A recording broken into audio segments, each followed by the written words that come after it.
started with a dog. Those characters are so endearing and entertaining, and you know, it's a great story. And to a large degree, that the gameplay is based on the rhythm action mechanic. But what makes those games so appealing is the great characters and narrative. No one had seen anything like it before, and it was original and it was funny. A game like Parappa the Rapper is on the level. I mean, it's perhaps the first truly musical video game. And went on with a dance simulator. We basically brought the game here from Japan and made it popular, so we know what we're doing when it comes to these music games. Let's go behind the revolution.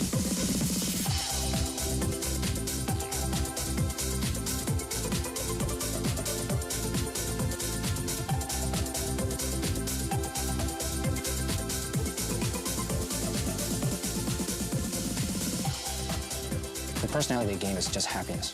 So the world is full of all these, passionate air guitarists who, would love to be able to make music and really just have no way to do that. I was really proud to work on something that people like so much. Even if it didn't succeed financially as much as we would have liked, I think critically people really, really appreciated it. This game is insane. The people who play it are insane, and watching someone play it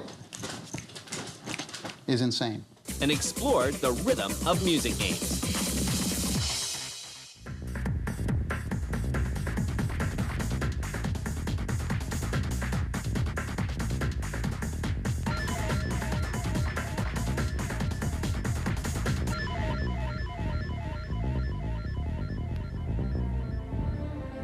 Masaya Matsura, a popular Japanese recording artist, grows up with a variety of influences.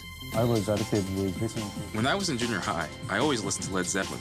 And in high school, I listened to contemporary jazz, punk, and progressive rock. So my tastes were very mixed, from different generations like the 60s and 70s to European, American, and Japanese music.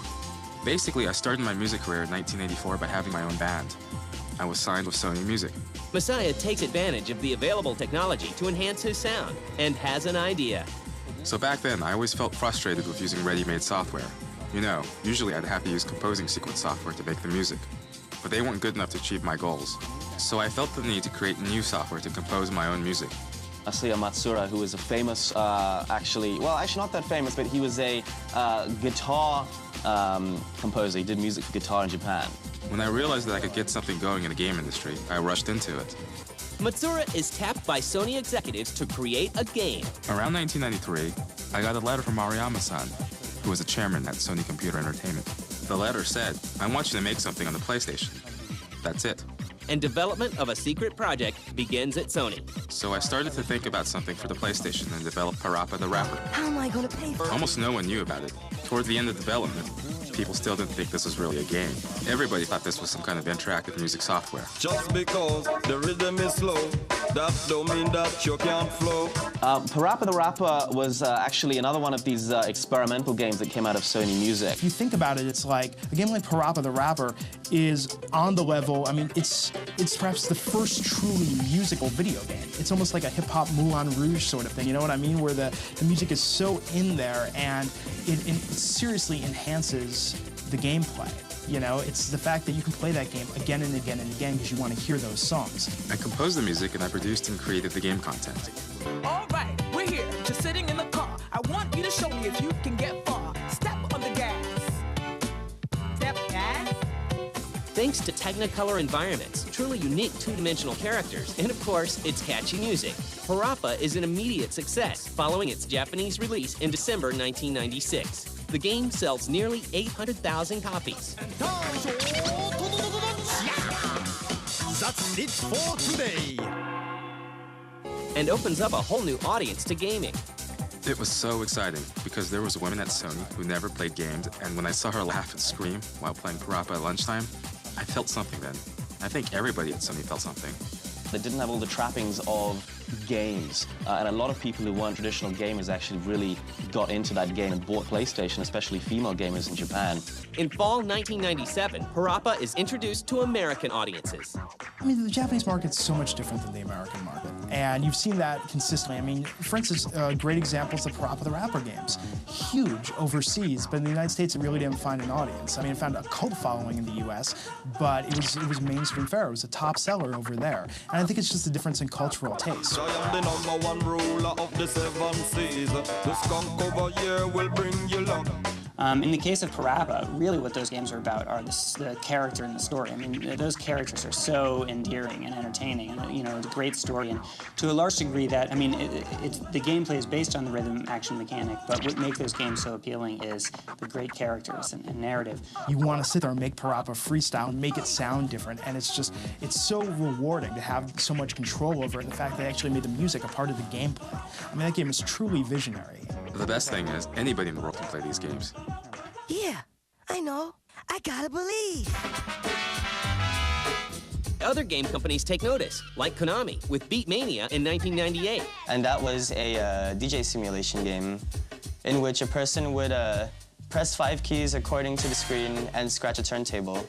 And when all done in rhythm, it would make music. That game, that caught on and eventually led to other music games and got Beatmania as a general name for all of their music game series. And gamers get ready for a new revolution.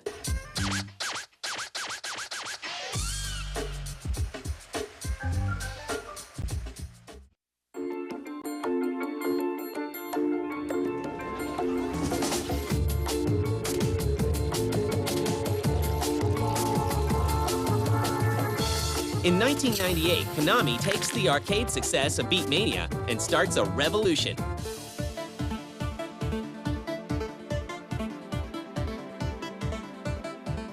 Konami's been doing innovative arcade games for a number of years, and specifically, probably say in the last 5 years or so, Konami's really gotten good at peripherals and really, I guess you call it tactile arcade experiences where you're using guns and you're using dance pads and boxing gloves and things like that. Dance Dance Revolution is introduced in Japan and lures new audiences into arcades, largely thanks to DDR's unconventional interface. Honestly, it's just innovative in the fact that there's no joystick, no buttons per se. It's basically pressurized floor panels.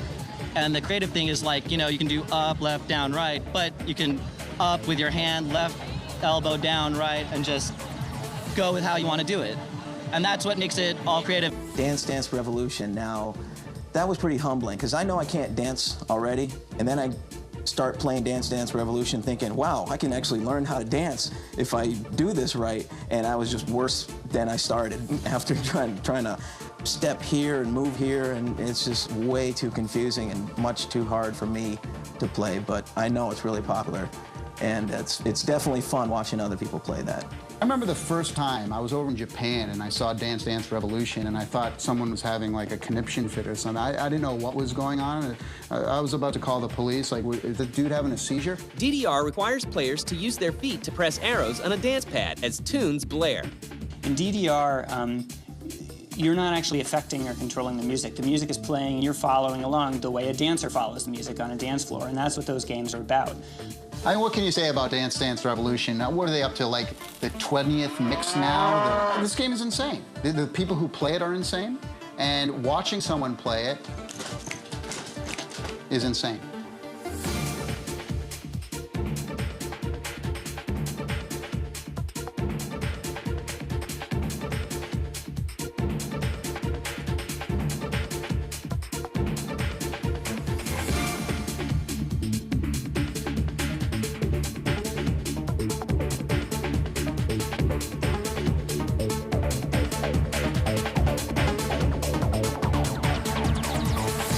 After the success of Dance Dance Revolution in Japan, Konami decides to bring the phenomenon to the US market in March of 1998.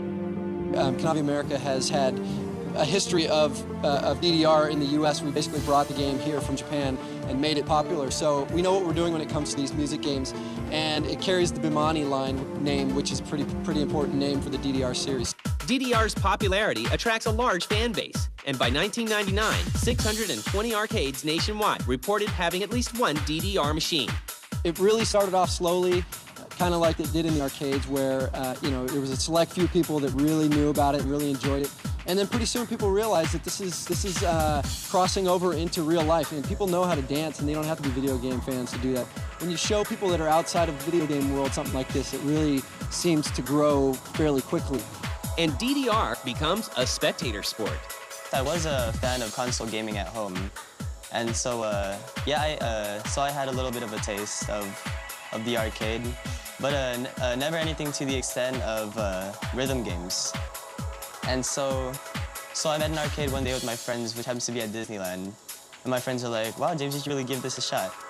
And so I go up, I kind of have an idea of the first song, and then the second song I totally bomb it. And by this time, there's probably 15, 20 people watching. But, you know, I kind of got a rush. It's like, I get a rush, like, you know, having fun. And also, I told myself, like, when I got off the machine, I was like, this is something I could get used to. I've been playing this game probably for about a year and a half. I started playing when I actually saw people dance on the machine, and then I was all about it. You know, I thought, oh, you know, everyone looks stupid playing this, and now I'm like, oh my God, moves! You know, what are you doing? What are you doing? And for some, DDR is more than just a game.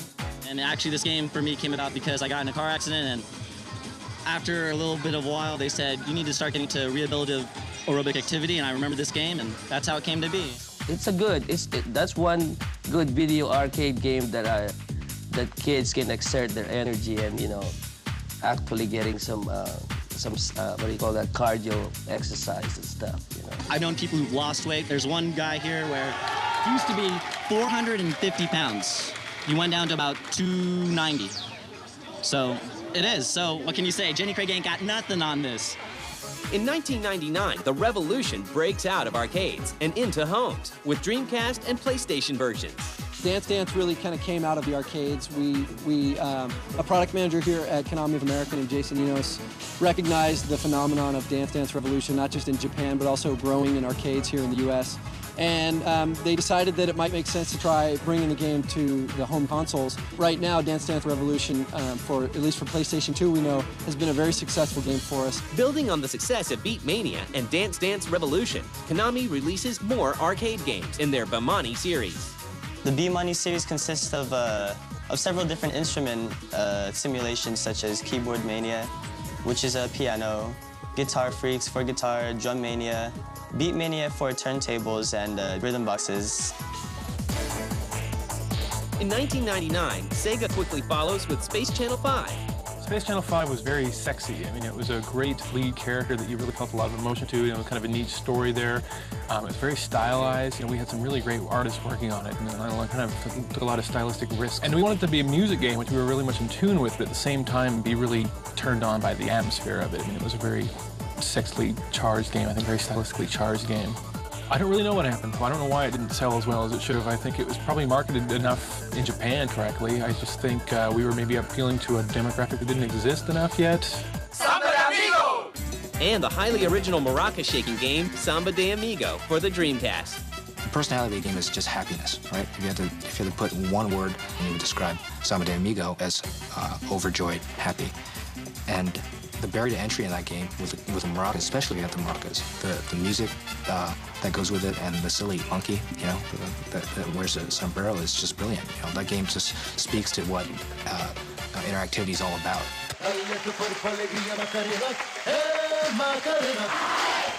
Although music games were gathering a huge following, were they selling well? The product wasn't extremely commercially successful, and I think, you know, there are a number of possible explanations for this. Nice try, but maybe you should practice a little more.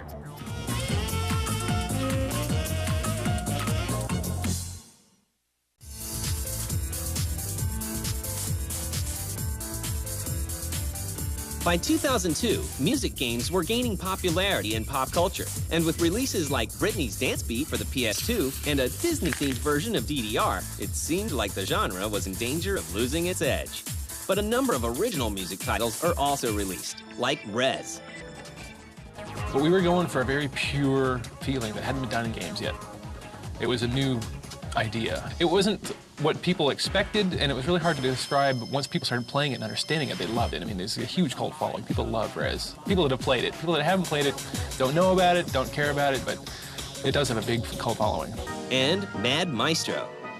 Mad Maestro is great because people who aren't familiar maybe with classical music, this is a great way to actually learn. I mean, there's all these great, from Beethoven, Mozart, Wagner, everybody's in there, and it's a great way to learn. You know, I love that game. What was really nice about that is it wasn't just timing, but you also had to do dynamics, so you could, depending on how hard you hit the button, you could play the music softer or louder, Even if you hit it too fast and the music actually sped up or slowed down, depending on if you were right on the rhythm or not. So you really got interactive with the music, and you didn't even have to follow what they wanted you to do. With most of the music games being developed overseas, American Alex Rogopoulos saw a chance to change music games with his new company, Harmonix.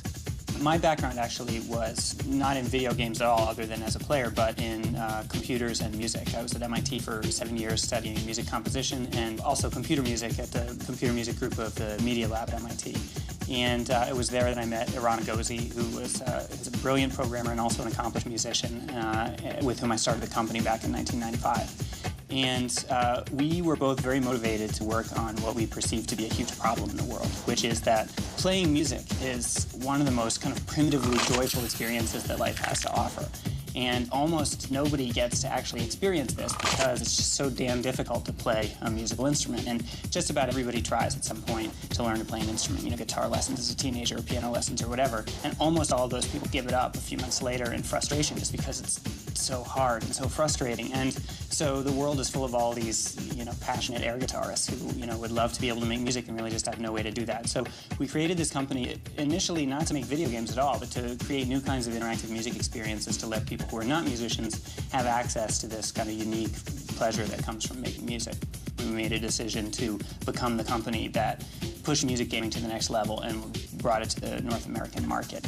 And so at that point we recruited a game development team, came up with a design, prototyped an idea, and brought it to Sony back in 1999, I think. Pitched it to them, and they got it to their credit, given how weird it was. And we began developing it for the PlayStation 2 and finally brought it to market in the fall of 2001 as Frequency.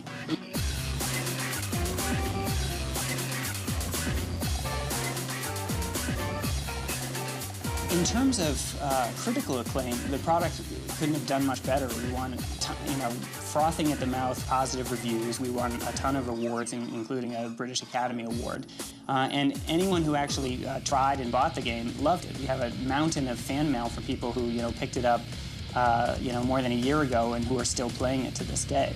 The product wasn't extremely commercially successful, and I think, you know, there are a number of possible explanations for this. One is that a lot of people never really even gave it a try. The game is sufficiently unusual looking that I think if you just glance at a screenshot, it's very easy to not really recognize what it is and just say, no, that's weird, and kind of flip the page and move on to the next thing. The next thing for Harmonix was the highly addictive sequel to Frequency, Amplitude.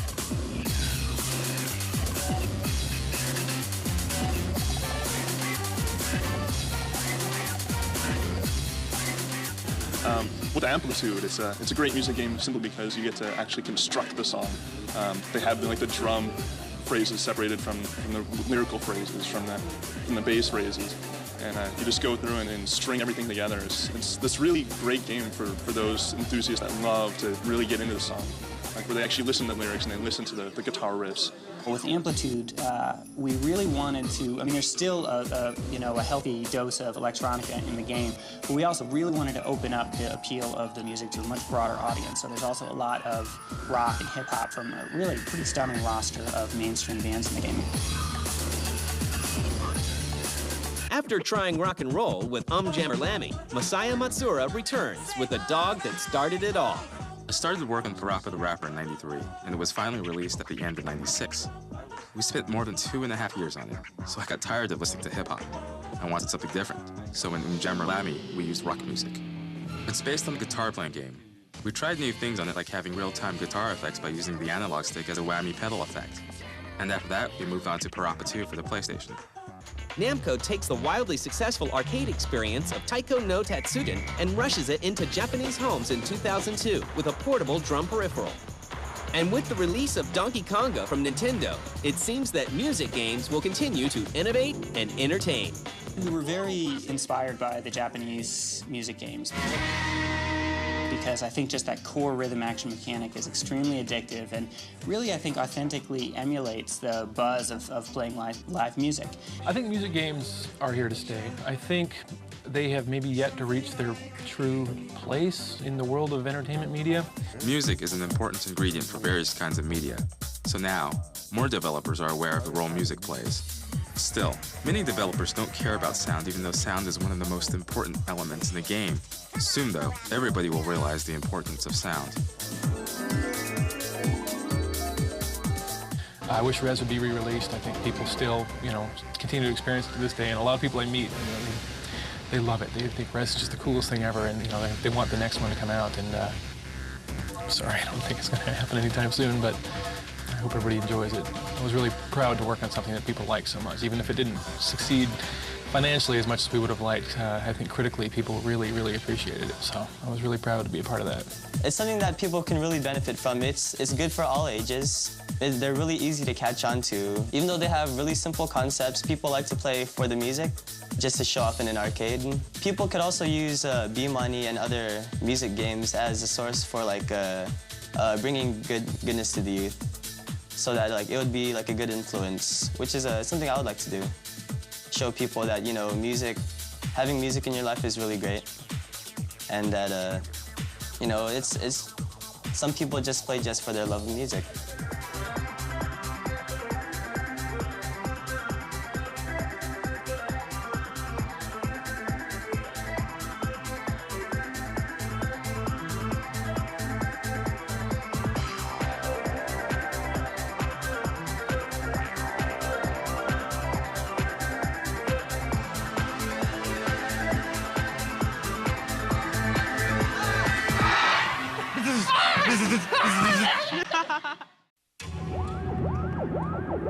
On the heels of a doomed console, it was a really crucial time for Sega. The dream was born. And they really wanted to get back into the race, so they put out the Dreamcast. It survived an executive shakeup. So we had a parting of the ways, and I left the company. And saved a company. Retailers started calling us in week 2 and 3 saying, we're out of stock. We're out of stock. We have to have more hardware. People are banging down our doors. But the dream was short-lived. And then it just stopped. I mean, it was just silent. Dreamcasts sat on store shelves. This is the story of the Sega Dreamcast. Here is a system that was ahead of its time.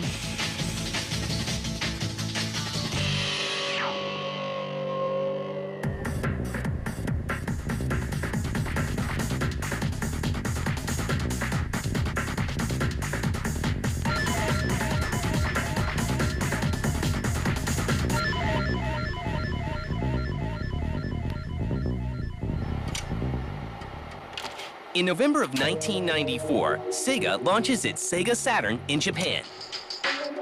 At the time of conception, it was going to be basically just a really souped-up 2D machine with a little bit of hardware devoted to 3D.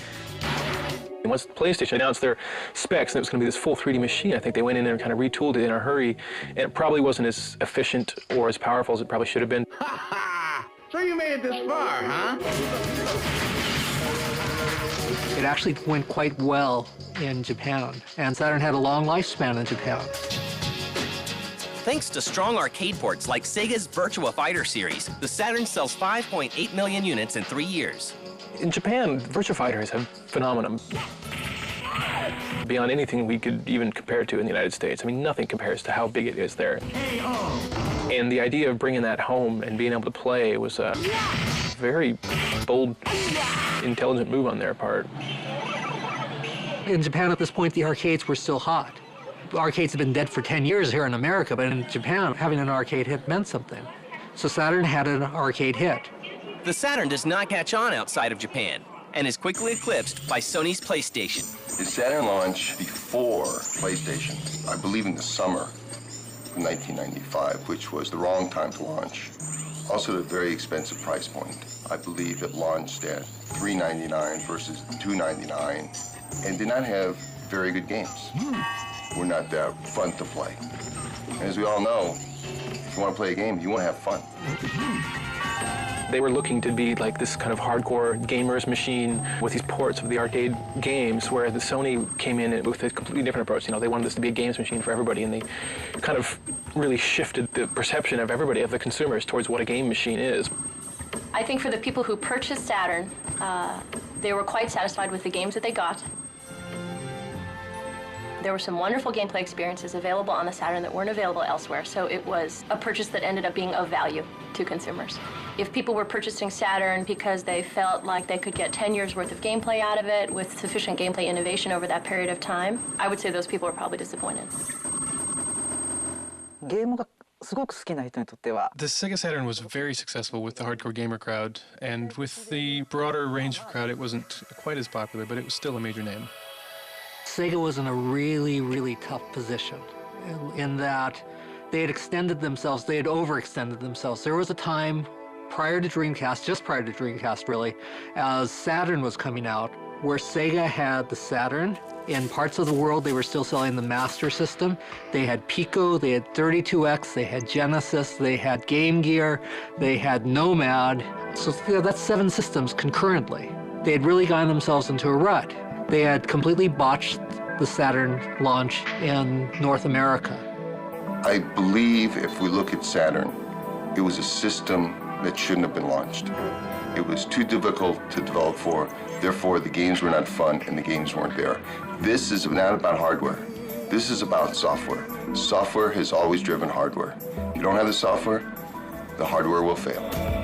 Saturn's failure causes Sega to lose $267.9 million and lay off 30% of its workforce. There was all of a sudden a couple of years where they didn't have any kind of a console at all. And since Sega was very much a hardware-specific company, that was a very big problem. Sega's solution is to begin work on a brand new console, and this time, the Japanese gaming giant is determined to learn from its past mistakes. Well, we really had to reestablish ourselves as a company with all the retailers and gain the consumer confidence back because of the failures that Sega had. Sega hopes to win back the consumer confidence it had lost and prepares a surprise announcement for E3 in 1998. Then they had a few closed-door meetings. You had to sign your life away on this NDA. You, at pain of death, you could not tell people what you saw for months.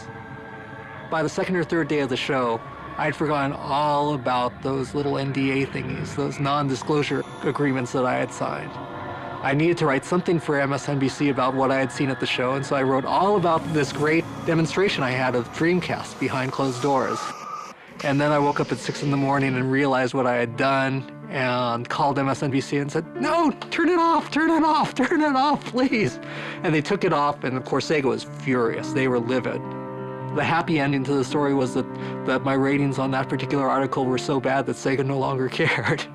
But granted, it only ran for 3 hours. Codenamed the Katana. This new system would later be known as the Dreamcast.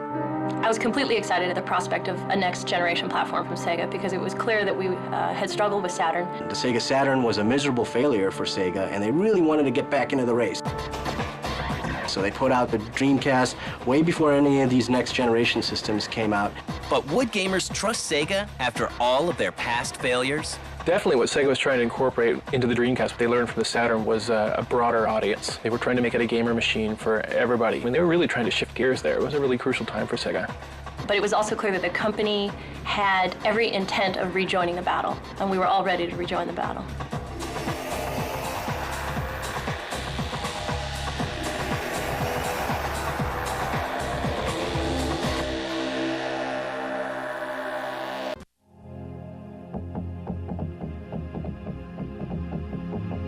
On November 27, 1998, the Dreamcast is made a reality to the Japanese gaming public.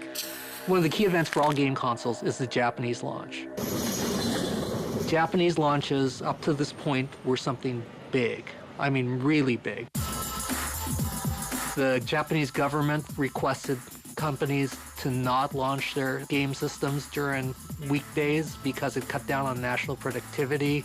Trains would be slowed down as they'd go by Akihabara, which is the electric town in Tokyo. Japanese people loved good graphics. At that time, Dreamcast was very great graphics, so everyone was excited about it. But the launch is not without its problems. Due to manufacturing glitches, Sega fails to meet shipping goals for the console.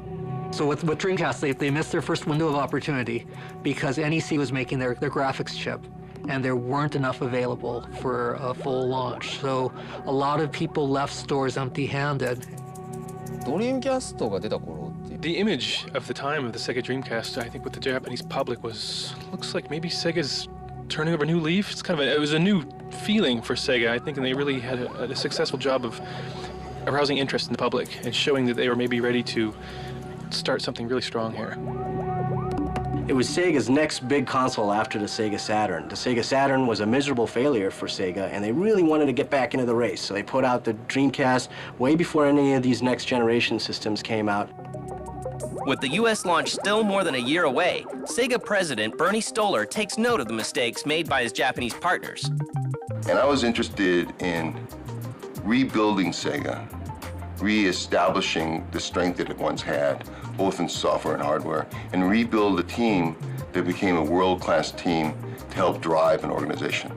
And that's what I wanted to do, and I believe that the team did that. It's not about one individual, it's about a team. What I can say about Bernie Stolar is that he did a lot of things really, really right. You compare the Japanese launch of Dreamcast to the US launch of Dreamcast, and Bernie had the publicity in place. He had the enthusiasts really rallied so that they were excited. While Sega is poised to take the US by storm, Sony is set to shake out the video game world. At every moment with Dreamcast, it was always kind of threatened by the looming shadow of this unshown thing. The shadow of PlayStation 2 always loomed large over it. At the beginning, everyone was very excited and behind the Sega Dreamcast, but as time went on, more and more focus shifted towards the PlayStation 2. Then, as early as March in 1999, just really a couple of months later, Ken Kutaragi unveiled PlayStation 2. And it was so much more powerful than Dreamcast, and it could do so much more than Dreamcast. Sony, frankly, was very effective in holding out that promise to gamers. I think to a certain extent they succeeded in convincing their existing PlayStation 1 audience not to get a Dreamcast and to wait until this mythical new system was going to appear. The Dreamcast excites American gamers, with pre-orders for the console reaching 300,000, shattering the record of 100,000 set by the PlayStation in 1995. We really had to reestablish ourselves as a company and gain the consumer confidence back. And they were very, very aggressive, pushing the whole idea of Dreamcast. There was a lot of excitement about the Sega name at that point. Less than 1 month before the launch of the Dreamcast, the team at Sega is dealt an unexpected blow. Right before the day itself, Bernie was fired from Sega. I didn't agree with who was at that then became my boss, Mr. Okawa. So we had a parting of the ways, and I left the company. It was unfortunate, but the team that I had built and the team that had really helped build the launch, they were in place. They were ready to go. They were ready to drive the product, and they did. The Dreamcast juggernaut could not be derailed, and the system launched in the U.S. on September 9th, 1999 for $199. I think what made the Dreamcast so great are really the games. Right from launch, it had a couple really great games. It had Soul Calibur. Sonic Adventure was really popular. It had great football games with Sega's NFL 2K series. There's the snap. Favre passing for the score. And he's in for the score. One of the other things that made the Dreamcast so great is the online feature. Out of the box, this came with a modem, this system. Immediately, you could be getting on and playing against other people across the country, and that was a real novelty back then.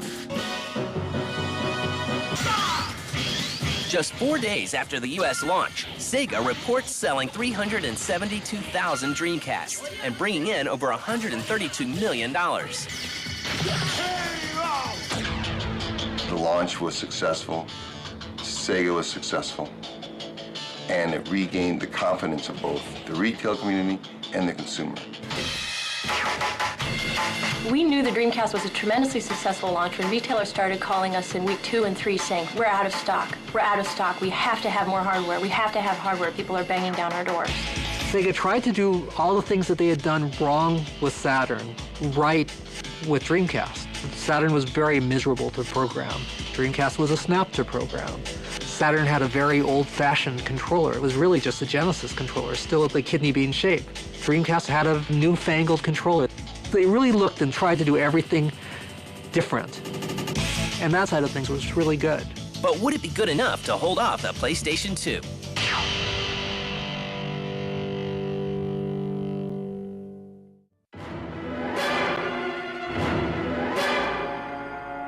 On October 26th of 2000, the heavily hyped PlayStation 2 is unleashed on the masses. The first year of PlayStation 2, the biggest hit on PlayStation 2 was Matrix. People were watching the movie. They weren't playing the game. PlayStation 2 sparked the DVD market in Japan. DVD hadn't caught on in Japan.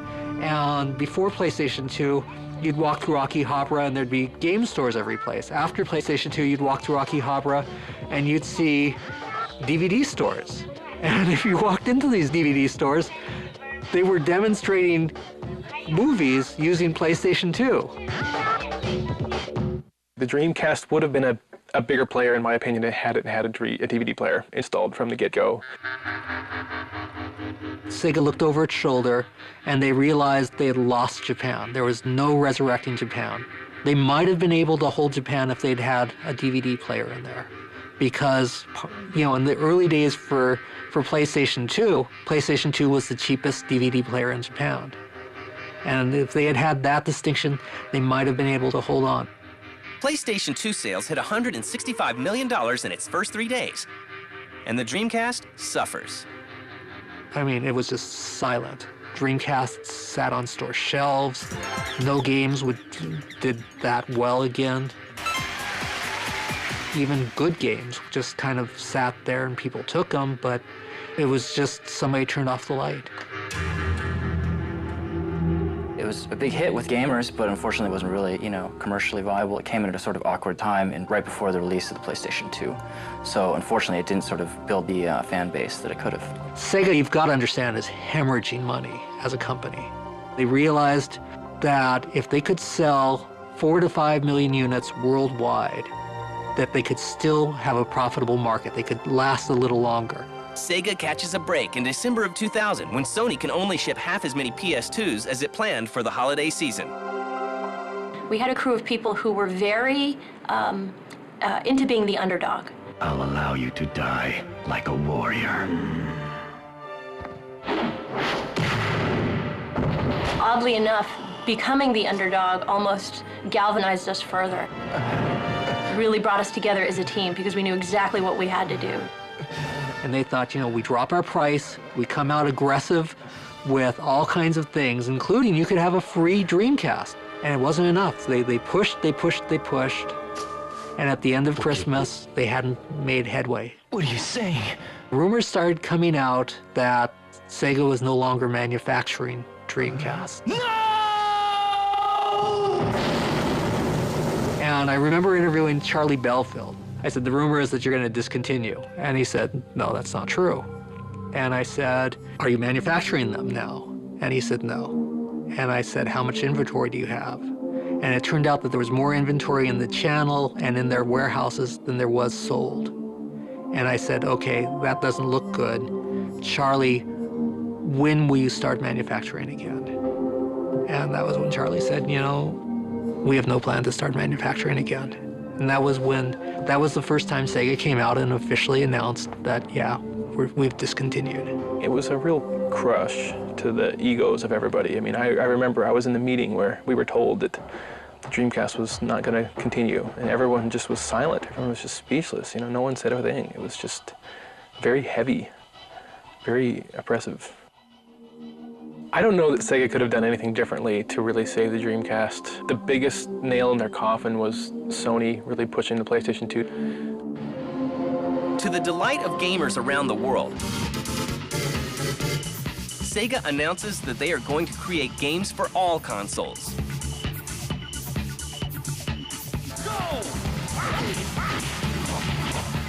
I think it was a time where Sega really had to address itself and say, are we going to now just be a software company? And if we are going to be a software company, is the team that we have here going to be one of the best organizations to build great software? Because that's going to have to be our focus. Come on, let's begin. And that's going to have to be our drive. And that's how we're going to be able to survive. Go! So when Sega said that they would no longer be hardware specific, there was a lot of excitement. They really were the belle of the ball. Microsoft, for their Xbox console, got Sega to promise them Panzer Dragoon. A beautiful game. But Sony turned around and they had the Virtua Fighter series locked up for themselves. You know, that was the arcade hit, and that was the bigger seller. Especially in Japan, that was a big seller. Virtua Tennis. There was a very committed Sega fan base right up till the end of Dreamcast that very much appreciated the Sega style of gameplay.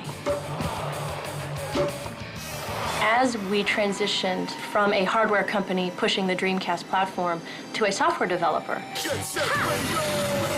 we were able to successfully convert the Sega fan base to other hardware platforms via our games. We were able to explain to gamers, yeah, you can still have your jet grind radio, but it's just going to happen on these other platforms, but we promise you it'll be the same exact wonderful gameplay experience. And Sega gamers came along with us.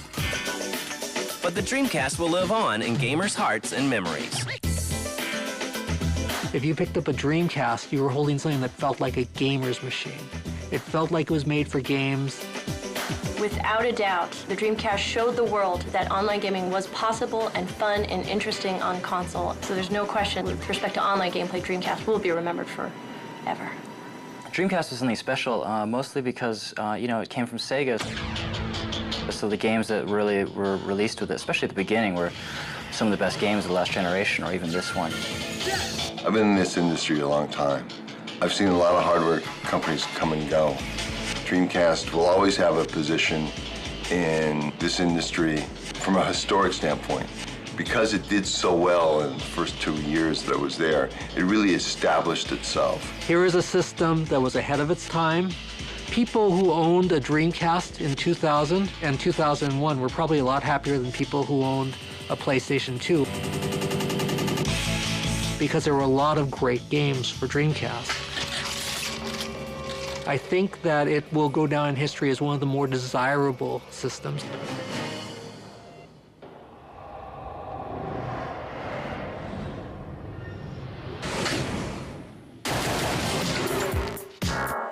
It all started with Easter eggs. Before you know it, I couldn't get enough of God mode. When I don't punch him in, I get a little weak. I thought you were supposed to go backwards in Pitfall. I can't even make it through 2 levels without infinite ammo. I can't remember a time when I didn't use codes. They made up the codes, I just used them. No one's gonna find out. Get the latest cheat codes and walk-through strategies for Grand Theft Auto San Andreas. Right, the homie, to see if you got what it takes. Cheat season premiere, January 18th at 10 Eastern, 7 Pacific. It began as a political debate at the highest levels in Washington. I believe that the industry knew it had a problem that needed to be addressed. I hope you walk away with one thought today, that if you don't do something about it, we will. Members of Congress talking about video games being the sort of the decline and fall of Western civilization and destroying our youth and leading them down the path of no good. And brought the game industry together. We began sort of in a crisis, in a reactive way. They changed minds. They know that if they go too far, there is a regulating body that's going to say, hold it. That's a little bit too much for the audience that you're shooting for. And the way we look at games. You gotta know what games are right for you. The industry takes the ESRB very, very seriously. This is how the Entertainment Software Ratings Board, check the rating, or the ESRB, was created. When you check the rating, the control's in your hand.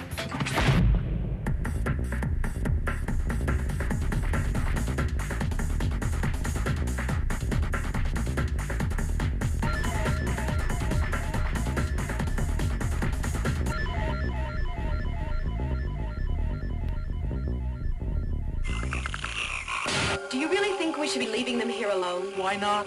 Well, do you think they can handle it? Of course they can. What could possibly go wrong? What are you doing now? Video games have a history of controversy.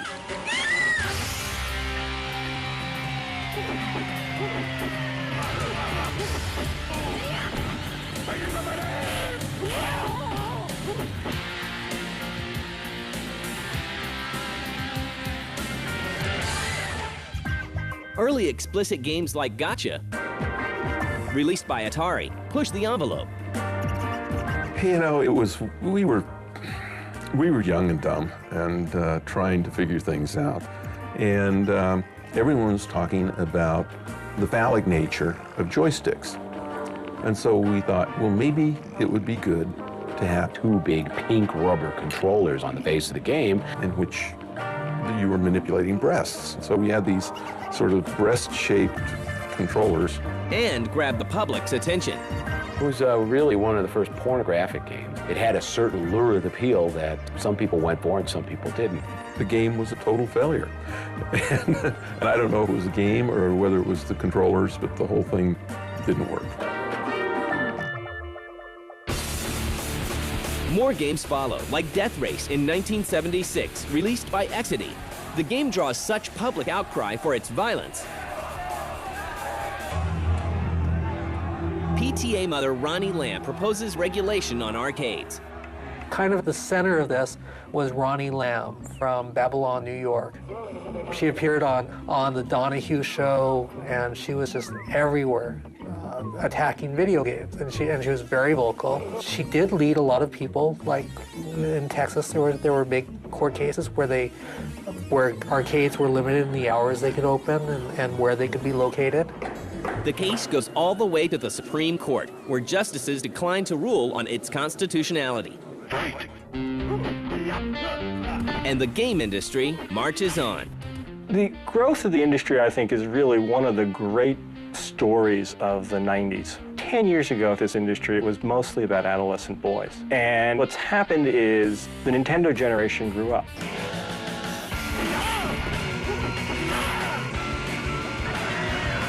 The video game industry has certainly evolved significantly over the last couple of decades. Graphic capabilities have advanced, gameplay has advanced, lots more different types of content elements have been introduced.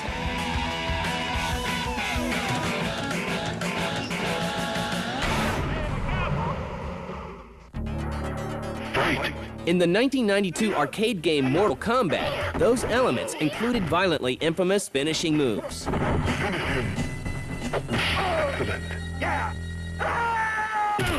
That was one of the first really controversially violent games because it had the fatalities where you would finish him and then the head would fly off and the brains would fly over and the spine would go someplace.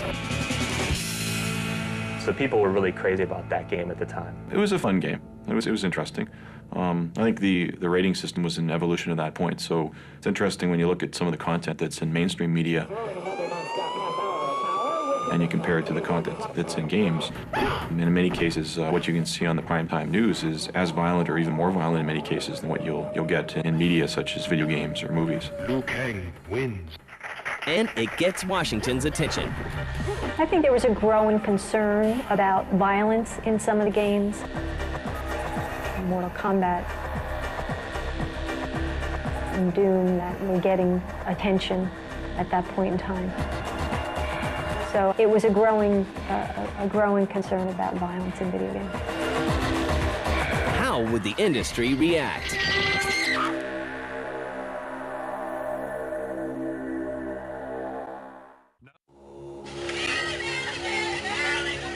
Five teenage girls have disappeared. Your mission? Protect those girls. You don't have the brains or the guts for this assignment. Give the controls to someone who does. As the game industry matures, so does its target audience. Titles such as and Mortal Kombat are designed to appeal to a different audience. But not all companies take this route. When Mortal Kombat is released on home consoles, Nintendo only allows a less violent, bloodless version of the 2D fighter to be ported to the Super Nintendo. Violent video games. Back then, it was the very first Mortal Kombat game, and a game that didn't really have a lot of commercial success, but got a lot of attention, a game called Night Trap. Your parents are gone, So, come on, Sarah, what's the first thing you think of? Party! I think the best one would be a Night Trap for the Sega CD, which has the distinction of being a bad direct-to-video B-horror movie as a game. Starred Dana Plato. We're going in. It had decent production value. A lot of weird-looking dudes around here.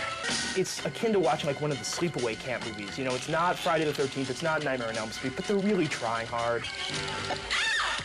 you know, to give you something compelling. While gamers and critics alike pan titles such as Night Trap, the violent and racy games ignite a firestorm in Washington, spearheaded by Democratic Senator Joe Lieberman. And the game industry responds.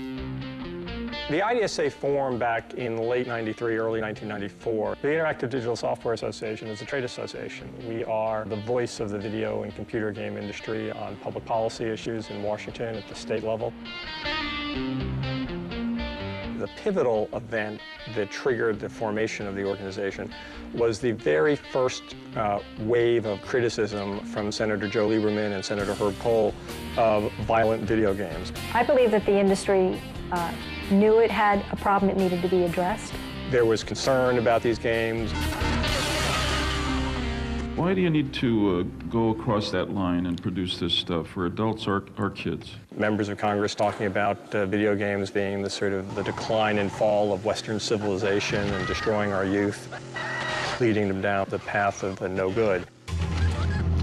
And the industry felt that we needed to respond in some way, in a proactive way. Senator Lieberman was talking about introducing, and in fact did introduce legislation to create a federal rating system for video games. And we felt that it was much more productive for the industry to self-regulate. There were congressional hearings in the early 90s that took a serious look at the video game industry and wanted to make sure that the video game industry was acting responsibly. While on his warpath against violence in gaming, Senator Lieberman focuses on Mortal Kombat and Night Trap as offending examples. Adding to the controversy, the game industry faces its own internal strife over the conflict. As an uncensored version of Mortal Kombat is released on the Genesis console, rumors surface about Nintendo spurring the debate on violent games to hinder Sega's success. Tensions peak in 1993 when Washington gives the game industry an ultimatum. They must get their act together and agree on a rating system within 1 year, or else. I hope you walk away with one thought today, that if you don't do something about it, we will. In 1994, the Recreational Software Advisory Council, RSAC, is formed and develops a content-based rating system. The RSAC one was actually really good because it was an objective set of questions that you went through. Anybody, you could take a game like Doom and go through the questions, you get the same rating. Doom was one of the first products to come out and subjected itself to the RSAC. That's good information to pass around. But it didn't make it because it wasn't quite movie-ish. It wasn't quite like the movies. Meanwhile, the IDSA gets to work on its own rating system. We felt it was much more productive for the industry to self-regulate rather than face federal ratings, which not only I think would have been unconstitutional, but they certainly would have been, I think, quite problematic. So the industry came together united and said, how do we act responsibly to respond to this concern? The industry recognized it had a responsibility to parents and to our consumers as we got bigger. And we had a responsibility to tell people what was in our product and to help them make informed decisions. And out of the IDSA, the ESRB, a self-regulating rating system, is born. The sense was to create this trade association that would be able to represent the industry on policy issues. And the first act was to create a rating system, now known as the Entertainment Software Rating Board. The rating system is based on the motion picture industry's rating system, but is more detailed. What the ESRB is responsible for is much like the movie industry, where the movie's rated R or PG-13 or G for everyone, or NC-17. They perform the same function for video games. Actually, the Federal Trade Commission has kind of lauded our industry's rating system as the most thorough and the most comprehensive. The ESRB has certainly given the industry a really good set of guidelines to follow, and everyone follows them. There's no game released without ESRB rating. It helps clearly define what the target audience is for the game. Shortly after its introduction in 1994, game developers and publishers quickly adopt the ESRB rating system. The industry takes the ESRB very, very seriously. it's a responsibility not only of developers and publishers, but it's a responsibility of everyone to make sure you know what audience the game is intended for. It's up to developers, it's up to publishers, it's up to parents. But how does the ESRB work? A publisher has a product that isn't completely finished yet, but close enough so they can assemble submission materials that include a video tape of all of the most extreme content in the game, as well as the context, the storyline, the characters, the setup, any introductory sequences, anything that would give us an indication as to the content elements in the game and the age appropriateness. We have a very thorough written submission form that every publisher has to fill out and write what is actually in the game, what's depicted, what's said, any dialogue, any depiction whatsoever that could be relevant in terms of the content rating. And a ratings board, 3 people, will then view this tape, read the documentation that goes along with it, but they don't play the game necessarily. Within a week, have independent raters come in, look at the video, and based on the consensus, we'll decide on what the rating of this game should be. We apply a rating along with content descriptors, and the publisher gets their rating certificate. It usually takes about 5 to 7 business days. The key to a good rating system is a diverse collection of people rating the games. Our rating system was fundamentally premised on having ordinary Americans come in and rate games. Don't have to be a gamer. Male, female, cultural backgrounds have to be diverse, marital status. It would be helpful. And in fact, we look for raters who have had some kind of exposure to kids. But the bottom line is we want ordinary Americans to be looking at this content using their own judgment, their own cultural backgrounds, their own tastes, what is appropriate for which ages, and which content needs to be called out to a consumer on a box or in an ad. So it's American public opinion, it's not the industry's opinion. But has the ESRB gone far enough? I think it does a good job. I think it could do a better job on certain things. It's time for a PG-13 type of rating in the gaming world.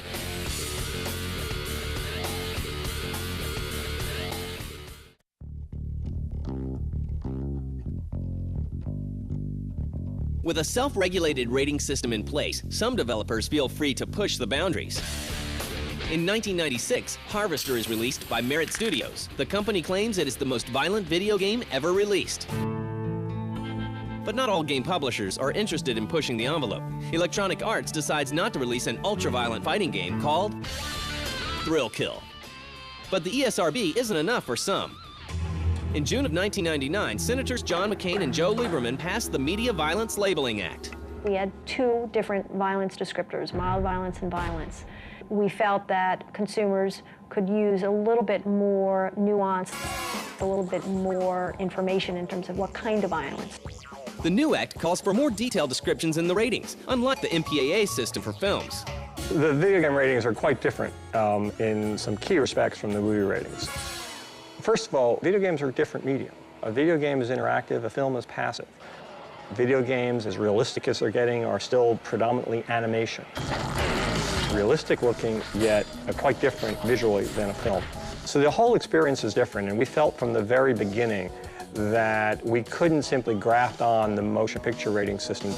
But even with the new additions, there is still room for improvement in the ESRB system. Now, what I think would be a perfect thing for the ESRB to do, and one thing that I've sort of advocated in my column, is that it's time for a PG-13 type of rating in the gaming world. You know, we've got E equals G, T equals PG, and M equals R. That's fine, that helps to a point. But if you have something that's sort of a middle ground between T and M, then you can have these games that sort of walk the line between the two and still have the M rating carry a little bit more weight. And the ESRB continues to evolve. In 2003, the ESRB conducted an extensive review of the rating system. We talked to child development experts, we talked to consumer advocacy groups, we talked to members of the academic community, we talked to consumers, we talked to as many people as we could to understand how successful the rating system is and where are the areas that we could make improvements. We introduced a number of significant changes to the rating system.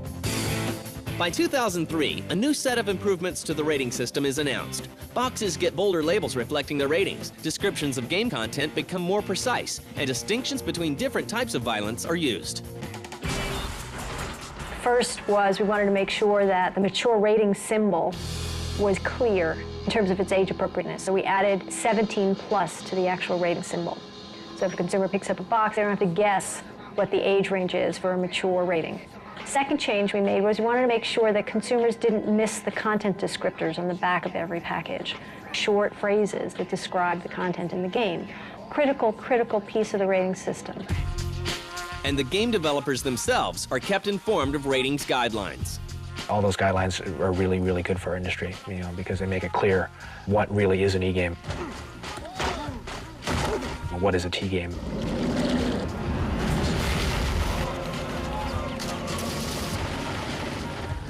And what is an M-game?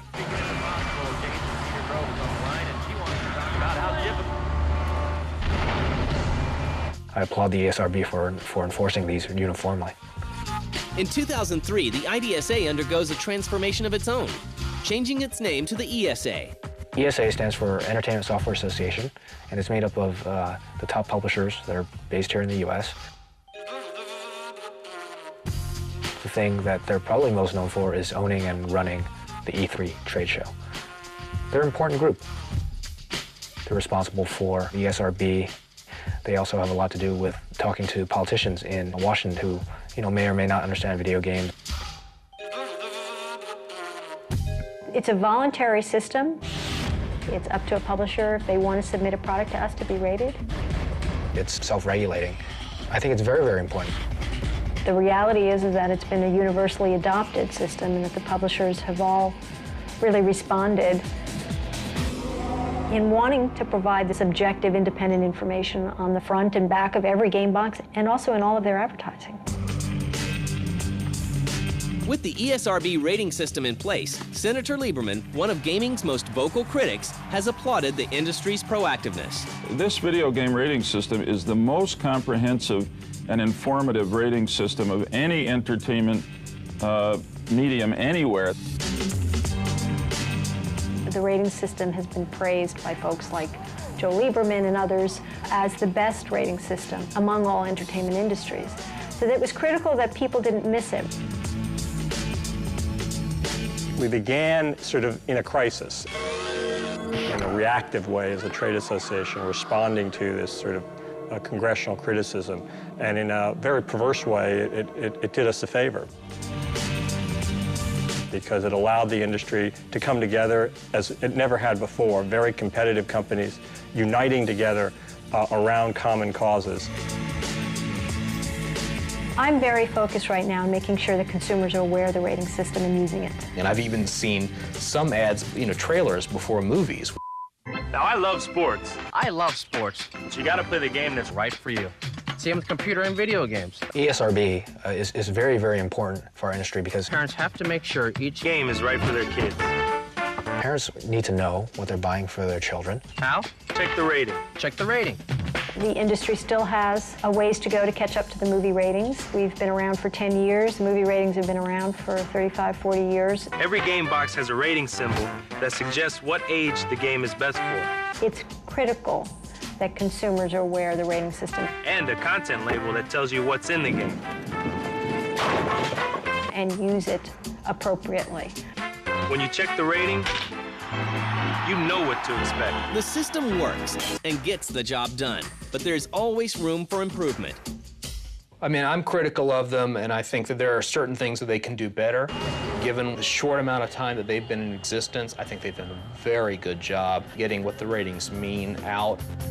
I think it's made developers a lot more aware of what they put in games right now. They can still push the envelope, but at the same time, they know that someone's keeping an eye on them. They know that if they go too far, there is a regulating body that's going to say, hold it. That's a little bit too much. See? You gotta play the game that's right for you.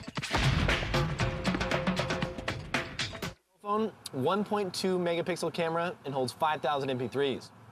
Wow, that's really impressive. Oh, hold on a second, sorry. Hello? Yeah, hey, I'm in the middle of lunch. Can I call you back? All right, cool, thanks. So that's a lot of MP3s. Yeah. See the best, greatest, biggest, shiniest, coolest, and blinkiest new stuff coming next year when the Screensavers goes live at the Consumer Electronics Show. Coming up next. Hold on, let me put you on speakerphone. He made us gods. It's the freedom. It's what you can do. I mean, you can be good, you can be bad. You can do what you want. It's a little playground. I kind of feel pretty powerful. That was the moment, of course. That's what you are. You're God. And let us soar to new heights. Magic Carpet gives you a full sense of just freedom. We all love that. We love the idea of just being able to go anywhere and do anything. Peter sensibly tapped right into that. Although he would struggle along the way. He literally was the archetypal sort of struggling artist. His originality paved the way for others. Peter likes to push the boundaries. Sometimes you think, my God, how are we going to achieve these things? This is the story of one of gaming's biggest innovators. This is the story of Peter Molyneux.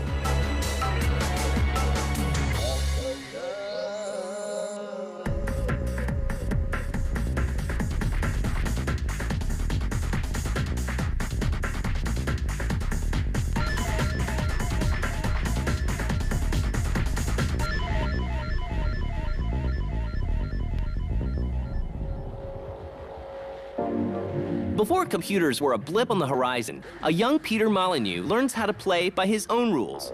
Peter's parents play an early role in shaping his future career. My mother ran this toy shop, and that sounds, wonderful being a kid. You think you would have every single toy known to man. Actually, what it meant is we got all the things that were broken, that people didn't want to buy. So we got lots of games without rules in, or Monopoly sets without money. So you just sort of had to kind of make up the rules.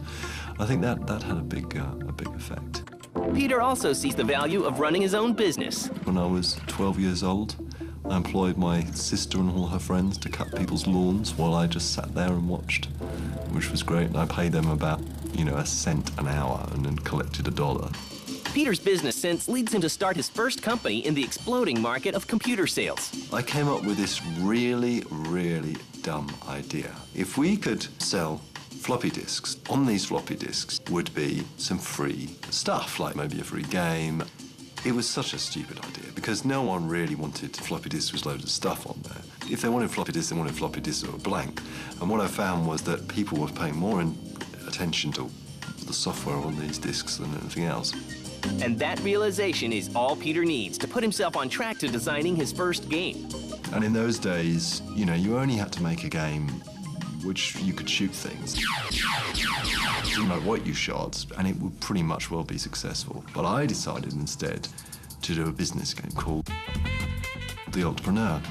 Peter's first foray into gaming is less successful than he hoped. And I was so completely convinced that this was going to be a great, amazing game that I phoned up the post office and said, I'm expecting a lot of post. I've cut a bigger post box in front of my front door. I sat by the post box waiting to hear this truck turn up with, tens of thousands of orders. But instead, these 2 envelopes came fluttering through the door, and both of them had orders on, and I'm pretty sure they were both from my mother. And that was the sum total of orders that I received for that game. And a spelling mistake gives Peter the tools he needs to start making games full-time. I then started up another company called Taurus, and there was this phone call from this company called Commodore and said, we've heard about your company and we're really impressed with it, and we'd like you to come on over and we'd like to present our machine to you and see what you think of it, because we'd love your product on our machine. I thought, that's just fantastic. They gave me absolutely the red carpet treatment. They took me out to lunch, demoed the machine to us, said, we really want to convince you to put your product on our machine. And then it came to the end of the day, this guy said, just when will your network be available? And it suddenly occurred to me that our company was called Taurus, spelled like the star sign, and there was this other company called Taurus, spelled like the donut. I can still remember it vividly. Going through my head, there was like an angel and a devil on my shoulders, and one saying, go on, you've just got to tell the truth, you can't lie like this. And then this other voice saying, just lie. Just lie, get the machines, go to the stand space and just sort it out afterwards. Of course, I ended up lying and saying, yeah, we're going to have the network working in a couple of months' time. We then made the step into making games. In 1987, Peter founds a new company to focus on making games and calls it Bullfrog. But making a hit game proves to be difficult. Yeah, I first met Peter when I was about 15 years old. He was really poor, actually. He was really... We were really running out of money. He'd have this sort of the same shirt on every day, and he'd be hunched over his computer with a cigarette hanging out of his mouth, and there'd be cigarette ash all over his computer. We couldn't really afford the rent. He literally was the archetypal sort of struggling artist. He was really just trying to get off the ground, and his business was struggling at the time. This game was slowly coming together. It started off with this landscape. You know, the next thing I thought, well, why don't we put some people on this landscape? So we had these little people moving around. And the next thing I thought was, why don't we have them building their own little houses? And that was fine. Populous was born out of my incompetence as a programmer. This is the absolute truth of it. Because I couldn't work out a routine to automatically flatten the land so that little people could build a big enough house. So I thought, why don't I just get the player to flatten the land? So I had them just build a little land and just wander around the shore, and that gave rise to this thing called exploration that they could explore, and that was because I wasn't smart enough to do the code. We played it, and there was this feeling that, hey, we're just moving the land up and down, and I kind of feel pretty powerful. You know, I can sink people in the water, and I can, you know, chuck them out of the house, and, you know, I feel a bit godly. And then that was the moment. Of course, that's what you are. You're a god. It's definitely the freedom. It's what you can do. I mean, you can be good, you can be bad, you can do what you want. It's a little playground. As the game gets close to finishing, word begins to spread. When this magazine phoned us up and said, look, we'd like this editor called Bob Wade to come down, and he was one of these superstar journalists in the computer industry. He wants to come down and meet you. He's looked populous. So we went down to the pub. So I brought him loads of drinks. We had lots and lots of drinks. And eventually, after about 10 pints, I plucked up courage and said, what do you think of Populous? And he said, it's the best game I've ever played. Though only one thought went through my mind, he must never play the game again because it'll change his mind. But will the gaming world respond as well to such an unusual title?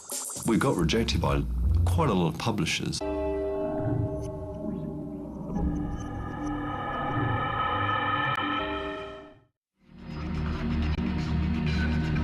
In 1989, Peter Molyneux's fledgling company, Bullfrog, struggles to convince publishers to take a chance on the unusual Populous. The way we convinced Electronic Arts was to get them down and to get them to play the game. And I think they started to see a glimpse of what the game could be. And then eventually they released the game. On June 1st, 1989, Electronic Arts releases Populous, and word spreads quickly about the game. And I got this phone call 3 weeks after it was released from one of the chief people at Electronic Arts. And he said, how's it feel to be a millionaire? It just seemed like suddenly there was this whole completely different world unfolding. Critics and fans can't get enough of the highly original game. One of my memories from college is a friend of mine coming up to me and saying, there's this game called Populous. You must see it. It is the greatest game I have ever seen. And I played Populous. I was like, this is the greatest game I've ever seen. You know, innovated a whole genre. I mean, the God game comes from Populous. While that game was fairly simple in design, the idea has gone on and multiplied. Like everything, I think, kind of owes something to Populous. But Peter realizes that success can sometimes bring pressures of a different kind. Suddenly, everyone turned around and said, what are you going to do next? And our publisher, Electronic Arts, said, look, it'd be really great if you could get your next game out by Christmas. We were at March at that time. So I had this idea for a game called Powermonger, but it was such an enormous amount of pressure to get that game finished that actually I made the fatal mistake of having a good idea, programming that idea up, and actually releasing it without ever really playing it. Despite the hectic release schedule, the game does reasonably well, and Peter gains a reputation as an innovative designer. We had won tons of awards for Populous, for Powermonger. Populous 2, I mean, that is an incredible feeling in a company. You know, this feeling of success, a feeling that we as a company were going somewhere. And I think it gave us all a confidence. The success of their first 3 games allows Bullfrog to begin work on several new titles at once, including a game that lets you pilot your own magic carpet. Magic Carpet is one of the early games that really gives you a full sense of just freedom. We love the idea of just being able to go anywhere and do anything. Peter sensibly tapped right into that and, you know, knew that that's what people want to do. Theme Park. And the sci-fi Syndicate. Syndicate was another really successful game. It was pretty violent. It was about this group of people that you controlled that went around a city battling against other groups of people. With a string of hits under Bullfrog's belt, publishers start sniffing around their offices. One day, the phone started to ring, and there were all these big companies saying, look, if you ever want to sell your company, we're really interested in buying it.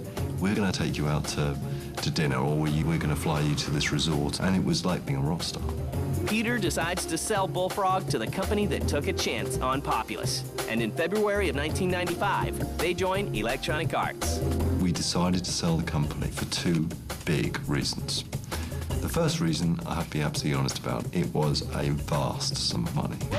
The other thing was this group of people were getting a little bit impatient. You know, there was nowhere for them, lots of them to grow. They wanted to feel like there was more than this little company that was in. So selling out to Electronic Arts, who were really passionate about the games that we made, just seemed like really the right thing to do. Along with the change in ownership comes a new title for Peter.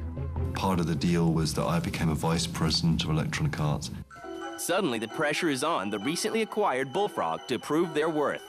In the next few years, Bullfrog releases several new hit titles, a hospital simulation called Theme Hospital, and a return to the future in Syndicate Wars. And soon, work begins on a new game that turns a familiar genre on its head. Now, Dungeon Keeper was a game where you played the bad guy. It was one of my favorite ideas. Peter learns that his gift is building worlds and not businesses. I got pretty frustrated after a little while. Frustrated that I was not actually sitting behind a computer anymore. I was sitting in meeting rooms. And so about 2 years later, I said to myself, well, you know, I'm just not enjoying as much as I did before because I'm not doing the thing I'm passionate about. I want to just focus on making great, fantastic games. Peter puts all his efforts into finishing Dungeon Keeper. As the game creeps past its original delivery date, EA questions whether it wants to continue with the production. Peter responds by making a personal investment in the project. I will finish Dungeon Keeper from my home and with a small team of people, and we'll just finish the game. That's exactly what we did do, and it was pretty tough at that time. When you're developing a game, you'll often run into a problem where the money may go away. And you have to decide at that point, do I believe in this project enough to fund it myself? We were locked up in his house for a period of time. And what we do with Dungeon Keeper, we had great fun because we'd play it against each other in the night. Okay, Peter say, it's a design flaw when he lost and changed the game so it was altered around that. Electronic Arts releases Dungeon Keeper on June 26, 1997. And once again, the game is a hit for Bullfrog. You have conquered this realm. Despite Bullfrog's success, Peter decides to hop out on his own. I went to the president of Electronic Arts and I said, look, this is my problem.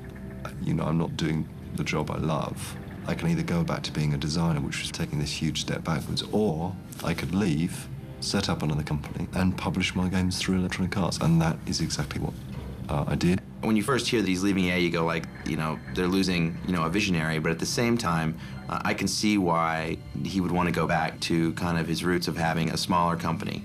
That's the kind of environment he thrives in, where there's a lot more innovation and kind of family, I think, values going on there. With the success of Dungeon Keeper, Peter leaves behind the company he helped create. Once again, the future is uncertain.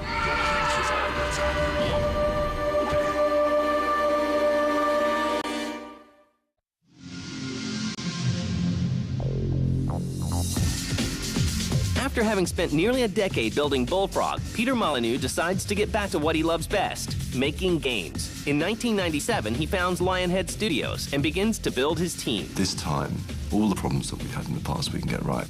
We have got to create some great original ideas, some ideas that have never been attempted or created before. Peter founded Lionhead with the intention of keeping that family atmosphere, keeping teams together and passionate about their projects, not big company politics and being part of a machine. The name of the company is chosen in an unusual manner. The name of Lionhead is another thing I'm not particularly proud about. We originally wanted to call Lionhead Red Eye. And it turned out that Red Eye, just about every company in the world is called Red Eye, and we couldn't call it Red Eye. So we panicked and thought, what the hell are we going to call ourselves? Because we've got these journalists coming, we can't say the company with no name. And that's where Mark Webley, my business partner, who always saves the day, says, hey, why don't we call it after my hamster? He's called Lionhead. Mark then went to go and check on the hamster, who turned out to be dead, in his cage, stiff with rigor mortis. And we thought, well, we can't change the name now. The journalist is going to be here in 5 minutes. So we are named after a dead hamster. Work begins on Lionhead's first game, one Peter hopes will achieve their lofty goals. The first game, Black and White, was really the foundation stone of what we wanted Lionhead to become.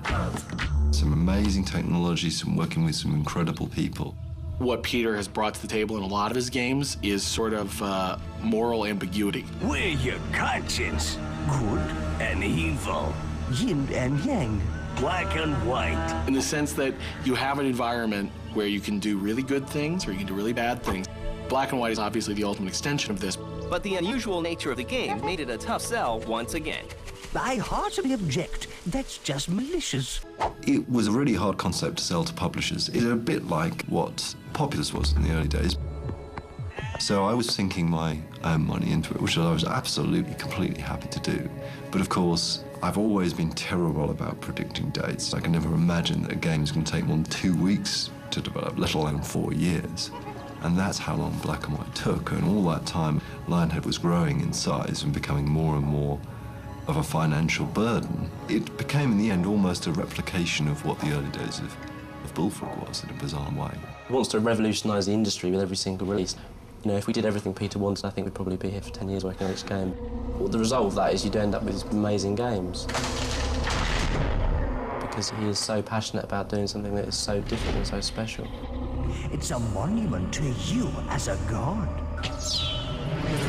And so eventually we released it, and it was a pretty nerve-wracking time releasing that game. There was a lot behind it, but it was enormously successful. We got lots and lots of awards again, and it was featured in the Guinness Book of Records for the most smart artificial life form, and there was wonderful things that happened with Black and White.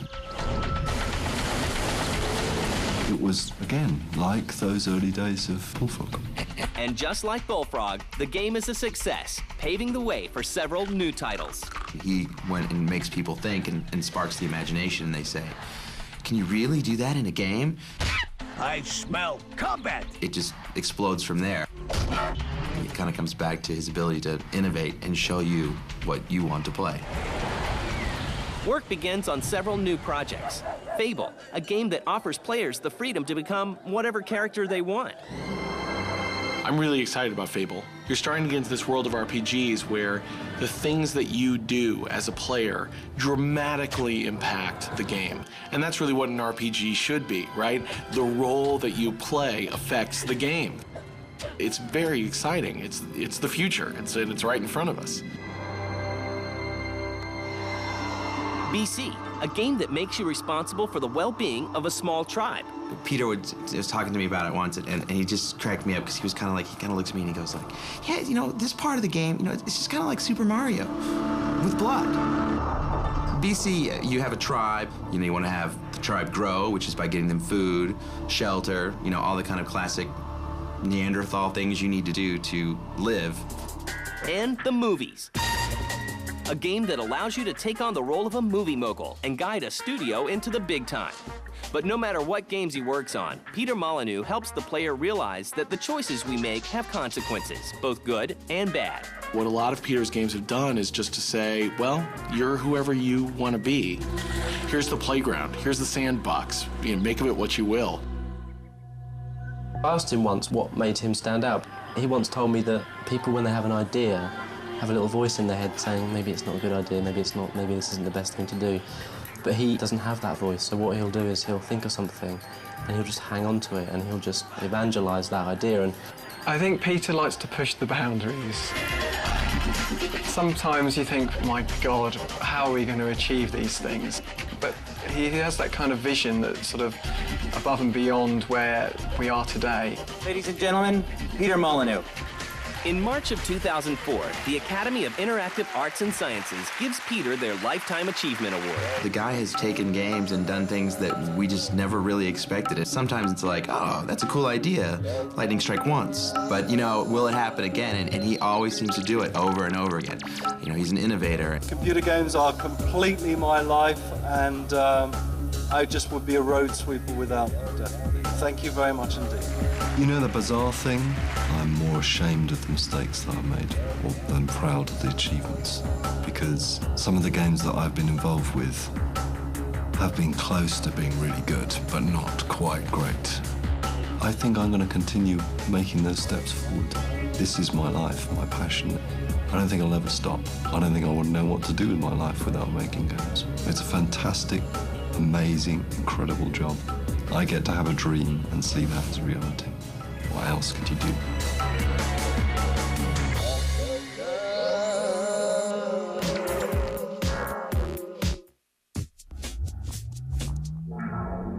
The hottest gear. The latest gadgets. All the things. It came from the unlikeliest of places. America kind of looked for us like another planet. We didn't have any bad feeling about it, but it was totally alien, you know? He came to realize he'd found a gold mine. What he didn't realize was that he'd found a haunted gold mine. And caused a puzzling international stir. Here I am. They're saying I'm a pirate because they never gave those rights out. It was a game that was developed behind the Iron Curtain. It was unique and new, and we were dealing with Glasnost and Gorbachev. I'm in Soviet Union. They could just keep me here forever and send me to Siberia, you know. Who the hell knows what was going to happen? I certainly didn't. While addicting gamers and non-gamers alike. Tetris got to be the ultimate every-person game. I mean, that's the game that your grandmother can pick up and start playing. It's a big achievement to create something which, you know, is known everywhere in the world. It's like everybody knows what is an Egyptian pyramid and everybody knows what is a Tetris. This is the story of the most popular puzzle game of all time, Tetris.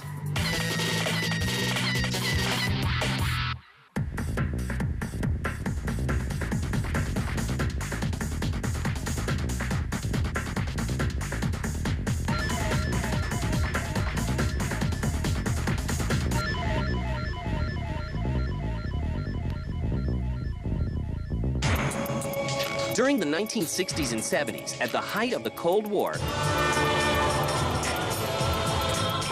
At the time, the United States and the Soviet Union were the two powers in the world. You had two nations with two armies, and the sole existence of their armies were simply to annihilate each other.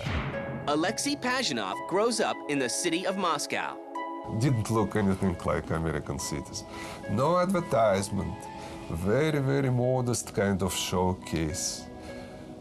Everything made out of stone, more or less gray, without any bright colors at all.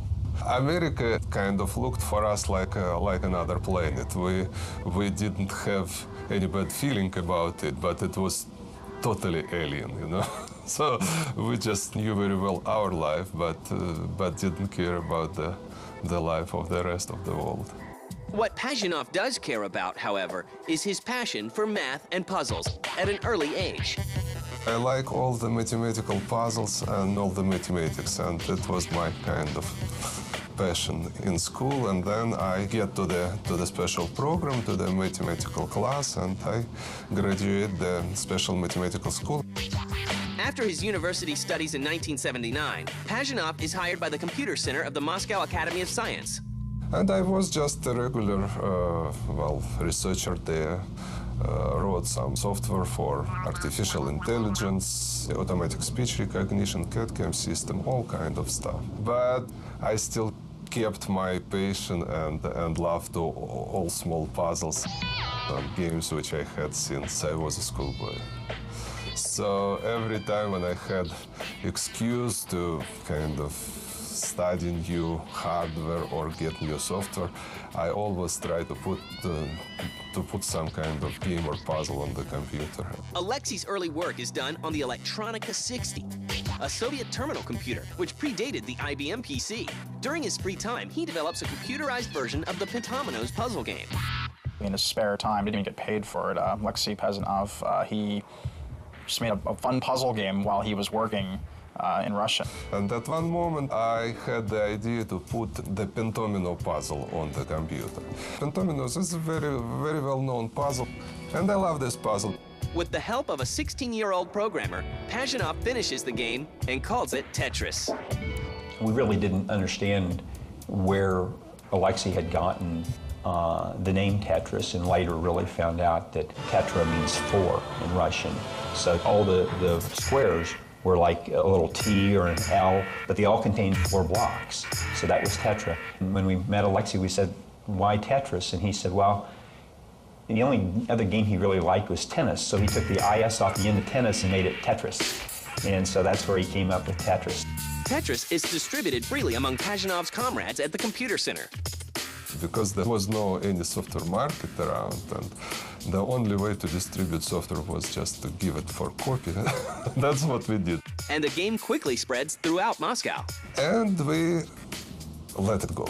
That was like a fire, like a forest fire. Because in 2 weeks, every computer, every PC in Moscow runs Tetris on it. This is one of the games that entertains you.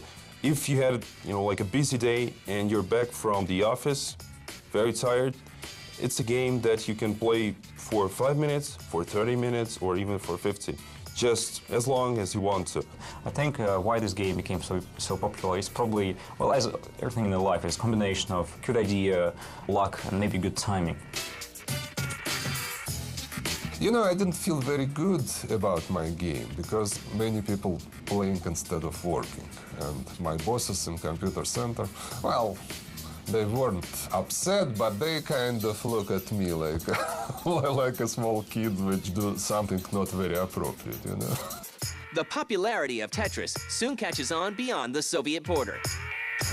In 2 weeks or 3 weeks, we start receiving computers, the clone of PC computers from Bulgaria, from the other country, with Tetris on the hard drives.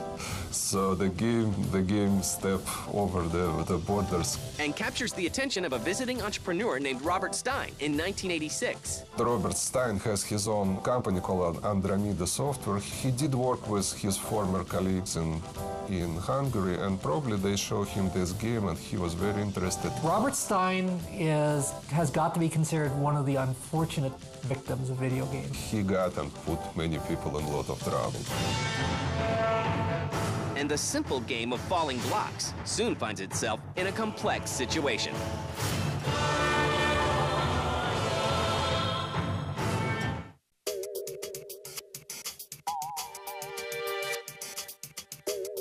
Immediately after Tetris first catches his eyes, Robert Stein introduces the game to prospective game publishers. In the case of Tetris, he came to realize he'd found a gold mine. What he didn't realize was that he'd found a haunted gold mine. Stein flies to Russia to secure the rights to Tetris from Alexei Pazanov. To a certain degree, in the computer game business, it was still a fairly naive business.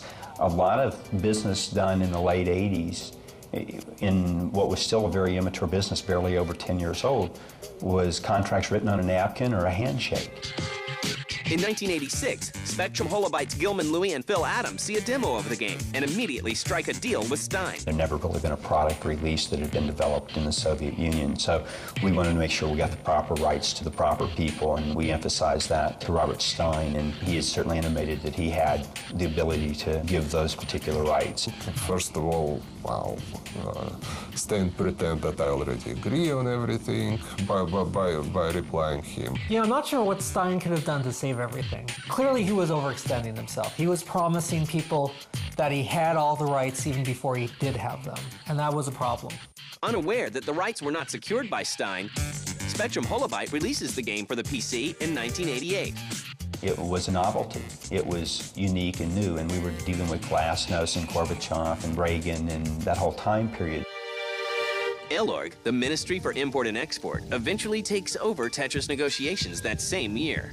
ELORG that time was kind of typical Soviet organization because they have a contact with foreigners and foreign companies and everything. I'm pretty sure that they had a very strong KGB influence. But ELORG was this ministry that dealt with exportation. The guys at ELORG were hard hitters. To this day, if you go to the ELORG building in Moscow, there's a big gate in front of it, and people warn you that you're getting photographed if you go to that gate. It was a big, shady organization, and the rumor always was that the people at the head of it were KGB. I don't know whether that's true or not, but what I do know is it was very secretive. And the trouble was just beginning. It was at one of those early CESs in January in Las Vegas that Gilman and I showed the product for the first time to Hank Rogers. That's kind of how the whole thing started. I played it and played it and played it until I put the high score on. I couldn't stop playing it. Tetris just kept me coming back. I kept coming back and playing more, and so that's when I got hooked on it. Fascinated by the game, Rogers approaches Gilman Louis of Spectrum Holobyte for rights to license the game in Japan. If you license a product from somebody, you rely on them to indemnify you and say that they have the rights. So he said he had the rights, and that was good enough for me. Gilman and I then went to Japan because we knew of Hank's interest. We met with Hank and really kind of consummated a deal for him to do a Japanese version of the product on PC as well as a Nintendo version. Hank also wanted to do it in the United States and was interested in coin-op. And when we kind of called and talked to Mirrorsoft about that, they said, look, we have a deal already in the works with Atari/Tengen. What Spectrum Holobyte doesn't know is that their sister company, Mirrorsoft, has already sold the rights for a Japanese version of Tetris to Tengen. I said, who the hell's Tengen? They have no share. They don't even exist in Japan. He says, yes, they traded Tetris for blasteroids. And I said, blasteroid? That sounds like a disease. I said, well, Gilman, you're just going to have to go back and talk to them because we have a deal. Unsatisfied with only the PC rights, an undeterred Rogers approaches Tengen for the console rights in Japan. I told my guys in Japan, I said, okay, I'm going to the States. You guys keep on working. I'm not coming back until I have those rights. What I didn't know is the rest of the story. And the rest of the story is that, in fact, they didn't have those rights. They didn't have the rights that they licensed me, or they didn't have the rights that they thought they got from Mirrorsoft. Despite this, Tetris launches for the Famicom in December of 1988. Word of mouth slowly spreads in homes and offices everywhere. End of January, everybody was sold out everywhere. We ended up selling 2 million of that particular product in Japan over about a year. Driven by the success of Tetris on the Famicom, Rogers tries to obtain handheld rights for the game on Nintendo's new portable system, the Game Boy. When I looked at all the contracts, none of the contracts included handheld rights. So I went as far upstream as I could go, which was Robert Stein. The problem that he was having is that he had never properly gotten the deals for the rights that he already had, or that he'd given to Mirrorsoft. And so he had to clean that up, and the Russians were running him through the ringer saying, unless we clean this up, we're not giving you any new rights.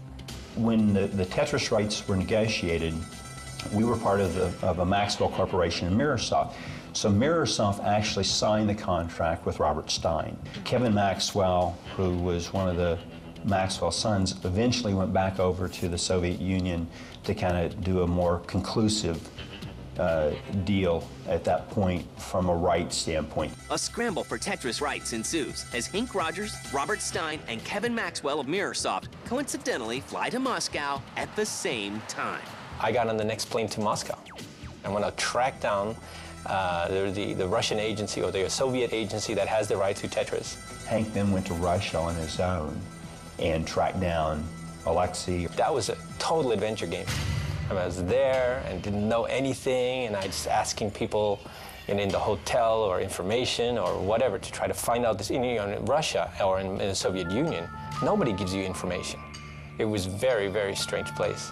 That's where the confusion came in of what rights had the Soviet Union granted to Stein, who then granted those to us. Maxwell went in and tried to tie up the rights. And I think Hank was playing with something that he knew was bigger. I was having meetings with the Russians, and then they were having meetings with the Russians. We were all taking turns having meetings. And he says, well, why should we choose you over Kevin Maxwell? I said, well, I'm not somebody from a very rich family, and I don't have a huge amount of money behind me. So I can't make an offer as big as the offer that he can make you, but I can give you an honest share of the money. The Russians decide to give handheld rights to Hank Rogers. Oh, it was absolutely high adventure. It was great. Sitting in a room with a bunch of Russians giving me the third degrees. However, the controversy continues after the Russians see a copy of Tetris for the Famicom. I said, this is my game in Japan.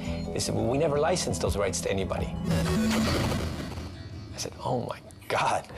Here I am. They're saying I'm a pirate because they never gave those rights out. And I'm in Soviet Union. They could just keep me here forever and send me to Siberia, you know. Who the hell knows what was going to happen? I certainly didn't. Rogers soon discovers that Mirrorsoft and Tengen do not have the rights for the console version of Tetris.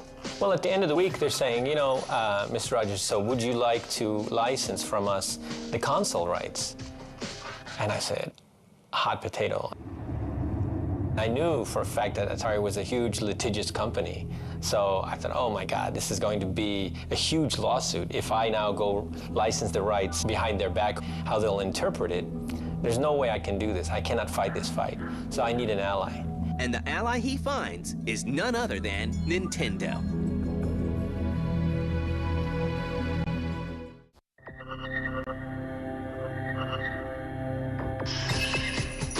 By 1989, console rights to Tetris are up for grabs. With Hank Rogers, Robert Stein, and Kevin Maxwell in Moscow vying for control, Rogers approaches game giant Nintendo for help. Well, at this time, Hank didn't feel that he could afford the war, but he brought Nintendo for next visit. A month later, I was in Moscow with Mr. Arakawa and Howard Lincoln, and they were doing a deal. Angered by what they think is double dealing, Mirrorsoft owner Robert Maxwell steps in and enlists the aid of Soviet President Mikhail Gorbachev.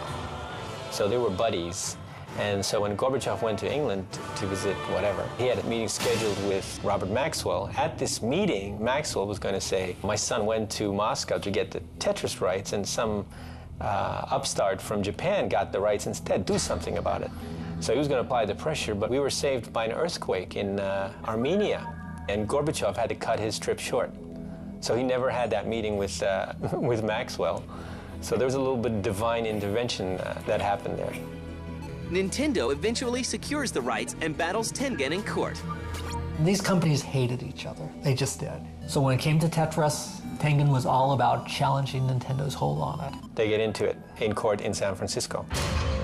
They're in court not only for that lawsuit, but for patent infringement and copyright infringement. And now they are saying, okay, well, you don't have the right to sell this game. They had created several 100,000 copies that I don't believe ever got distributed or got distributed for just a few days. As far as I know, some of the Tengen cartridges did get out to the market, but most of them ended up as landfill. After the dust settles, Tetris fever continues to spread around the world, selling about 3 million copies on the NES in 1989. Tetris got to be the ultimate every-person game. That's a game that your grandmother can pick up and start playing, and I think that's what made Tetris really the game that it is today. In 1989, Tetris is bundled with the Game Boy, putting Tetris in the hands of eager players everywhere. I convinced Mr. Arakawa that Tetris should be the game packed in with Game Boy, because everybody can play Tetris, and so they were smart about it and included Tetris. We sold over 30 million Tetris that way on Game Boy. It just went to a much broader, wider mass media market when it hit the Game Boy. The Game Boy brought it to a whole new crowd. Tetris became a household item. Looking to capitalize on the heels of Tetris's success, multiple sequels and offshoots spawned. There was Wordtris. There was Hatris. Probably the best Tetris look-alike, my favorite Tetris, was from Capcom. It was Super Puzzle Fighter.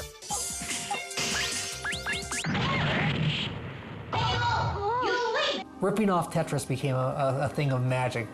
Tetris became a genre unto itself. Maybe the most significant Tetris ripoff was Dr. Mario. Tetris sells over 65 million units worldwide. Yet creator Alexei Pajitnov sees little of the early profits. Unfortunately, at the time when they were able to give some bonuses, I was out of computer center.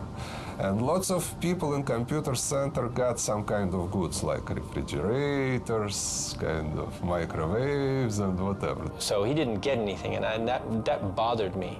That really bothered me because, you know, I come from doing business here, and if somebody creates an intellectual property, they should benefit somehow. As the old Soviet Union collapses, Pajitnov eventually moves to the U.S. I brought him to the States, got him his green card, and he worked for me. Now he works for Microsoft. He's got his citizenship.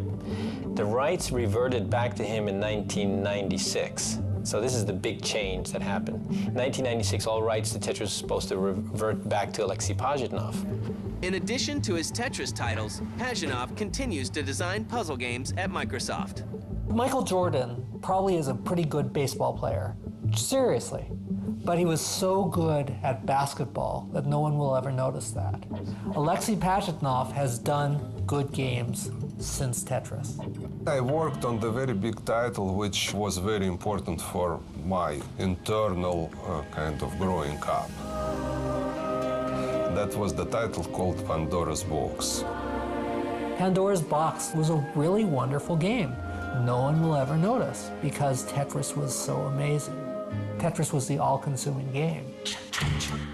Hexic and Mozaki Blocks are his latest releases for MSN Games, a casual online gaming site. Hexic is traditional puzzle game when you have hexagon pieces and you kind of rotate them trying to put together some kind of blocks. And the other game is Mozaki Blocks. And the game is very relaxing.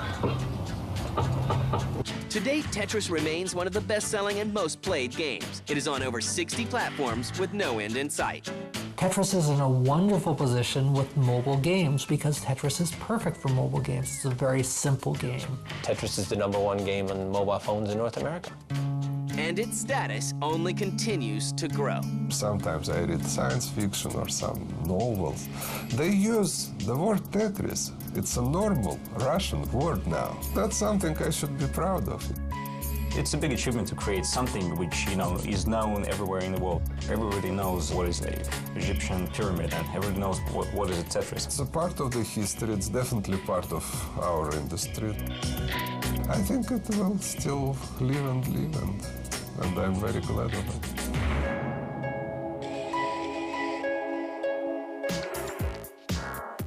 It all started with Easter eggs. Before you know it, I couldn't get enough of God mode. When I don't punch him in, I get a little weak. I thought you were supposed to go backwards in Pitfall. I can't even make it through 2 levels without infinite ammo. I can't remember a time when I didn't use codes. They made up the codes, I just used them. No one's gonna find out. Get the latest cheat codes and walk-through strategies for Grand Theft Auto San Andreas. All right, so homie, let's see if you got what it takes. Cheat season premiere, Tuesday night at 10 Eastern, 7 Pacific.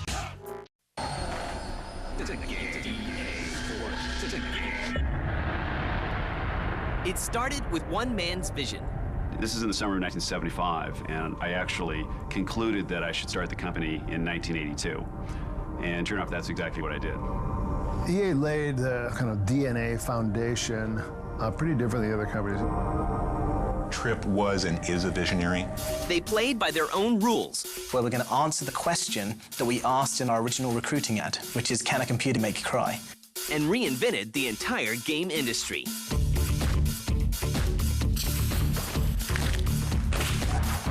That was really the birth of EA Sports. It was the first time in the industry that celebrities had been used in a game. They've had this kind of core success in these core franchises that have allowed them to become experimental. There were tough times. EA's ultimate success and even existence was in doubt. But their perseverance paid off big. This is the story of Electronic Arts. The EA machine works. It is unstoppable. It's like a giant battleship that's turning its guns, and when it starts firing, you do not want to be on the beach.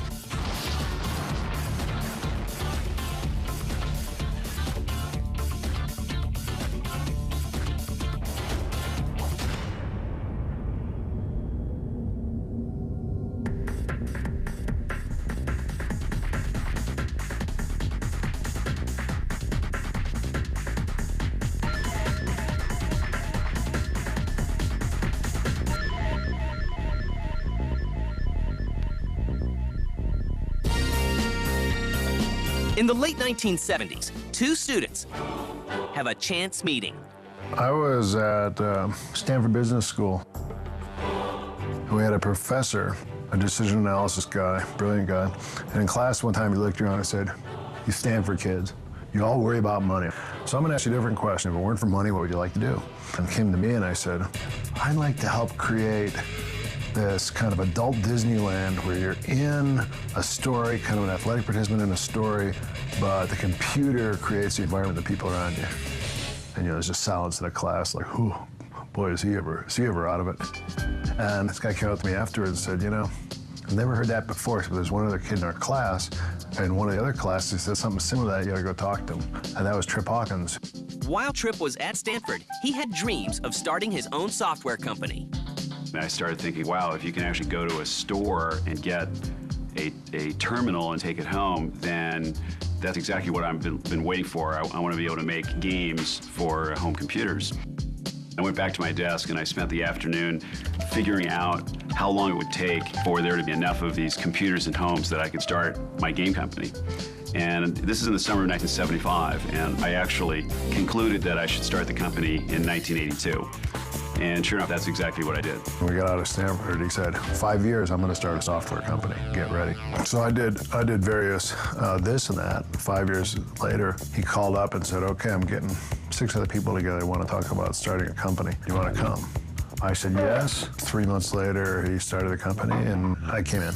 After working at Apple Computer, Trip starts Amazing Software in 1982, right on schedule. After I hired several employees and people had to answer the phone and say, "Amazing Software," people were thinking, I think this name's kind of silly and we should have a different name. And the way they go about changing their name is a bit unusual. There were about a dozen employees, and we had a rule, which was that we were going to stay up all night if necessary until we all agreed on a new name. And that you could go to bed if you wanted, but if you went to bed, you would lose your vote. So it was actually not until about 2 o'clock in the morning that everybody that was still awake agreed that the name should be Electronic Arts. Electronic Arts is poised to turn the video game world upside down, playing by their own rules. Probably the riskiest decision that I made in starting EA was the decision to sell directly to retailers. And at that point in time, nobody was doing that. Everybody sold to distributors who then sold to the retailers. I had studied these other media industries like records and books and noticed that the leaders all had control of their distribution. EA laid the kind of DNA foundation pretty different than the other companies. So at EA, Trip started out keeping, I think it was 15% of the company. Trip took about 1/3 of what other founders did and basically laid the financial DNA for a big organization. Electronic Arts also quickly realizes the importance of presentation and packaging for video games. My thought there was that here we have packaging that's very unsophisticated for games at that time. A lot of it was just in Ziploc bags. I thought, well, number one, I don't want to spend a lot of money on the packaging, and number two, I want to have something that has more impact, that makes people think that it's a creative product. Well, hey, records sell for less than $10, so why can't we just use record packaging? First time I heard about EA was when their first batch of games came out. They had this big press campaign about digital artists that can computer make you cry, and they had the kind of the record album looking packages. When EA started, there was a whole different philosophy of actually having a professional organization that started out thinking about the complete process of publishing. Part of that was that attitude of how you promote the artists. The upstart game company also makes it a point to treat developers as artists and promote them accordingly. I was applying a lot of thinking just from looking at the music business and the book business and trying to figure out, well, what are they doing and why does it work for them and how can we apply that to what we're doing? He brought in producers from A&M Records to teach the producers at EA how to develop artist and repertoire, because no one had ever used the title producer before. So the handful of us who were fortunate enough to be the early producers at EA were the first people ever to have that job in the industry, because Trip Hawkins was the first one to see that that was what was needed to guide products through, the same way that was in film and the way it was in music. Terms like affiliate label, producer, director, those are terms that are still used today in the game industry. By 1983, EA is releasing games like Hard Hat Mac and the highly regarded strategy game Mule. Mule by Ozark Softscape and Dan Button, which got a complete aspect into players negotiating with each other through a very simple interface within the game. I talk to more game designers still today, 20 years later, If you ask them what was a game that they respect or that influenced them in their careers, a lot of people go back and talk about Mule. Everything is going well for the young company, but the roughest times are yet to come. It was the fall of 1983, and the video game business was crashing around our ears. Bad games were flooding the market, and sales were just dropping.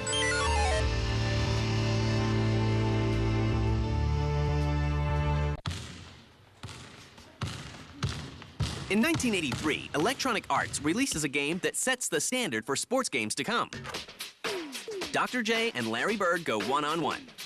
That was really the birth of what became EA Sports. And it was the first time in the industry that celebrities had been used in a game. Graphically, it was very simplistic compared to what we were used to in the coin-op world. They were actually taking real stats and applying them to a game, trying to bring it to life, made it more real. It was really an interesting idea. That game ended up being a big success for us. It was really our first genuine hit product. Not long after the success of Dr. J and Larry Bird, the video game market takes a turn for the worse.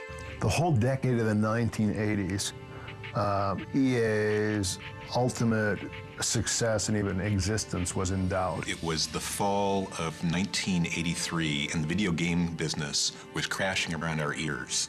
The cartridge business had been suffocated in that tremendous oversupply of product from new people. Bad games were flooding the market, and sales were just dropping. And PCs were just starting to catch fire in the homes and take off. EA survives by capitalizing on the rise of computers with popular PC titles like Archon in 1984 and The Bard's Tale in 1985.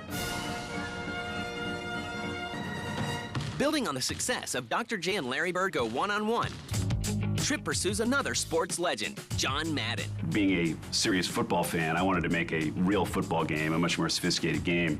That's why I wanted to recruit a coach like John Madden to help make sure we got all of the details of authenticity right. So he got the Madden, and Madden, of course, thought he was a total dweeb.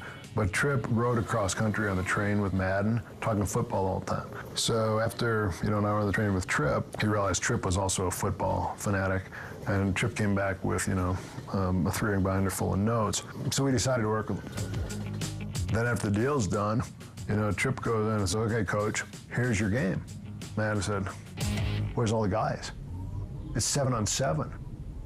Tripp goes, yeah, this is, on these computers, this is all we do now. And Madden said, no, you can't ship a game with my name on it. That's not real football. We had such an ambitious undertaking. It took 4 years to make the game. It was almost killed a number of times. And it became known in the company as Tripp's Folly. Everyone in the company thought we should just give up and forget the whole thing.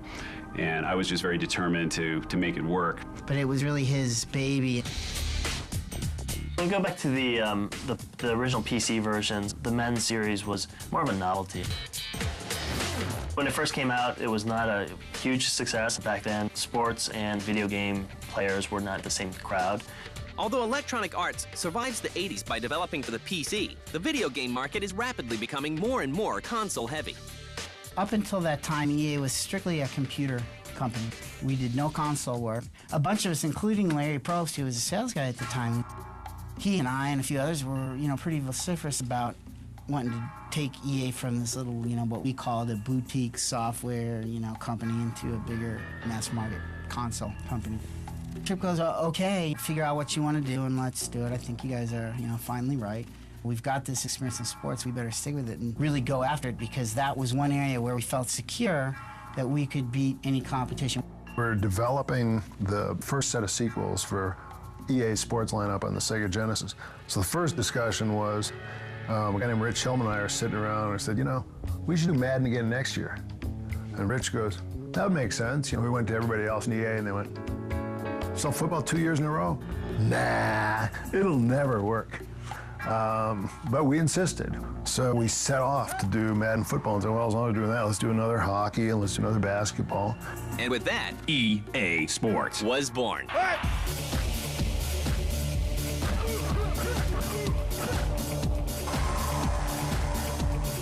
The culture at EA sort of really took off when EA Sports sort of found its center. After the successful launch of EA Sports, Tripp sets his sights on hardware. It was a play I viewed as a way of taking Electronic Arts to the next stage as a software company, because the most valuable software companies, Microsoft and Sony, are involved in the hardware business. They're involved in the platform business. They don't just make application software. I thought, hey, why shouldn't we bid for that? Development of the 3DO begins within EA and becomes Tripp's pet project. That's a very risky thing to do. So there was disagreement at the board level and within the management team about the risks associated with that. Two things happened at Tripp. I think the first thing is he got bored. You know, it looked like we had 3 years of easy sailing on Genesis. There wasn't enough for him to do. He's a real creative and energetic guy. He was demotivated from being a CEO of a company that wanted to grow, and he had this vision about what became 3DO. And then as he got into 3DO, it just obviously became a conflict. Something had to be done with 3DO to turn it into a more viable company, and it was clear that that was going to take a lot of focus, and I just didn't feel comfortable that I could just abandon it. In the end, when given a choice, you know, do you want to change the world again, this time with a hardware company, or, you know, kind of do this cyclical growth thing with EA, he chose 3DO.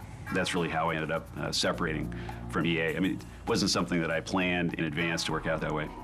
A lot of people use the word visionary very loosely, and the word is thrown out in a very casual way. Tripp was and is a visionary in that a lot of things that came to pass, Tripp did see them long before they came to pass. And his batting average for being able to view how events would unfold was so high, plus his ability to motivate people to go out and try and make that vision of the world happen. So that's the way I think of him, as somebody who actually truly deserves the word visionary. In 1991, Tripp Hawkins leaves the company he founded to embark on a new venture, placing Electronic Arts in uncertain hands. We did a really rocky transition in the early 90s from the founding CEO to a new CEO. Made for a really hard 3 years.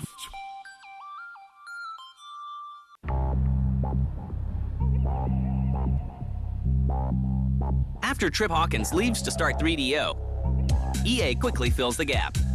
My impression of EA after Tripp Hawkins is that Larry Probst took over the helm, and Larry Probst is an amazing leader. Larry Probst, who's the CEO of the company and sort of really kind of grew the company from a couple of $100 million to where it is today, nearly $3 billion in revenue. He's a sort of phenomenal figure, very balanced, very fair, very hard. Under new leadership, Electronic Arts continues to dominate the industry and pursues talented outside developers. That's when EA realized that they should start making periodic acquisitions to just beef up the product line and beef up the internal development resources and add more brands. They almost kind of started that campaign with Origin. I think they had a lot of disruption and chaos that happened after the Origin acquisition. And the important thing is they learned from it, I think, so that when they started doing their next acquisitions, they had a much better sense of kind of what to look out for. With the acquisition of Origin, EA continues the popular Ultima series and releases the first ever massively multiplayer online role-playing game, Ultima Online. It did what role-playing games have been trying to do for a long time, is kind of recreate that original little community experience of people sitting down and playing. It finally got it. In 1990, EA acquires Distinctive Software, a Canadian-based company. Don Matrick, who had founded Distinctive Software as a child prodigy and then run it for 10 years. Matrick called up Tripp and said, "You guys should acquire us." Distinctive Software, which is EA Canada today, and it is the largest video game studio in the world. They do have a lot of the big-time titles. They're a workhorse for EA, NBA Live, Need for Speed, Def Jam, FIFA, MVP Baseball. He delivers, gives it a ride, deep to center, shades of Molyneux. What EA's done in terms of buying the developers, it's been very successful. They've worked with the developers on multiple SKUs. It's given them time to get to know each other and understand whether or not they're synergists, rather than just go out there and chase after the hit developer who's got big million-unit seller last year and just buy them outright. In 1997, EA buys Maxis, the developer of the SimCity series. It was actually pretty impressive, the group of people they brought into Maxis. About 4 sharp people replaced about 10 vice presidents that we had at the time, and generally did a better, more focused job of running the company. Because of that, Maxis, as a studio, was able to get much more focused on what we were good at. Under Electronic Arts, Maxis releases SimCity 3000 and the best-selling PC game of all time, The Sims. And EA helps change the makeup of the industry. Which came first, the chicken or the egg, you know? Is EA gobbling up developers, thus changing the industry, or is the industry changing, thus requiring EA to gobble up the developers? You know, I'd always seen EA as kind of like the Death Star. You know, like this large monolith kind of going around and gobbling up things. You know, what I didn't realize until they acquired us was they, in fact, were being run by very smart people. Other key acquisitions made by EA include Peter Molyneux's company, Bullfrog, and the Florida-based Tiburon, known for bringing the Madden franchise to the next-generation consoles. Madden NFL 2001 has a special place just because of, it really put our company, Electronic Arts Tiburon, on the map as one of the premier sports games developers. You know, that was a huge achievement.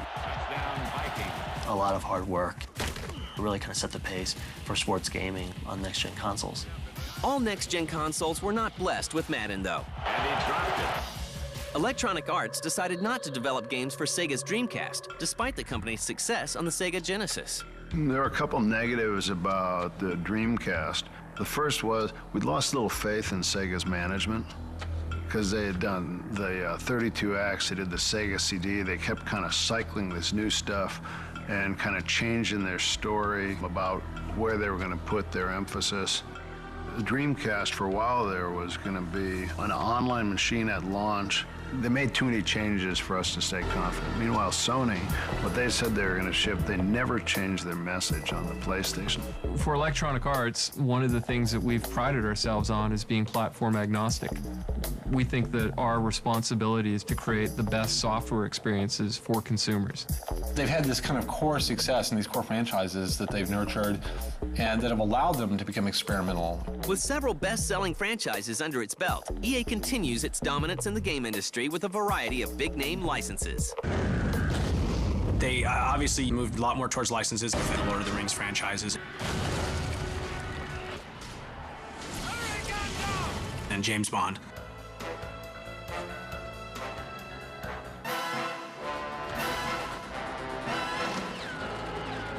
Harry Potter. That's taken up a lot more of the growth of the company.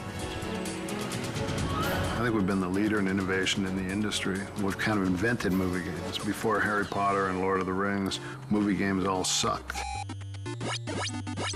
And they came out late. And we still see highly anticipated movie games that still suck. The appetite for innovation and risk-taking in EA in the last 5 years has changed pretty dramatically. Today, Electronic Arts continues to expand its reach into the video game community. This gaming giant now has over 4,400 employees worldwide, and it's showing no signs of slowing down. This company has a future. Electronic Arts, I think, is now institutionalized learning habits, marketing habits that can withstand kind of the transition between generations. At EA in the next 5 years, we're going to get to the place where we're going to answer the question that we asked in our original recruiting ad, which is, can a computer make you cry? What makes EA successful is that they have a good mix of the right people and a good mix of the right personalities. EA's success is a gestalt of those people. As a producer, it's a pretty impressive thing when the EA machine works for you. It's very gratifying if you've just poured your heart and soul into something for the last 12 to 24 months to see this machine fire up. It's like a giant battleship that's turning its guns, and when it starts firing, you do not want to be on the beach. I'm kind of amazed at what has happened. That's beyond my wildest dreams, and it's totally exhilarating.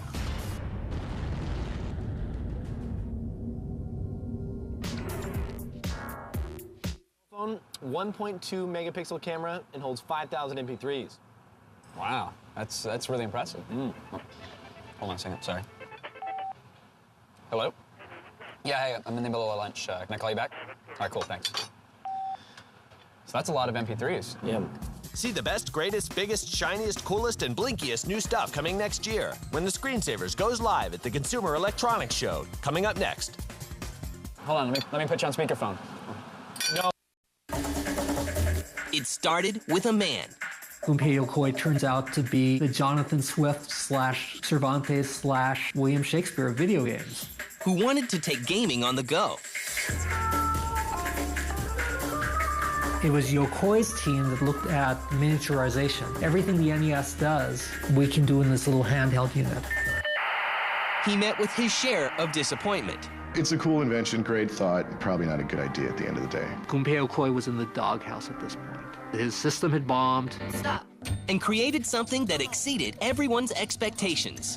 The GBA is definitely the most successful console in the history of mankind. This is the story behind the best-selling game system ever created, and the man behind it. It's the story of Nintendo Game Boy. Game Boy doesn't just lead the handheld gaming market, it owns it.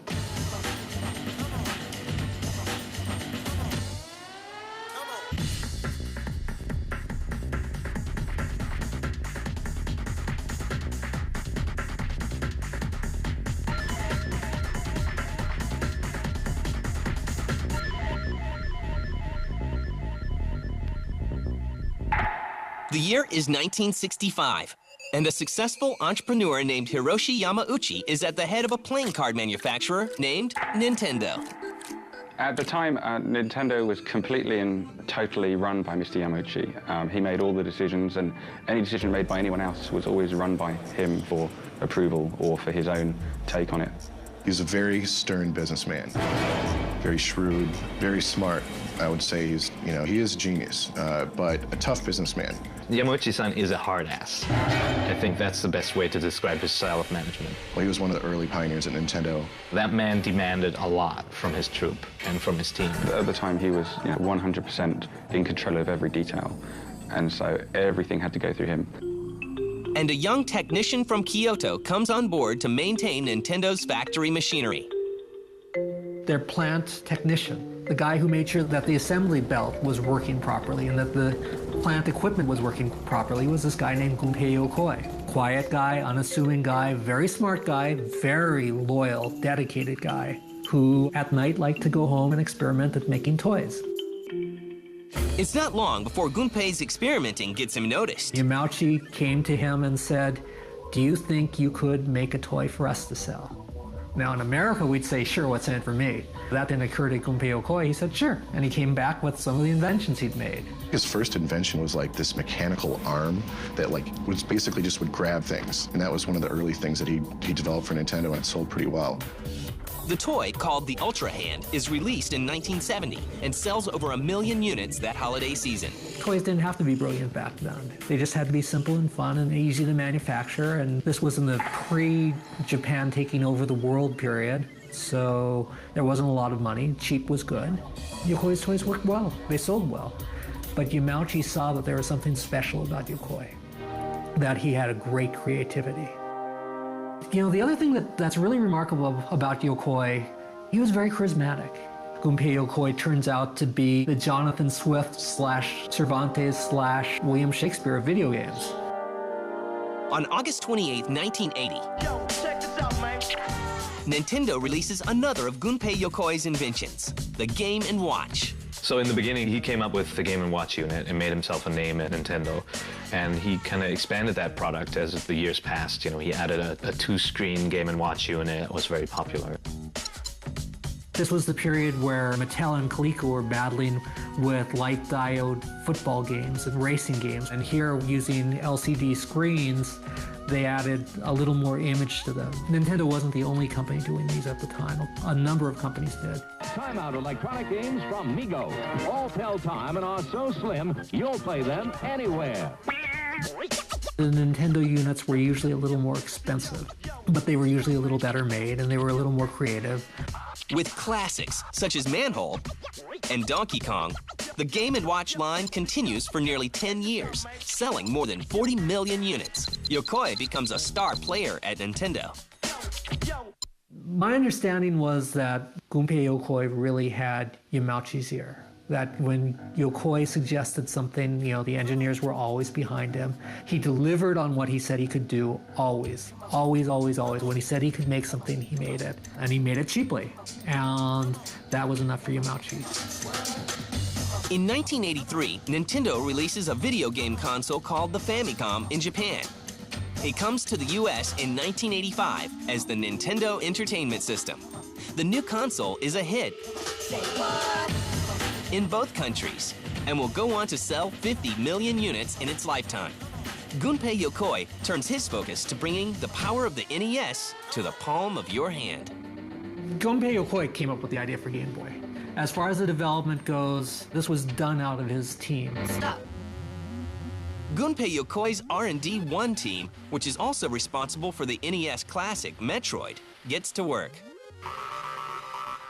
The inspiration for Game Boy definitely was Game & Watch territory. It was basically taking console gaming and merging it with the whole Game & Watch handheld craze. What Yokoi doesn't realize is that their little NES has a big future.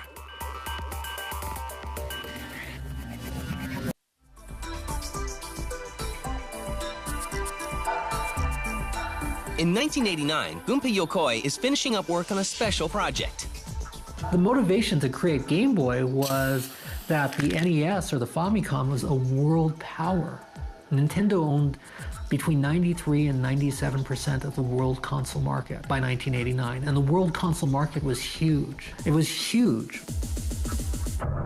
So they said, well, look, here's a chance for us to go from just this little piece of business to a much bigger piece of business. Portable Game Boy is launched with an initial selling price of $169.99.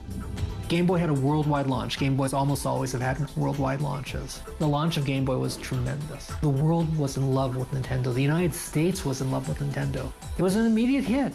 It came out, people bought it, it immediately expanded their business. And the Game Boy has an unstoppable ally, a game called Tetris. The initial success of the Game Boy was due to Tetris. A fantastic game and a brilliant business decision for Nintendo to bundle it. Tetris was very, very instrumental to the success of the Game Boy, simply because it was on the Game Boy at the right time. I wouldn't say that the Game Boy wouldn't be what it is today had it not been for Tetris, but it certainly helped really jumpstart and accelerate the Game Boy audience growth. They had Tetris, you can't underestimate that as, sort of a factor in the original Game Boy's success. Nintendo also has a stable of NES games that are perfect for the Game Boy. When Game Boy launched, Nintendo went back to the well a little bit. NES had come out in America in 1985, 86 was when it went coast to coast. And it had NES baseball, it had a NES tennis, there was a golf game. Nintendo went back to a lot of these very easy games and ported them over to Game Boy. But the launch titles looked an awful lot like launch titles for the NES. But it doesn't take long for competition to appear. Atari came out with Lynx at the same time that Game Boy came out, and they had to be thanking their lucky stars over at Atari because, here comes Game Boy, little tiny screen, black and white, very low resolution. They said, they'd gotten to go see a demonstration of Game Boy. I like Game Boy. And they laughed and laughed and laughed till they cried because the thing was so pathetic. What they didn't realize, and what Nintendo has always focused on, was if you're going to play a portable game, people are thinking cheap. They're thinking convenient. One of the key advantages of the Game Boy was that it was low cost and that it didn't have any moving parts in it. So there wasn't a disk drive or anything. It was all cartridge based, and it didn't have a light in it. So you could play Game Boy games for a very long time, and that's very important for the target group of the Game Boy. It was kids. You could take out a Lynx and play for 2 hours maybe, and you would have to either carry some spare batteries or run back home and get some. And for going on trips or being on a long bus ride and a train ride, it just wasn't feasible. Although the Lynx was technically a more powerful system, it quickly finds itself in bargain bins. While Game Boy sales continue to climb. In 1991, Sega and NEC also enter the handheld market. Game Gear was similar in that it had a really cool screen. You could even watch TV on it. It just looked great. But in order for the screen to be that great, it had to be powered by a lot of battery power, and that meant that the batteries didn't last very long. And then at the same time, NEC came out with its Turbo Express. Again, a better screen, color screen, backlit screen, but it's playing actual console games. But the problem is both of these units cost more than Game Boy. Even though the NEC Turbo Express played console games, the library was nowhere near the size of the Game Boy library, and you gotta harp on the battery life again. Thanks to longer battery life, a larger selection of great games, and a cheaper price point, the Game Boy comes out on top, selling 32 million units by 1992. Meanwhile, the Lynx, Game Gear, and Turbo Express become things of the past. But how much longer will the relatively simple Game Boy be able to stay on top?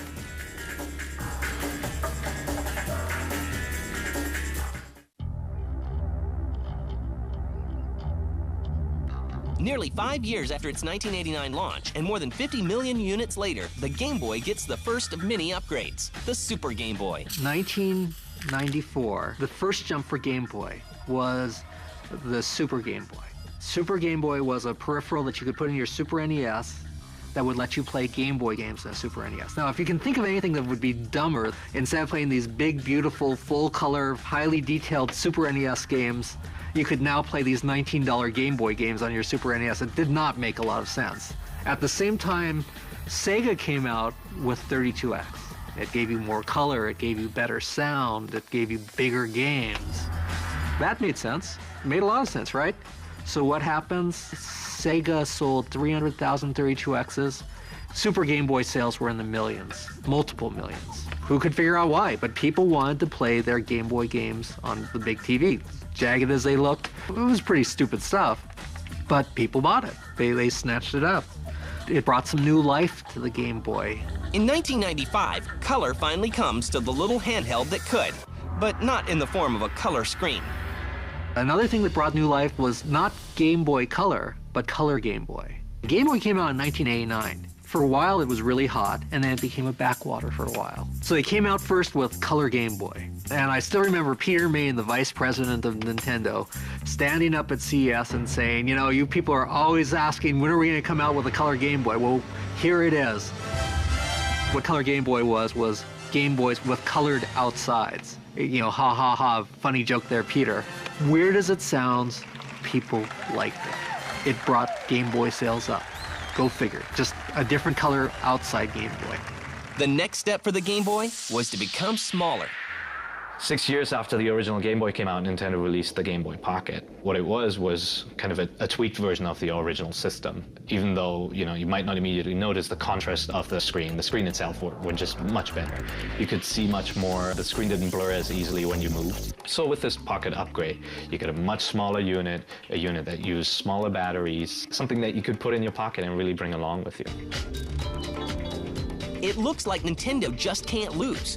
But that changes in 1995, when the father of Game Boy, Gunpei Yokoi, releases what will become Nintendo's biggest flop, the Virtual Boy. He was interested in the experiment about, could you make games 3D? Could you actually make it so that instead of feeling like you were looking at an image, you were looking at an object?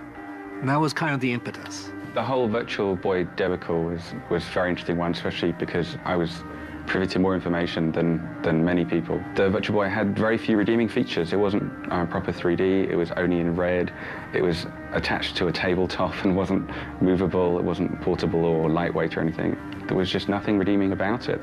And the ultimate frustration for me was that they had a much better system in development that got cancelled that might have been successful. You never know.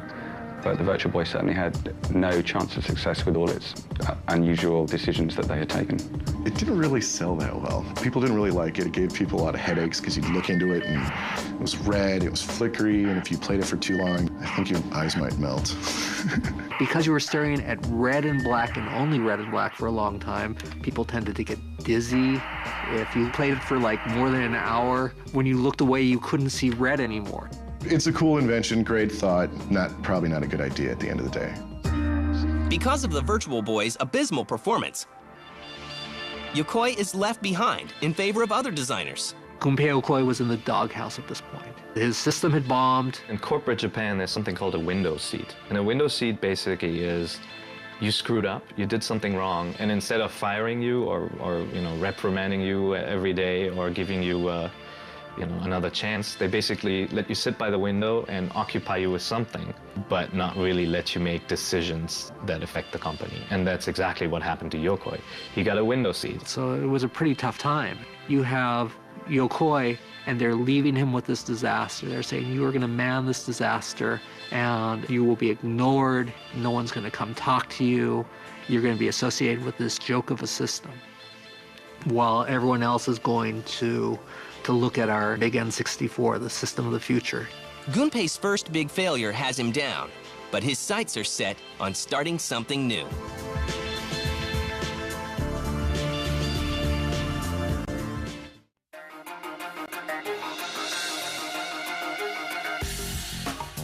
By 1996, Nintendo has grown bigger than ever, and with that growth comes a change in focus to bigger projects, such as the Nintendo 64. This powerful new system overshadows the failed Virtual Boy. In August of that year, Gunpei Yokoi decides to leave the Japanese gaming giant and start his own company. He was sitting there working on stuff that had no consequence, stuff that wouldn't make Nintendo a lot of money, wouldn't exactly change the world. So Yokoi got bored and in the end left the company. It wasn't too much longer that he started Koto. While he was at Koto, he did what he always did. He created a new game system, the Wonder Swan. Tragically, on October 4th, 1997, Gunpei Yokoi is struck and killed by a car in Japan. His death is felt throughout the industry. He was also a father and a husband, and very much in love with his children. The name Gunpei Yokoi was synonymous with handheld gaming, and for this person to get, to get killed in a car accident, die such a meaningless death, I think the industry was just shaken up completely, Yokoi's legacy lives on in his creations, and Nintendo continues to build on his greatest invention. Nintendo had been working on color Game Boys for many, many years before the color Game Boy actually came out. They had a policy, quite rightly, that they wouldn't release a color system until they could have almost as good battery life as their black and white system. But color isn't the only innovation for the Game Boy. I think that one of the other things that has contributed to the success of the Game Boy has been matching great software titles with the different platforms. I mean, with Game Boy Color, that came out and we were able to launch that essentially with the Pokemon games. Pokemon was a phenomenal success and an amazing game, perfect for the Game Boy. They're great games, and I think they really helped draw audiences in and convince them to buy the hardware. The success of Pokemon puts a Game Boy in the hands of nearly every kid in America. But Nintendo is already thinking about the next step. Nintendo actually had, it was called Project Atlantis. That was the original code name for the Game Boy Advance. It was actually ready a lot longer before they released it, but they didn't want to release it because the Game Boy Color was selling so well. By June 11th, 2001, Nintendo is finally ready to release the next generation Game Boy to the masses. It only takes 4 days for the new system to sell more than 500,000 units at just $99 a piece. Pretty much anyone can buy the Game Boy Advance, and we've really tried to take the technological capabilities of Game Boy and improve upon them while keeping them within reach of the average consumer. The Game Boy family has a new addition. A new screen-lighted, flip design model we're calling Game Boy Advance SP. On March 23, 2003, Nintendo releases a redesigned Game Boy Advance. In just 1 year, 6.5 million units of the new handheld are sold. Well, the Game Boy Advance SP, of course, is the culmination of 14 years of great Game Boy fun. It's front-lighted, it's got a rechargeable battery, it's got everything game players have been asking for. In 2003, Gunpei Yokoi's accomplishments are honored at the Game Developers' Choice Awards. For lifetime achievement.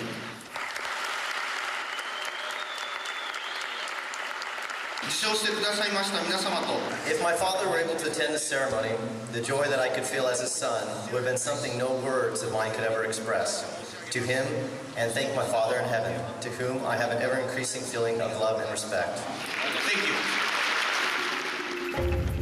Nintendo continues to push the envelope of portable game design with the DS.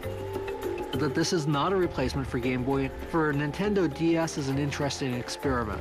The future for Game Boy is that Game Boy is going to get smaller and cheaper. In the past, there's been other handheld systems that have better technology, but for one reason or another, GBA just has plowed through them all and totally dominated.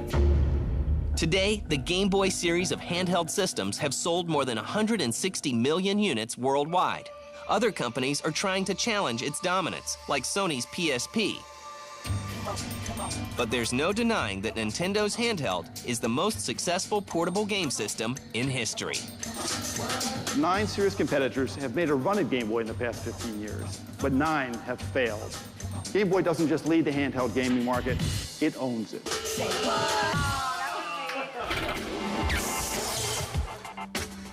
It all started with Easter eggs. Before you know it, I couldn't get enough of God mode. When I don't punch him in, I get a little weak. I thought you were supposed to go backwards in Pitfall. I can't even make it through 2 levels without infinite ammo. I can't remember a time when I didn't use codes. They made up the codes, I just used them. No one's gonna find out. Get the latest cheat codes and walk-through strategies for Grand Theft Auto San Andreas. All right, so homie, let's see if you got what it takes. Cheat season premiere, tomorrow night at 10 Eastern, 7 Pacific. It started with a flop. They released it to test audiences, and people hated it. They had a bomb on their hands. But a young visionary turned failure into success. Shigeru Miyamoto got a job at Nintendo and was told, save this thing, it's horrible, make it better. And Miyamoto did exactly that. And created a legendary character.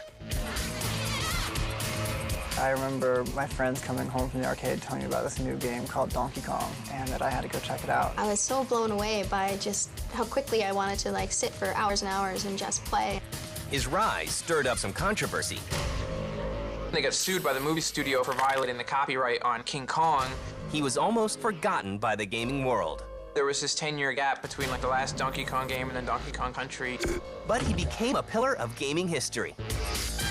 Donkey Kong definitely deserves a place in the pantheon of character gods. This is the tale of the one and only Donkey Kong.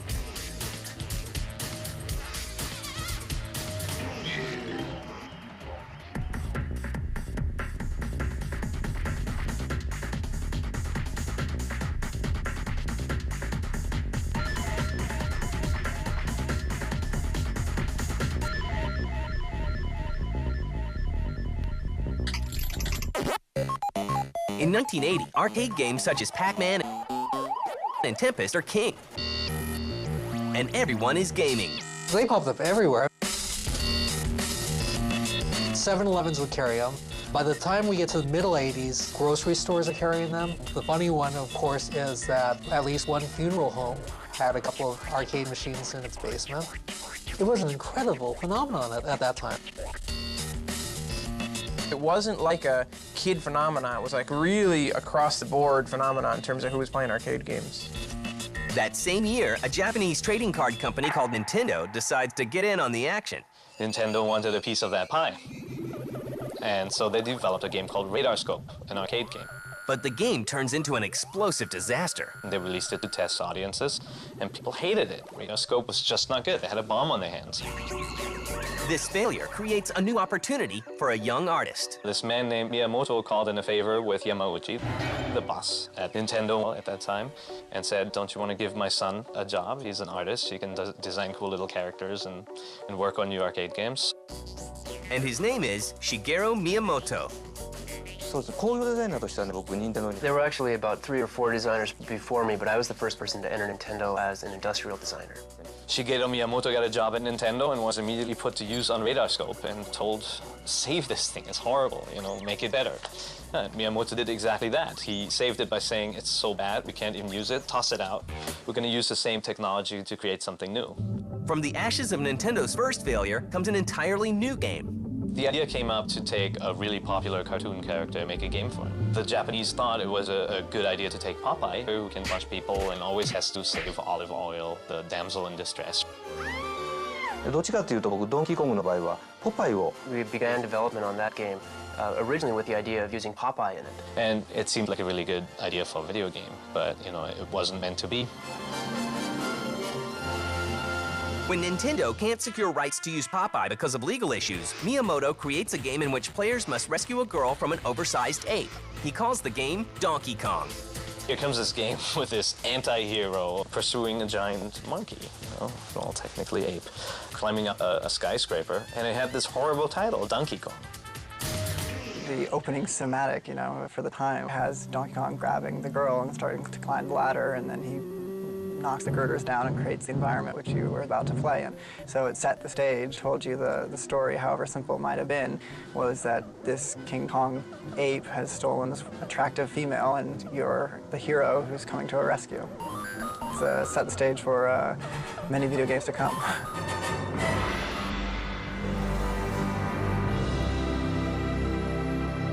The whole story behind the title, I think, is an interesting one because I think it was Miyamoto. Miyamoto wanted to find a good name for his Kong title that wasn't King Kong. And so he looked in the dictionary for the word stubborn. And of course, in the dictionary, it said stuff like stubborn like a mule, stubborn like a donkey, and boom. For some odd reason, he latched onto the whole donkey thing and called it Donkey Kong. Miyamoto's new game is ready to ship, but will it face the same fate as Radar Scope? The US distributors weren't so happy with the title, with the look of the game. They thought it was too childish, you know? At the time, the games in the arcades were Space Invaders, shoot 'em ups. You had games like Missile Command, you know? It was always about saving the world from the alien invaders or evil Russians or whoever. I think early on, there were a lot of arcade games out there, some of which weren't successful. People were questioning how successful was the video game industry going to be. And here was this new arcade, and nobody was quite sure what to make of it. Wait a second, Donkey Kong? You know, if you think about it, it's pretty ridiculous. So imagine the way the US distributors must have felt when here comes this team of Japanese video game makers, a toy maker, and says, got this great game called Donkey Kong. And they're like, bomb. Space Invaders, that's the title, Missile Command, you know, save the world. So they weren't too enthusiastic about it. Nobody thought this thing would take off.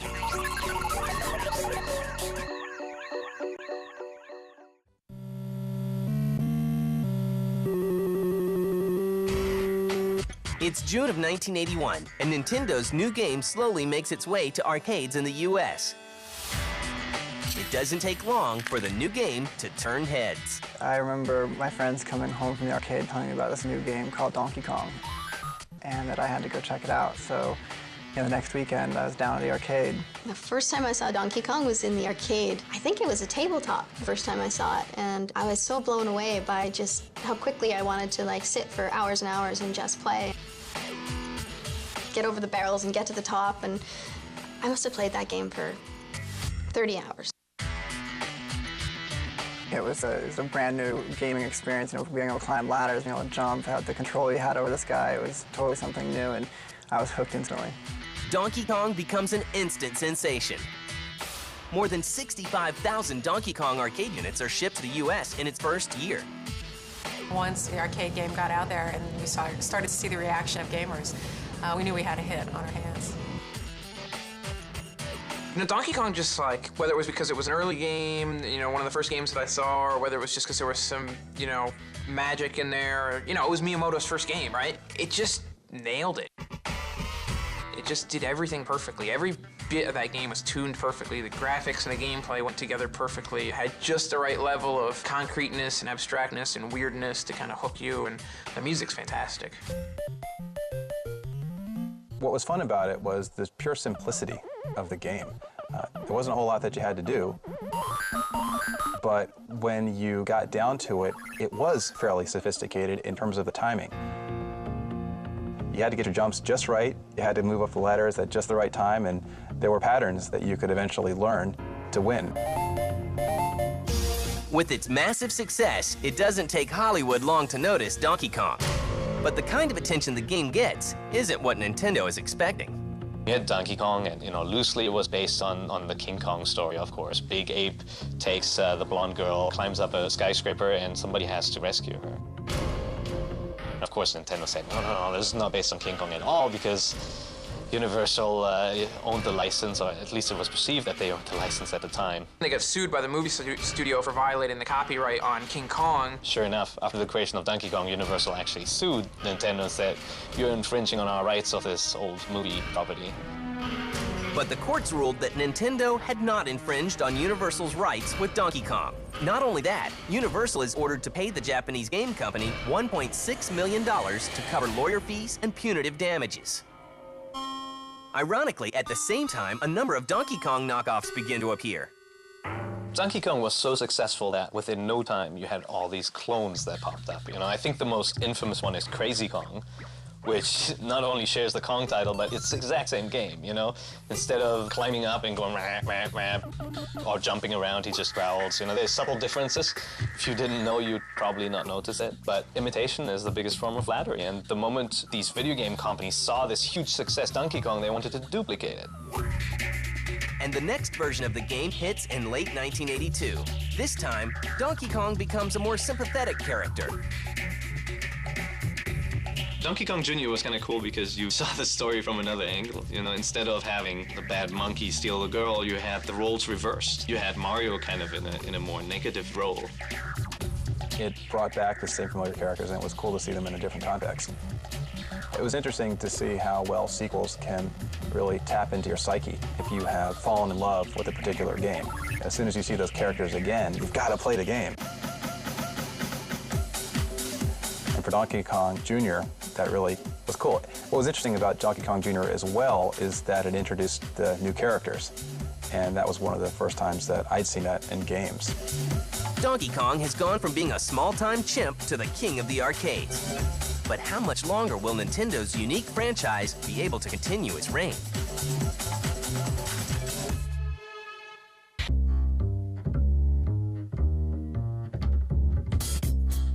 By 1983, after 2 successful arcade games, Donkey Kong is a true phenomenon. Soon, a 3rd Donkey Kong game appears, where once again Kong is shown as a villain. But the game isn't as well received as the previous titles. I did play Donkey Kong 3 in the bug house, and you had to spray out Donkey Kong's ass. It was sort of a fringe Donkey Kong game. I don't know if it was from the very beginning destined to be a Donkey Kong game, or if it started out as something else you're trying to push to the top of the bug house, and they just put Donkey Kong in there to make it attractive. The once mighty Kong begins to fall.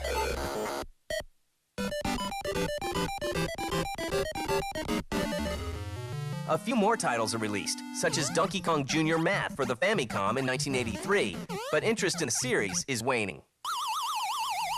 I think the reason that Donkey Kong kind of disappeared was because Mario was the interesting character. Mario was the guy you were playing. As a player, that's who you identify with. Donkey Kong himself, if that's who Donkey Kong really is, the big ape, was kind of a side note. Mario became their bankable hero, and they really were focusing on the Mario franchise for so long that I think Donkey Kong just took a back seat for a while.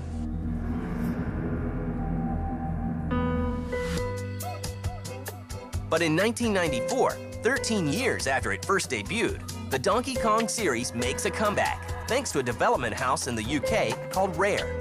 In 1993, Rare Limited, an English company that was a partner of Nintendo's, got permission to use Donkey Kong, a character that Miyamoto had created, to make a game called Donkey Kong Country.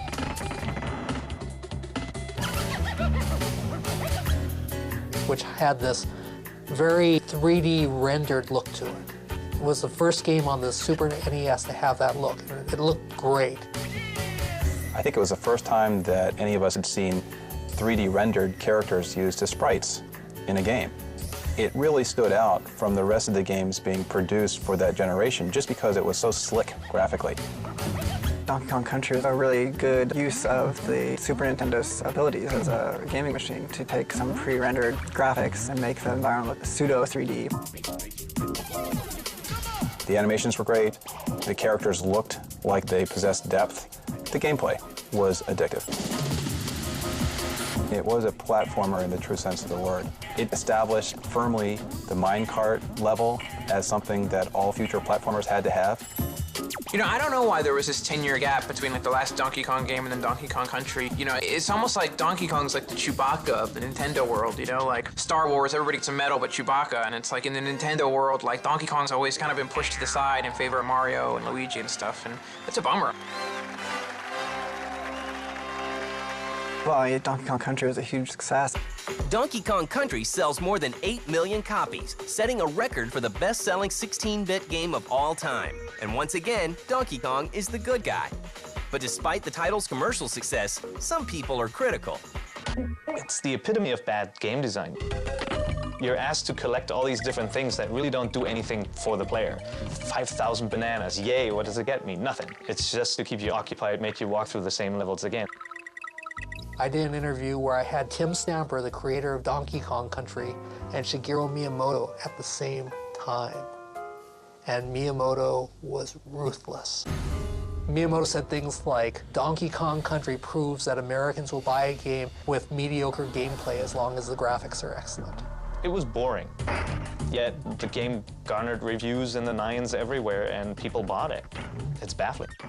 And Stamper, you know, just the quintessential English gentleman, sat there and took it. And even though really the anger wasn't meant to be at Stamper. Just Miyamoto carved his territory. He marked his area. He was letting people know that he was the greatest. Despite the opinion some critics have of the game, some of the most overrated games are in the Donkey Kong Country franchise. Rare goes on to turn Donkey Kong Country into a franchise, releasing Donkey Kong Country 2, Diddy Kong's Quest in 1995. Donkey Kong Country 3, Dixie Kong's Double Trouble is released in 1996. Soon, Donkey Kong will take his first step into a whole new dimension.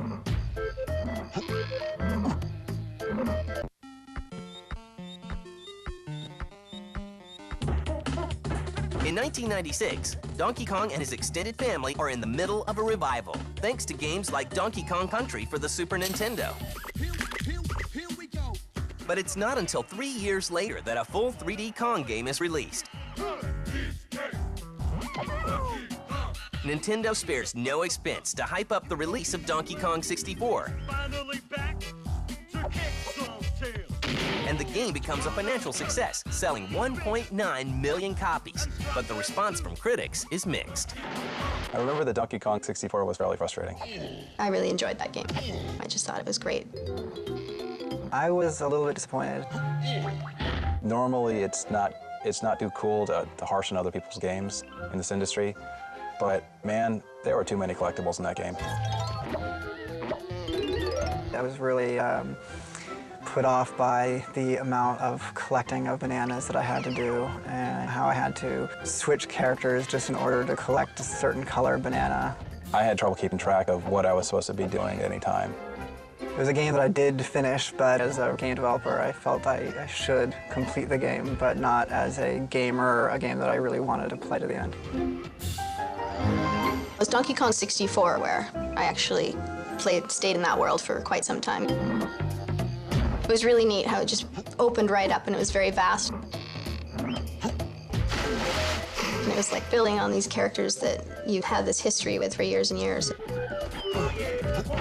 I think it was a noble attempt to bring it into the Donkey Kong Country franchise into 3D.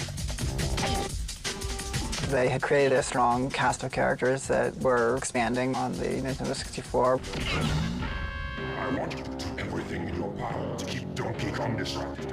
Steal that all the golden bananas he treasures so much. I just think that, you know, I mean, there's high points and middle points and low points in games, and this was somewhere in that range. I don't think they were just trying to cash in and make a mediocre game sell because of a strong license. I hope for your sake, you're right. I think it was a real attempt at making a hit game. I think it was a technological achievement. Developing free-roaming 3D platformer was difficult, and they did a good job of it. But the choices that players had were overwhelming. Today, more than 15 million Donkey Kong games have been sold for handheld gaming systems, while over 28 million have been sold for consoles. It's a character that has everything that's needed to be huge. It's very identifiable. He has a personality. He's silent, but he still has that strong personality. He's funny. And I think that Donkey Kong certainly has a chance of being as big in the future as he was in the past. In 2004, a collection of new Donkey Kong titles are announced, including Donkey Kong Jungle Beat and Donkey Konga.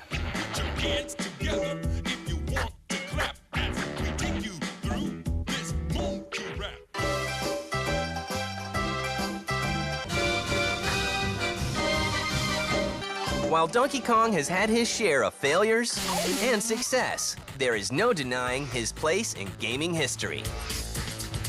All games these days are really standing on the shoulders of giants. Games like Donkey Kong. We take our lessons from all of those games that were kind of hammered home when we were kids. You see the same types of gameplay appearing over and over again in today's best games. Donkey Kong definitely deserves a place in the pantheon of character gods. Donkey Kong is one of my favorites. A lot of people remember him fondly and still hope that he comes out with yet another game and he relaunches himself into preeminence. And I don't really think there's any fundamental reason why he can't. Well, Donkey Kong, they play up that he's the strongest of the group, likes to have a good time. They put the necktie on him to show that he's got a little bit of personality to him. Very lovable character. The thing about Donkey Kong that makes him a great character is he's got like the zen of Kong, right? He's this kind of complicated character. Is he a friend? Is he an enemy? And you know, they've done some things with him over time, but I don't think they've ever really like completely explored the character to like really know what makes Donkey Kong tick. To me, Donkey Kong holds a very precious place for me because that was really the first time where I was recognized for my work in game design. I mean, up to that point, video games had been designed mostly by technical people. And it was really the first time that a designer had actually created a game and been recognized for that work.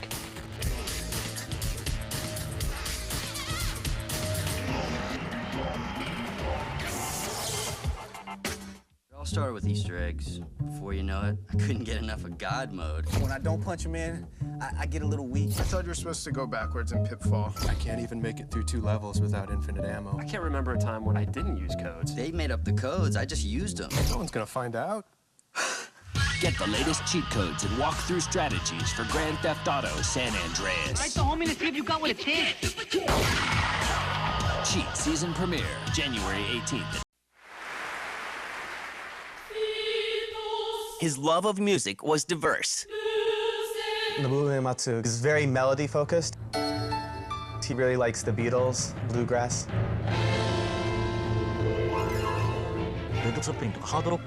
I love rock. I grew up listening to Led Zeppelin. He started his career with a collection of simple tunes. Like one of the most well-known sounds in video games is that victory sound. Da da da da da da da. He overcame the limits of technology. With his NES and SNES music, it was just brilliant considering what limited tools he was working with. And created one of the greatest musical dynasties in gaming. Immediately when you turn on a Final Fantasy game, you hear the soundtrack rolling into your speakers and you know you're in for a big, big adventure. He's right up there with Madonna and Britney Spears over in Japan. When this guy comes out with a soundtrack, people are listening. This is the story of Nobuo Uematsu.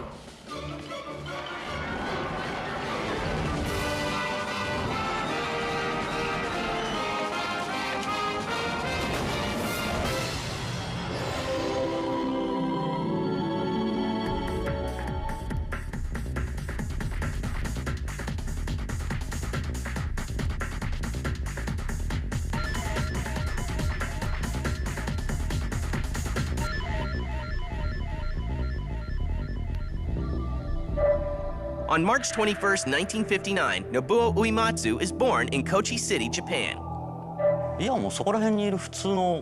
My home, Kochi, is about an hour by plane from Tokyo. It was kind of a countryside. There was a lot of nature. When I was in elementary school, rather than going to the city for amusement, I'd go to swim in the river or get a tent and go camping. It's not long before this young boy from the countryside finds something he loves. As for music, I enjoyed listening to it from a very young age.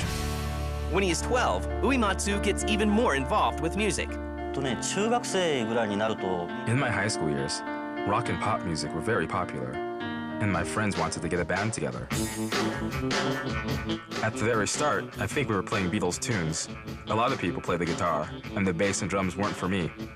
So when asked what I could play, I thought, well, there's a piano at my house, so why not the keyboards? That's how I became a keyboard player. He's kind of a very traditional musician. He's very melody-focused. I love rock. I grew up listening to Led Zeppelin. He really likes the Beatles, bluegrass. Those are some of his musical influences. Elton John writes such unique melodies. No one else writes melodies like him. I really admire that about him.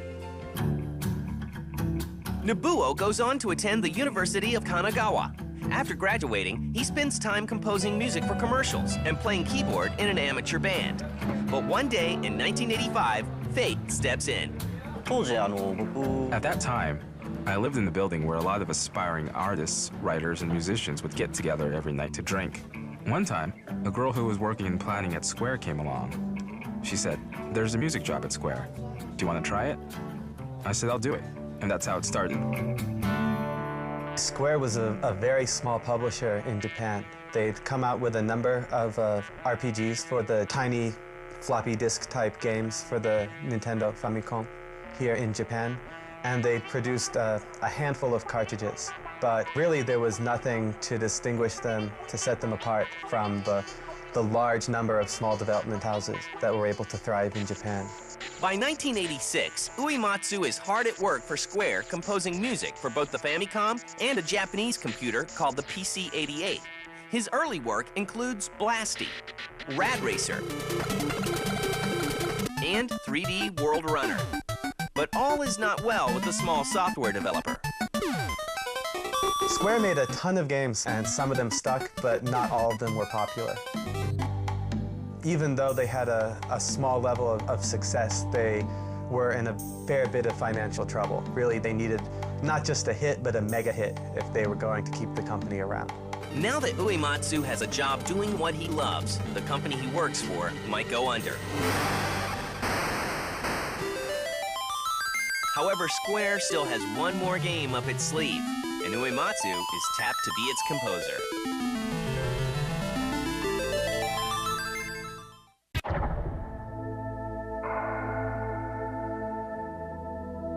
In 1987, Nobuo Uematsu is tasked with composing the music for what Square thinks may be its last title. Square was having some financial trouble. Final Fantasy, the name came from the finality of it. It was seen as the final project for the company. Basically, it was their one last shot at redemption. The story was, it was called Final Fantasy because, like, if that game didn't do well, that was it for them. So it was the final, attempt to save the company. Near the end of 1987, Square releases Final Fantasy for the Famicom in Japan. Both the game and Uematsu's soundtrack win high praise. Final Fantasy, like the very first one, it saved Square, so they could keep on making these games. And gamers begin to take notice of Uematsu's music. One of the most memorable things about the first Final Fantasy is the way it uses motifs, like a John Williams score, a movie score. Each part of the game has music which sounds like that part of the game. When you go out into the field, you hear the exciting exploration theme. When you're in a battle, it gets tense.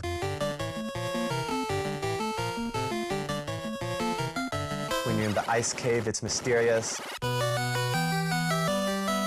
At each stage of the game, he came up with a really great and fitting song.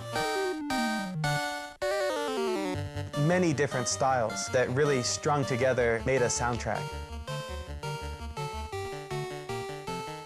It wasn't just background music.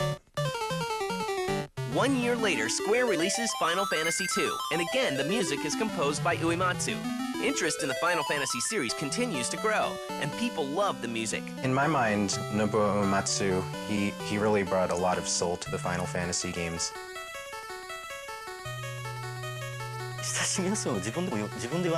Well, it's simple music, so it's easily received by people. It's easy to understand. And what I'm trying to do, also what Final Fantasy is trying to do, is not say something complicated. Nobuo's music becomes so popular that a CD featuring his work from both Final Fantasy games is released on December 21st, 1988. Like one of the most well-known sounds in video games is that victory sound when you defeat somebody in a Final Fantasy game. It's like da-da-da-da-da-da-da. Like everyone recognizes that music if they've played any Final Fantasy games. And also the Final Fantasy II Nintendo game had the score that was really beautiful. In 1989, Uematsu composes the music for Final Fantasy Legends on the Game Boy. 1 year later, he continues his work writing the music for both Final Fantasy III and Final Fantasy Legends II. In 1991, Uematsu's talent is given a little more room to soar when the Final Fantasy games move up to the 16-bit Super Famicom, which would later be released in the US as the Super Nintendo. With his NES and SNES music, it was just brilliant considering what limited tools he was working with. He was able to get players to really feel a story with the music itself, and a lot of people think that that's his best stuff. Even though he has more powerful tools to work with, they really think he just brought something really special back then. Uematsu composes music for the next 3 Final Fantasy games, and also lends a hand by writing some pieces for the hit RPG Chrono Trigger. Final Fantasy VI was a graphical powerhouse. It was the most beautiful game you'd ever seen. It had a fantastic musical score. The music is widely considered to be Nobuo Uematsu's best score. It has close to 100 tracks. Each of the 14 playable characters has their own theme. There's a large variety of music for the different locations, for the enemies and bosses. It's just chock full of music, and it's some of the best work he's ever done. But even with the new advancements in game hardware, Uematsu is still limited by technology. I think compared to what we can do now, limitations were huge. The amount of notes you can use were so small that you couldn't really do anything outside of what was provided in front of you. So even if I wanted to challenge myself, I think the limitations were right in front of my eyes. I didn't really have that much room to work with. However, a new system is just around the corner, and it will open up nearly limitless musical possibilities for Nobuo Uematsu.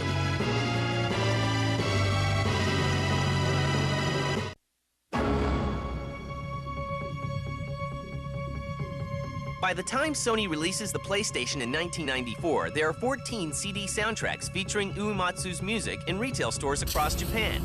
The Final Fantasy games are now an established franchise, and Uematsu is one of the most respected composers in gaming. In 1997, Final Fantasy VII is released for the PlayStation and sells over 9.2 million copies in its lifetime. Nobu just blows me away.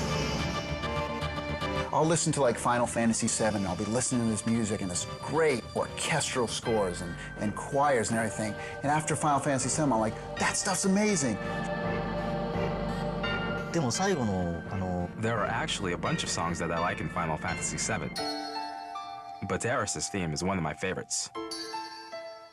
I also like the opening sequence where Aeris walks out and a motorcycle goes by. And then you see the smokestacks. And then the logo pops up. And then, going from that transition into the actual game,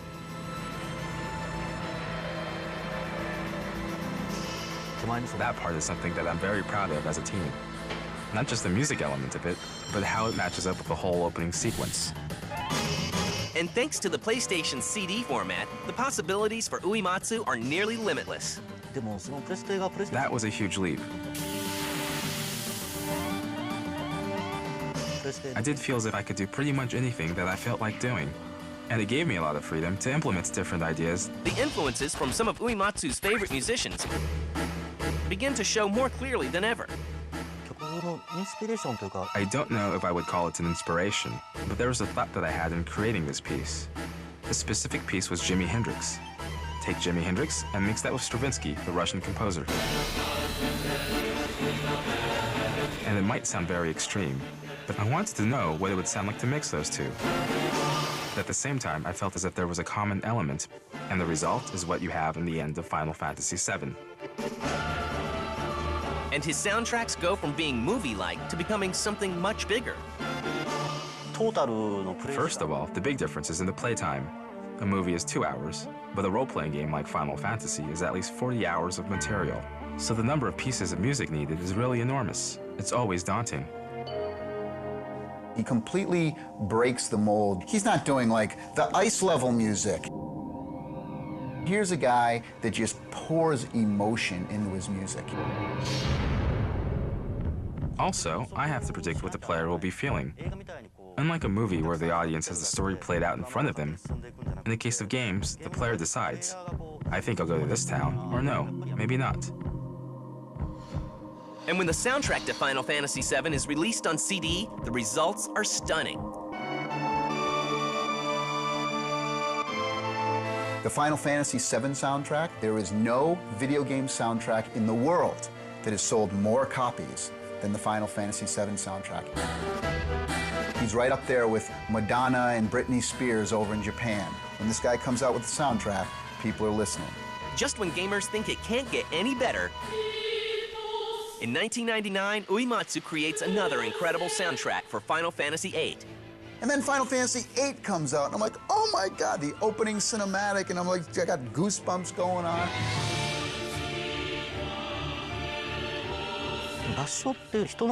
Having a huge chorus had always been something that inspired me. It just amazes me.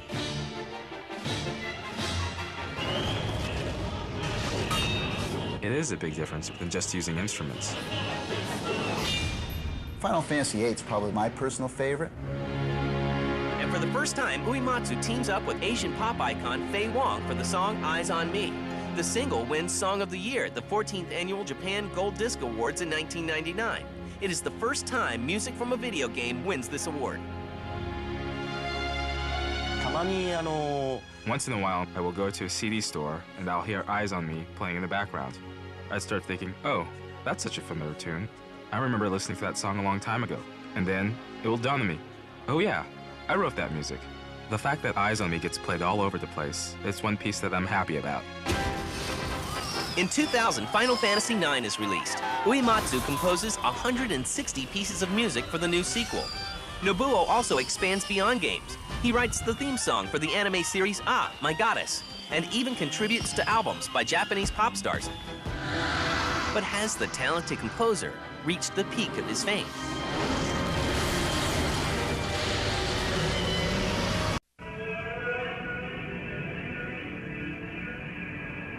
The year is 2001, and Final Fantasy X is out for the PlayStation 2. In less than 3 months, more than 1 million copies of Final Fantasy X are sold. And once again, the new hardware enables Uematsu to expand his art even further. For a change of pace, he writes a heavy metal piece that surprises some gamers. When I first saw Final Fantasy X, I was blown away. I'm like, it's a rock video. Death metal. That's cool. That was so different from typical Final Fantasy titles because normally we have a very orchestral kind of background music. But it's so much fun with this hard rocking, soundtrack. I just wanted to create something that is obviously different. to match up with the sequence. On May 28th of the same year, Nobuo Uematsu makes it into Time Magazine's feature, Time 100, The Next Wave Innovators. A year later, Nobuo's latest work appears in Final Fantasy XI. And in 2004, Uematsu's music is finally heard live in the US at the Dear Friends concert held at the Walt Disney Concert Hall. We've already done similar performances and had concerts in Japan, but this is going to be our first outside of Japan.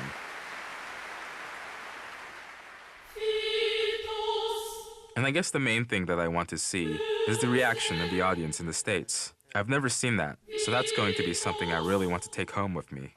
And hopefully this is going to serve as a kickoff to other shows. The show sells out in one day. When I heard the good news, I was in Tokyo, and I was in disbelief. I couldn't believe it. I was very surprised and very shocked. At the same time, I was very happy. I was curious to see why it sold out so quickly.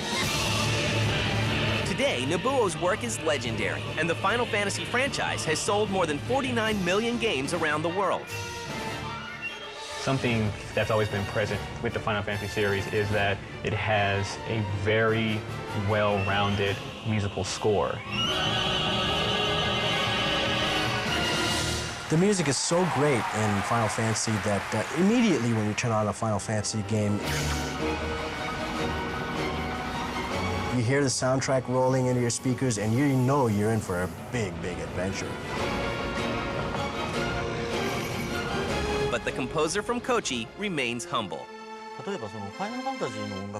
To me, creating the music for the Final Fantasy series is something I just do. Not just as a living, but because I just like to create music. And he hopes that his music will help bridge the gap between game music and film music. I think it's going to arrive there. The games are played by kids, but when the kids grow up, games will be played by parents too. When we get to that point, games will be lined up on the same shelves as TV and the movies. And the difference between game music and other music will probably disappear. And until that day, Uematsu will continue to raise the bar for music in gaming. There are people who work best under pressure, and those who can push aside the pressure and create something nice. I probably fall under both of those categories. Lately, I think it's the relaxed, unstrained music, as opposed to the forced music, that comes naturally. I think that's what makes it brilliant. Not that I'm totally brilliant, just that I want to become so. There's about 500 people in the world who do what we do, music composition. And I would have to say that Nobuo Uematsu's music is the best of the best. And his music being known all over the world, he is #1. Absolutely.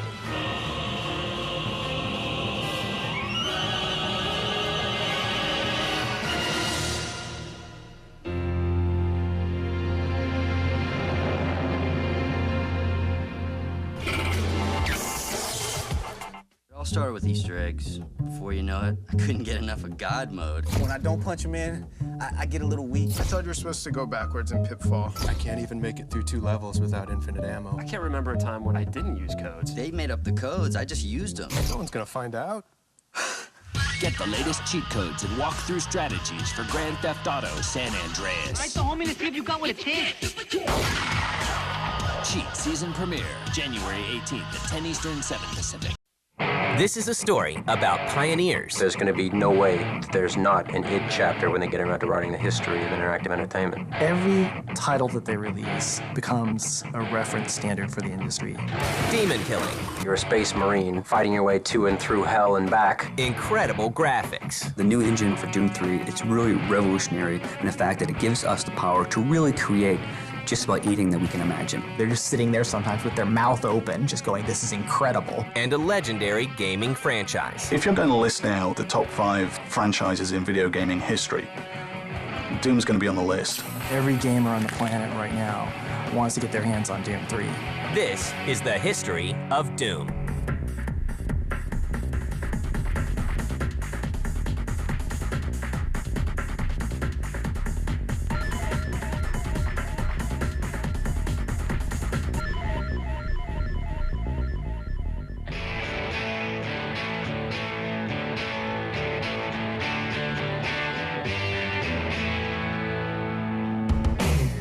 It's May 5th, 1991, and a small company in Mesquite, Texas called id Software makes a big impact with Wolfenstein 3D. It was not the first 3D game. It was not even id's first 3D game, but it was the first 3D game to really hit a national and even international audience. And it was done in a way that had impact. People weren't ready for it.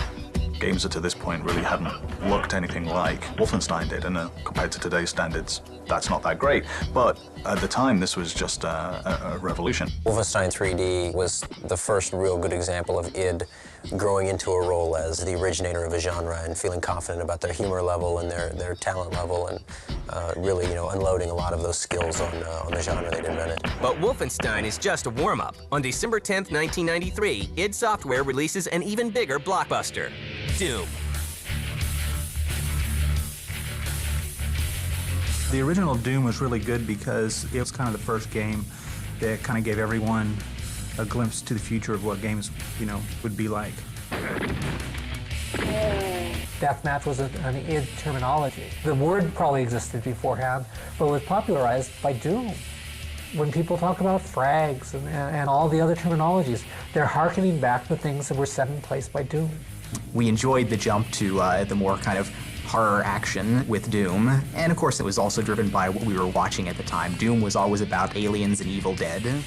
There is no real way, to my knowledge, to estimate how many people have downloaded and played Doom shareware. I think you could make a very, very good argument that Doom was probably the most played computer game of all time, just because of all the people who downloaded it for free. Doom will rack up more than 10 million downloads in its lifetime. id follows up with Doom 2 1 year later, but then takes a break from the franchise to release Quake in 1996. Quake in its day was an absolutely phenomenal engine to debut with. It was just raw technology that you would look at and say, we haven't seen anything like this on the PC before. And then they took it a step further. It was actually brilliant fun to play in multiplayer, and really created the multiplayer shooter as a phenomenon event. id Software's games in general appeal to fans because they put out next generation technology with their new big games, and they're able for PC gamers to take gaming where it hasn't been before. I was certainly a strong advocate of getting good 3D acceleration in early on, and we went out of our way to do some of the early things like the rendition version of Quake, the original GL Quake, being freely released. id continues to push the boundaries of technology with the release of Quake 2 in December 1997 and Quake 3 Arena in 1999. Quake was central in convincing every serious PC gamer you had to have at least a decent 3D card, and preferably the latest and greatest. Really, the big thing was when we went to Quake 3 requiring hardware acceleration on there. And that was, again, a somewhat gutsy move at the time, because there had been a few hardware-only games, but they had been these small niche products that generally hadn't been very successful. But once you were past that hurdle, you were never going back, and PC gaming changed forever, because that was the only way to play a shooter if you were serious at all. And Quake 3 was looked at in a lot of people's eyes as a bellwether of, is this going to be okay to do this at this time? And while Quake 3 wasn't our largest success, it was certainly a big enough success that everybody looked at it and said, yeah, you could still take advantage of the hardware features and still be very successful. Every title that they release becomes a reference standard for the industry. It raises the bar once again. id Software is ready to start its next game, but the small developer must first face its inner demons.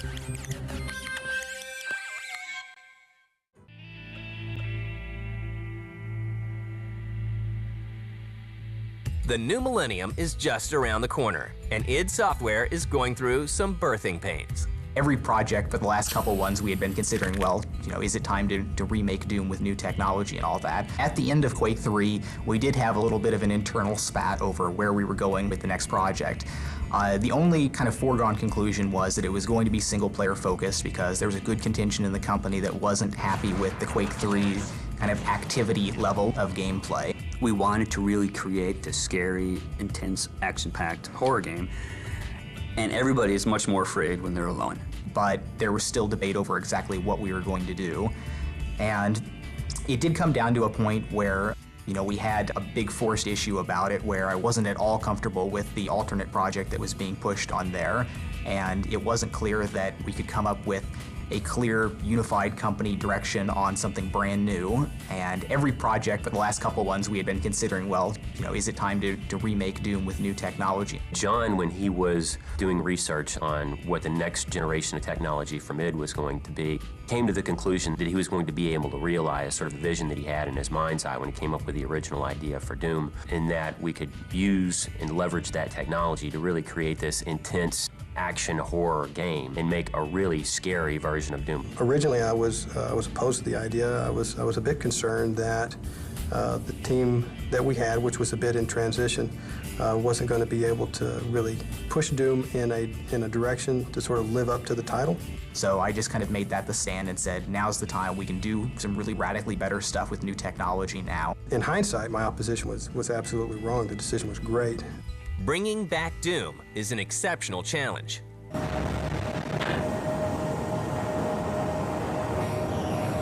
We've got you, Darkstar. You are set for lockdown. Welcome back. If there was a Hall of Fame in computer gaming, I can say with all the humility in the world that there's absolutely a place at the top, or certainly near it, for Doom and Doom 2. And, there's almost a reluctance to go back and mess with the formula, almost like, a Hall of Fame running back coming out of retirement. Is he going to just sort of destroy his legacy? Doing Doom 3 was a very tall order because Doom was such a mega successful game that we really had to evaluate what we wanted to do. What do our fans really want us to bring back from the original? And then what can we add to the new Doom 3 to make it, so much better? You have a game that people it becomes a part of their life, and they spend so many hours playing with it, they almost develop some sense of a relationship with the game itself, that they have some ownership of it. And so they feel like that they almost have, some say in how the game ought to be taken going forward, because, hey, look, I played this game for, 1,000 hours of my life. People get obsessive with everything that comes out of id. People are obsessive about id. Id's games are great. One of the reasons people respect id is that id never turns its back on quality. Everything that comes out is going to be good. People get so emotionally attached, and then they get afraid of, well, if it's not the exact game, or if it's not as good or better, if it's not their interpretation of what the next game ought to be like, and they get afraid that we're going to do something different with it. They don't want to see the next game come out because they just want to sort of freeze time and have Doom be the way it was when, they had all these great experiences in their life, and don't want to have anything to sort of spoil that memory. We definitely understand, people's emotional attachment to the properties, because we feel it too, and at least as strong as they do. On June 1st, 2000, work begins on making Doom 3 a worthy successor to the legendary franchise.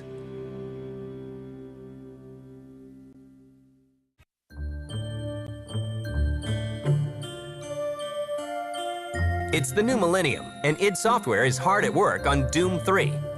The first year of Doom, after I had laid down the very basic technology, I was always saying that there's kind of like a tripod of features and technology that's going to make Doom what it is. There's the unified lighting and shadowing. There's the more complex animation and scripting, which will show off that lighting and shadowing on there. And then there's the GUI surfaces, which add the extra level of interactivity to the game. And all of those really proved out correct. The new engine, for Doom 3 is it's really revolutionary in the fact that it gives us the power to really create just about anything that we can imagine. Okay, there's a few things we need to take care of first.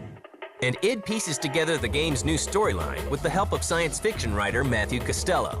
We actually contracted a professional science fiction writer to help us with the story. That was a first for id. He left you no choice. True, but this is the last time. After we laid the basic story foundation down, we storyboarded all the action. That also was the first for id. We knew we wanted to take the Doom story, the original Doom story, and the Doom environment, and sort of bring that into the future. Amazing things will happen here soon. You just wait.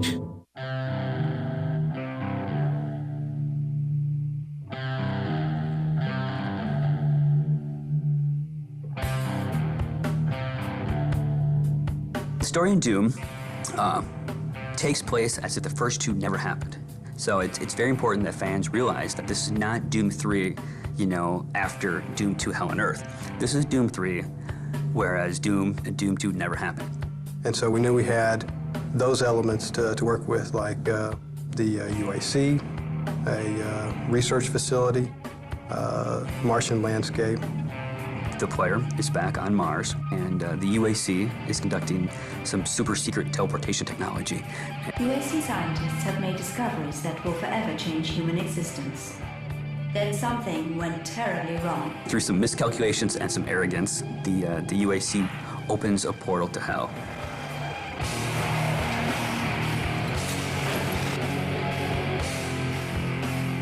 When we started thinking about what direction to go with that, we looked at different movies that we felt like that would portray those demonic elements, monster elements, the Martian landscape, the weapons that we felt we'd have, things like that. We've really kind of taken a new approach on the old story. We've answered some questions like, where did the UAC come up with the technology? You know, what's the demon's motivation? I mean, we've really expanded all of those aspects and made a really, engrossing story. And some old enemies make a return, along with a few new surprises.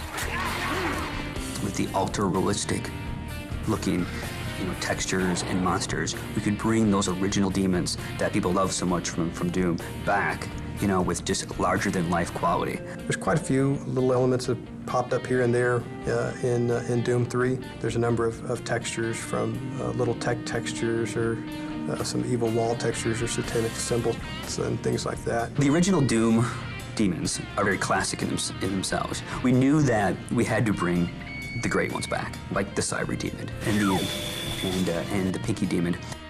We decided which ones we wanted to bring back, and then Kenneth Scott took those and started to draw the newer, updated versions in concept art. The Imp character people remember from the original Doom, the Cacodemon, which is that big, well, it's like a big strawberry in the original Doom.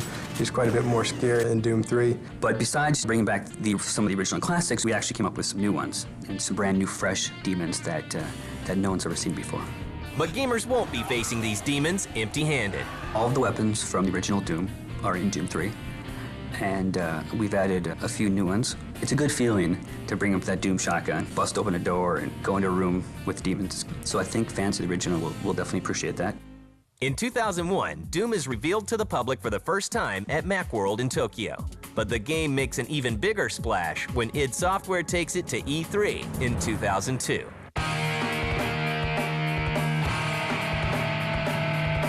The year that Doom 3 came out, people couldn't sit still. You would come out, you would tell people about what you had seen, how real it looked, how it was maybe Shrek quality animation and graphics. And they'd look at you blank-faced because there's no way it could be real. We had a 15-minute in-game kind of demo play, and we had seats, and it was real dark, and it really kind of made the fans realize that the game's scary, that the game has movie quality, that it's over-the-top action.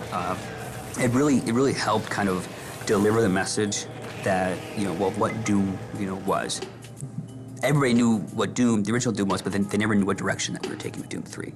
And this gave us the opportunity to show that direction. When it went out there and it just had this amazing reception on there, they're just sitting there sometimes with their mouth open, just going, this is incredible. People didn't believe it was real. The E3 judges, they had to come up to us and say, okay, would you like to go try it? Or would you like to see us play it so we can prove to you that this is not a fake, this is a real thing? We received great feedback. We won 5 awards that year at E3. It was a fantastic E3 for us.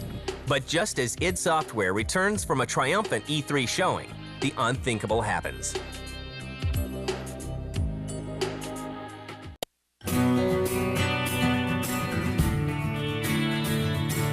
Not long after E3 2002 wraps up with a phenomenal showing for Doom, a leaked version of id's new project appears on the internet. We would get mail from people saying, I played the demo and it had all these problems. Whatever, it's not a demo, it was a stolen, leaked executable. The notorious sort of Doom 3 alpha wasn't really even an alpha at all. It was actually a build of the game that had been built up for E3 that I'm not exactly sure how it got out. People got a hold of that, and of course, it began to distribute over the internet. We'd obviously prefer that something like that never happen, but it doesn't really hurt us that much.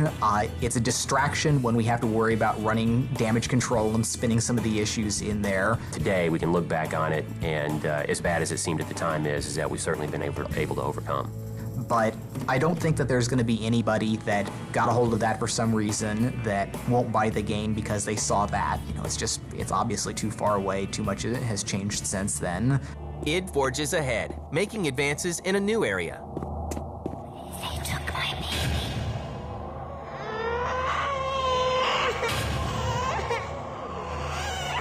Audio in our games has always been, clearly second fiddle to rendering. But as computers have gotten faster and faster, that couple percent that we devote to audio has gotten more and more capable. One thing that we've done in Doom 3 that's very cool is we have a true 6-channel surround sound. And that gives us the ability to have sound and audio cues that happen around the player. So like, for instance, if a demon is sneaking up behind you, you can hear them. You're walking through a dark corridor and you'll hear whispers that circle you. It really kind of gets the player into the game because they're like in a wave of sound. And Chris Brenna, the former drummer for 9 Inch Nails, is brought in to lend his talent to the music in Doom 3. In Doom 3, the music is a little bit different than what we've done in previous titles. Usually, what we had is like a soundtrack that looped throughout the entire level or area that you're in. But in Doom 3, what we try to do is kind of make the world around you almost musical in its ambient sense. It's all kind of very, very different, very fluid, very changing and unique. id's new game is also being developed for the Xbox.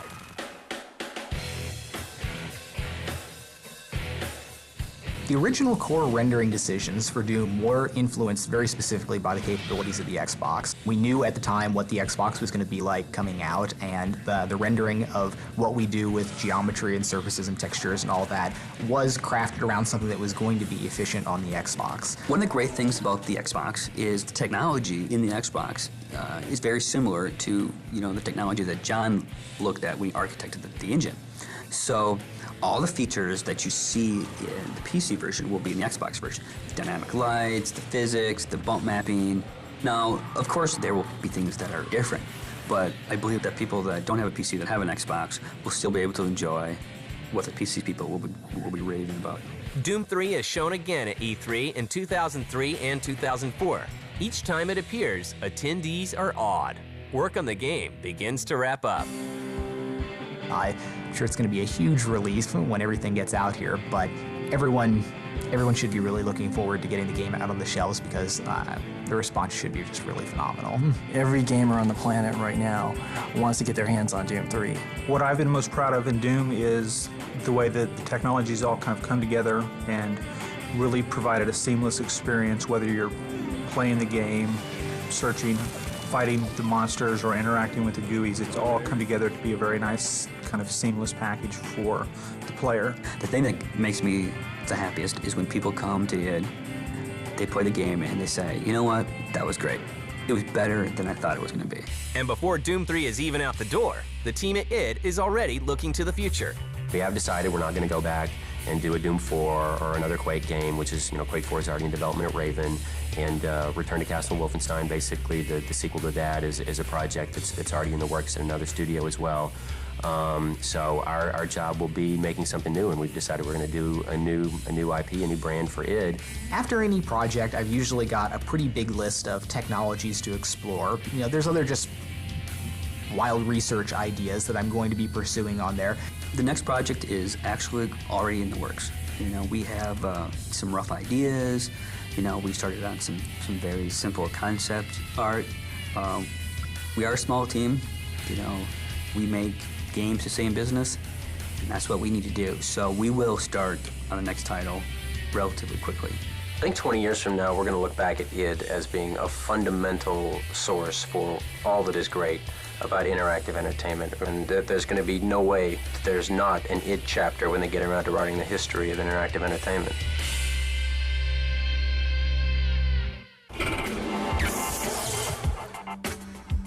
Phone, 1.2 megapixel camera and holds 5,000 MP3s. Wow, that's really impressive. Hold on a second, sorry. Hello? Yeah, hey, I'm in the middle of lunch. Can I call you back? All right, cool, thanks. So that's a lot of MP3s. Yeah. See the best, greatest, biggest, shiniest, coolest, and blinkiest new stuff coming next year when the Screensavers goes live at the Consumer Electronics Show January 6th and 7th at 7 Eastern. Hold on, let me put you on speakerphone. No.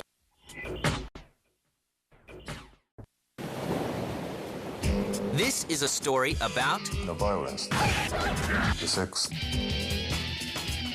gambling.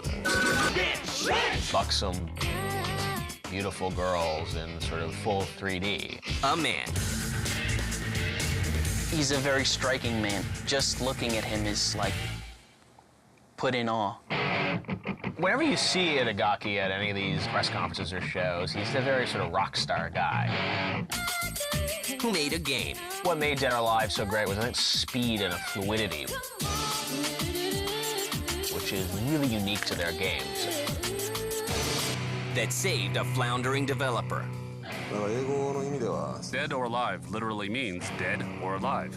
For the company, it was a very critical situation. And raised the bar for 3D fighters. It was just Tomonobu Itagaki asking the question, what can we do? How can we expand the fighting game genre? Can we take it in a more mature direction? DOA is like a sushi bar with roller skating girls serving wasabi on the sushi. It's fun. This is the history of Dead or Alive.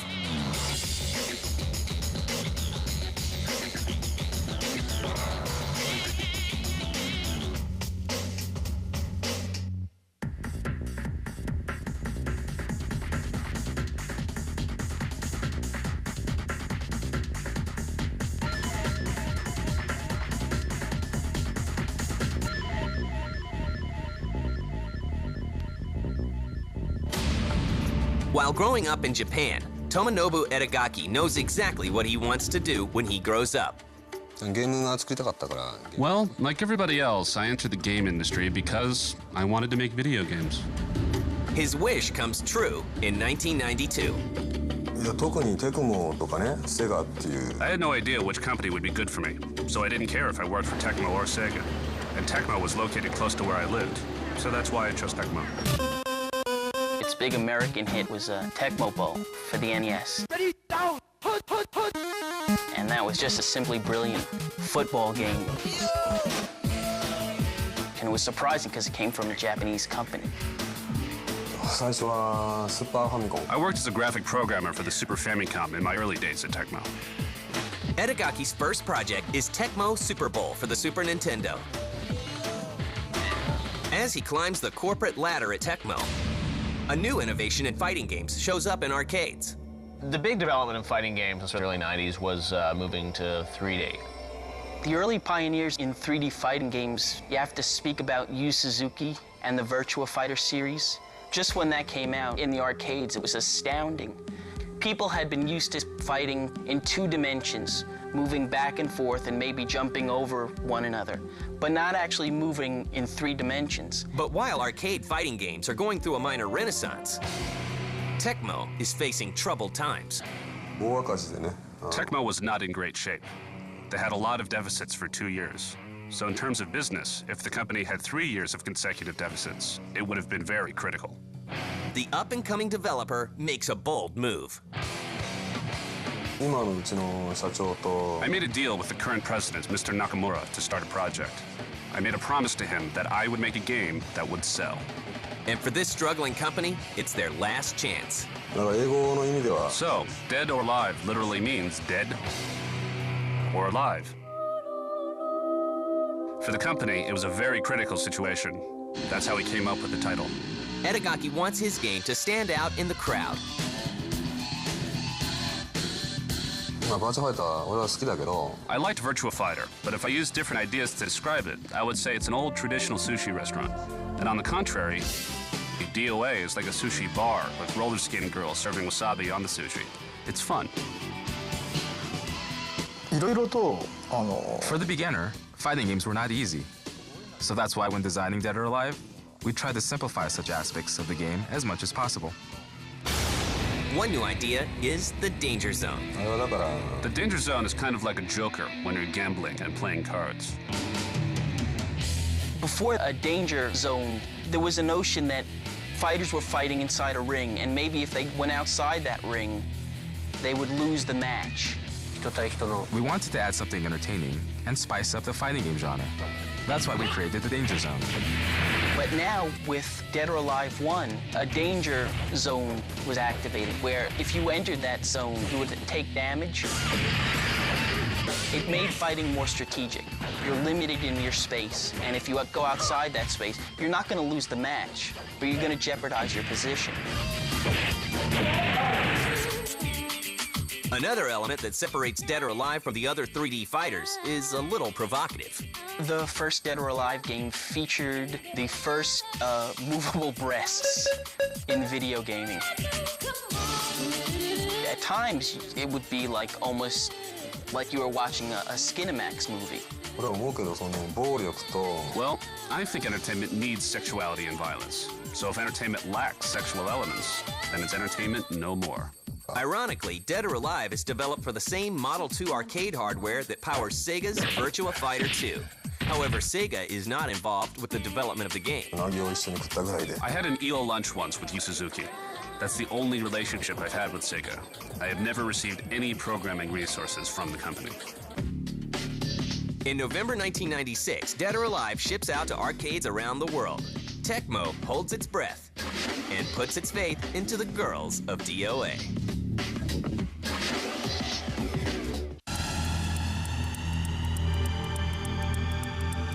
It's November 1996, and Dead or Alive has just shipped off to arcades. The game is one of Tecmo's last gambles to stay in business, and it hits the jackpot. The first Dead or Alive did very well in terms of sales. It was certainly a very good game to play. Well, Mr. Nakamura was very happy about the success of DOA, so other Tecmo games could be created and sold. The previous year, Tecmo posted a loss of $5.2 million, but in 1996, Tecmo pulls in a profit of $9.2 million, thanks in part to Dead or Alive. What made Dead or Alive so great was that all of Tecmo's games have a speed and a fluidity, which is really unique to their games. There's just an amazing sense of control about the game. I'm different from the other game designers because I work to win. So my way of thinking is much different from the others. Work begins on home versions of Dead or Alive, as well as a sequel. To get the job done, Edegaki creates his own development team made up of the best from Tecmo. It was reasonable to establish a brand because at the time, Tecmo was not releasing a lot of games. That's why we were trying to create a new brand. And that's why Team Ninja was created, to give Tecmo an identity. Team Ninja members all have certain levels of skills. Compared to other development companies, ours is much higher. It's easy to work with such highly skilled people. Team Ninja is a mystery. Tomonobu Itagaki really likes Team Ninja to be sort of like Ninja-like in the way it handles itself. Itagaki doesn't let people inside it. Very few people ever get to see the inner workings of Team Ninja. He's not very active in speaking about its history. He likes it to be sort of in the shadows. He likes the games to speak for themselves. Team Ninja was created to turn the table, to change the situation of the company, which was in bad shape. In September 1997, Dead or Alive is released for the Sega Saturn. It comes to the PlayStation 1 year later. Dead or Alive was remarkable because it really did 3D fighting well on the PlayStation and on the Saturn. And those systems were just beginning to find themselves in terms of three-dimensional fighters. The developers were sort of struggling, like how do we get to push all these polygons and to still make a good, smooth fighting game? Dead or Alive was one of the first ones to actually do it very, very well on a home console. In 1999, Dead or Alive 2 hits arcades. Dead or Alive 2 improved on the original in a lot of ways. Beyond the graphics, the amount of move sets available for the characters expanded greatly. Each character has their own separate story. When I started making the game, there wasn't a lot of characters involved in games like Street Fighter. So back then, characters only meant the difference in one's costume. So when I designed the characters, I put a lot of concentration into each one's voice, taste, and attitude. I designed characters based on their personality. And there were multi-tiered stages, so players could beat your opponent in a very flashy way. Bang them against the wall, flip them over, and then knock them across something that's going to explode. You could knock a character through a wall, over like a cliff, and they would actually plummet and take damage. It's a really neat way to expand the genre. Come on! In early 2000, a home version of Dead or Alive 2 comes out for the Dreamcast. PS2 owners have to wait until December of that year to finally get a copy of the hot sequel. Get ready, fight! The differences between the Dreamcast Dead or Alive 2 and the PlayStation 2 version, which was subtitled Hardcore, there were a lot of different lighting effects. In fact, a lot of people complain that the lighting effects were overdone. There was an over-brightening effect that made everything look sort of bleached out to the point where you actually lost some of the really sharp, striking coloring that was seen in the Dreamcast version. There were new costumes added and a lot of graphical fineries done for the PlayStation 2, which was supposedly a marked increase over the Dreamcast version. But basically, the two games in their core were identical. Dead or Alive 2 brings in more than $2 million in sales. Plans for Dead or Alive 3 begin, but what Team Ninja has in mind is a radical departure.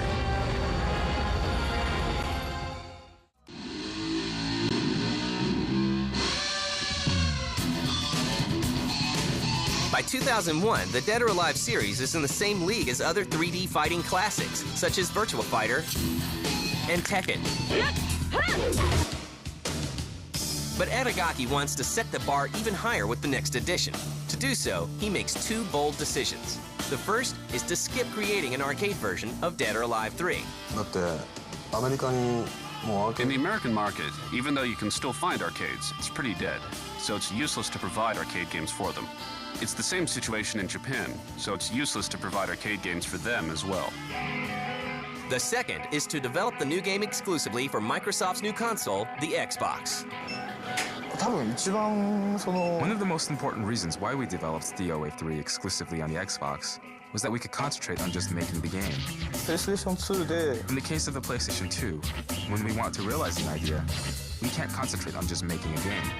It involves preparing a specific library just for our ideas. That's too troublesome.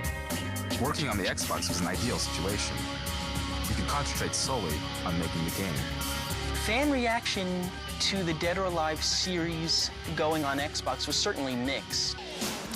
Tomonobu Itagaki made a conscious decision to take Dead or Alive to Xbox. A lot of fans were disappointed by that, but a lot of Xbox fans were ecstatic. It's a very good series, and it's now exclusive to Xbox. I didn't think choosing to develop exclusively on the Xbox was a big gamble, because comparing the machine specifications to systems like the PS2, Xbox was much higher. I make my games to win. I can make a better game with a higher spec machine, so as a writer, I'm like a fighter pilot. The PS2 is like a Zero fighter, while the Xbox is like a Hellcat. I had confidence to win with the Xbox, so it was quite easy. In November 2001, Dead or Alive 3 comes out exclusively for the Xbox, and gamers are floored by the new title. It was a great game, great fighting game. And, you know, people really liked the idea of having this sort of fantastic fighting game that showed off the power of the Xbox. But without Dead or Alive 3, I think the Xbox would have had trouble porting a lot of the hardcore fans who absolutely need a great fighting game on their gaming system. Dead or Alive 3 did very well on Xbox. It was a launch title. Tomonobu Itagaki and Team Ninja got the graphics spot on. They showed the world exactly what the Xbox could do. He expanded on the notion of multi-tiered stages. Not only could you knock somebody off a platform, say, but you could knock them off a huge platform, and they would go through a floor and bounce down.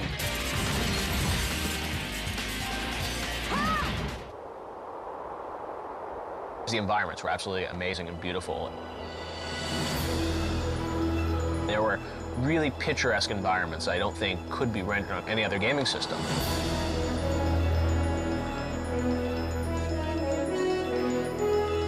And for a company like Microsoft with the Xbox, their goal was to really try and, you know, find games that would show why the Xbox is a better system than the PlayStation 2. And Dead or Alive is one of the only games, I think, that really sort of showed the power of X, as they say. Both Microsoft and Tecmo win big. Only 5 months after its release, Dead or Alive 3 sells more than 1 million copies worldwide. Already, Itagaki has plans for another addition to his growing franchise, but what he has in mind is a little different.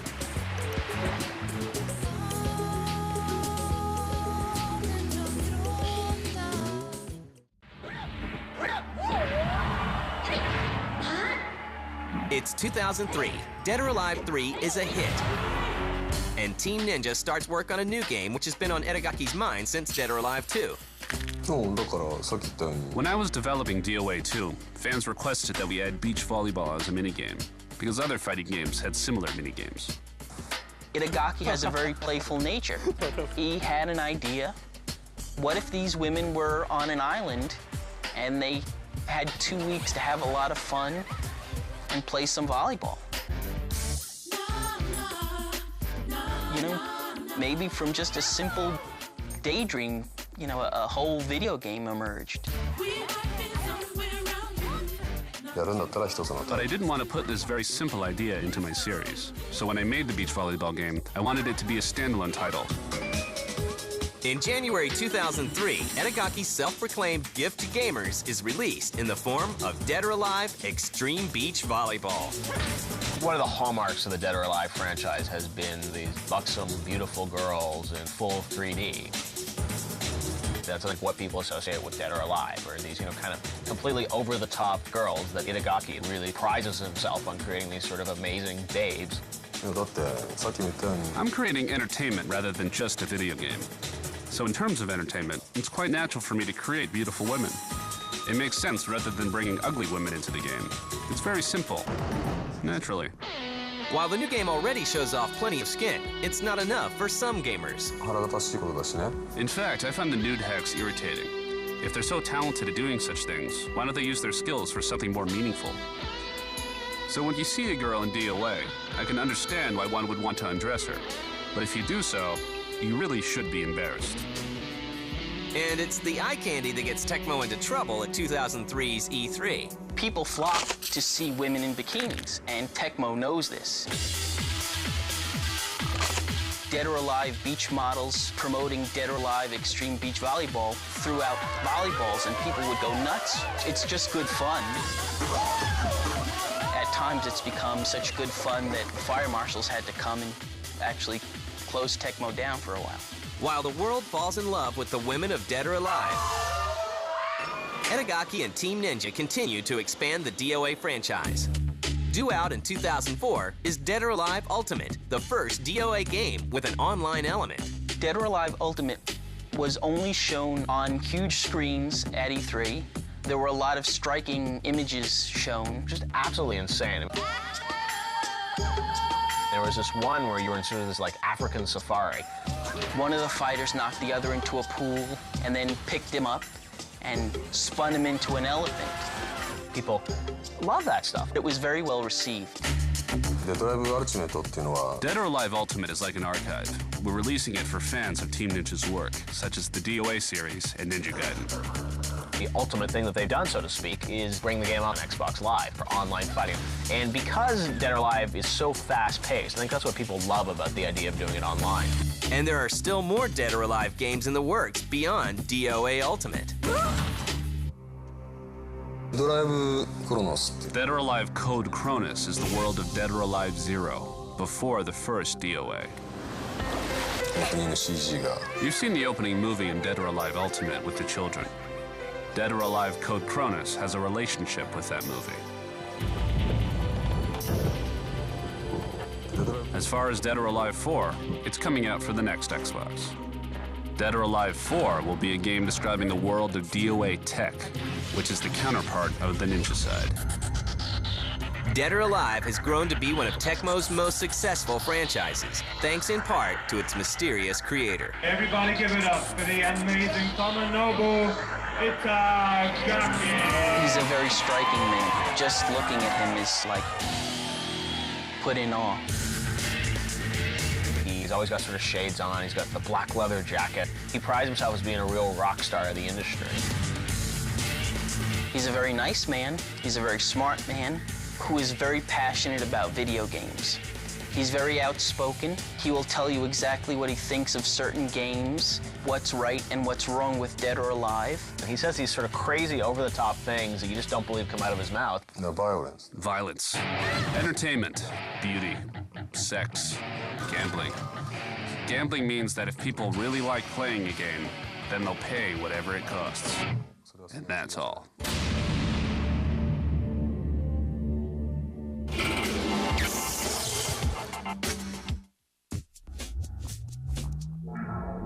The hottest gear. The latest gadgets. All the things you need. And some you might not. Join Diane Mazzotta as Filter gets the lowdown on all the high tech at the Consumer Electronics Show, Monday night at 10. They saw a trend. There were arcades popping up all over the country. They seized an opportunity. They could put multiple games in one cabinet and make more money off of that one cabinet. That was a tremendous leap forward in the arcade business. And pushed the envelope. Another ad was an ad where it had a picture of 2 steel balls on one side. There was text that said, "You need a set of these to play one of these." And that caused a lot of controversy. The Neo Geo was just light years beyond what any other console could do. They took their licks. Odyssey decided to pull the plug on them. They killed us in K2000. But kept coming back for more. What we have done was to relaunch SNK. This is the story of the life, death, and resurrection of SNK.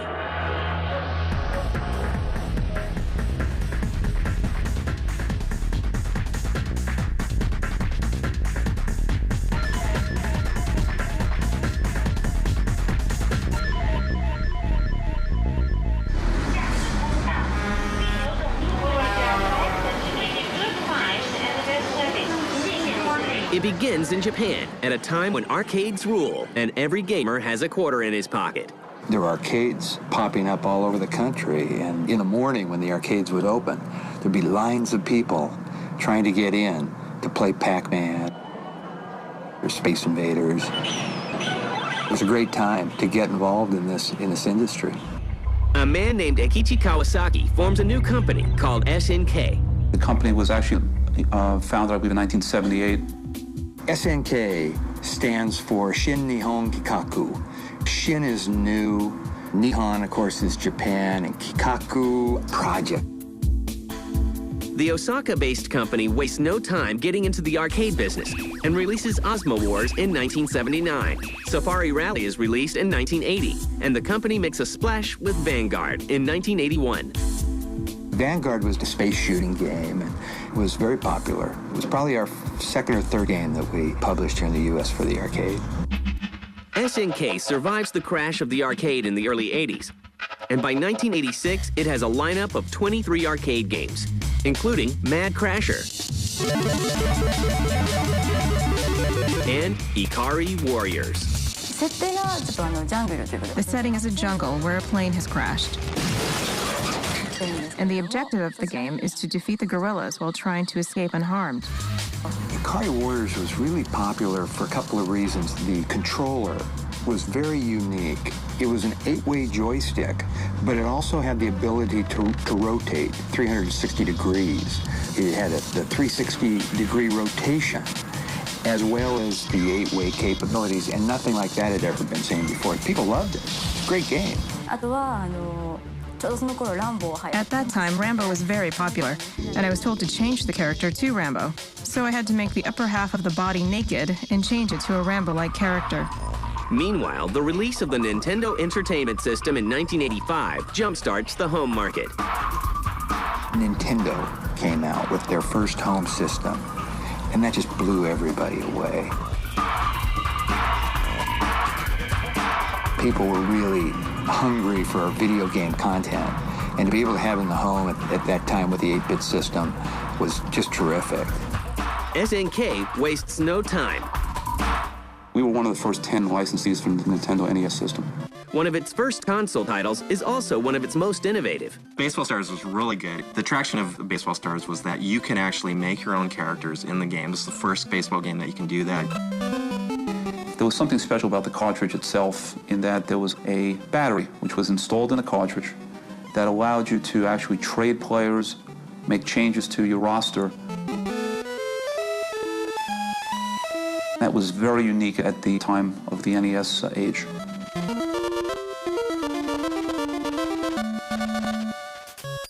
Arcade hits such as Ikari Warriors are also ported to the NES, and to help gamers make it through the game, a secret code is included. Ikari Warriors was a long game. There was a lot of content, a lot of levels to get through.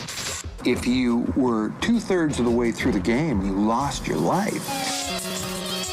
In the Japanese version, you went back to the very beginning. We asked if we could simply die at that spot and then recycle to that same location and pick up at the same place. So with a code, you could do just that. ABBA, that was one of the first sort of really cheesy continue codes.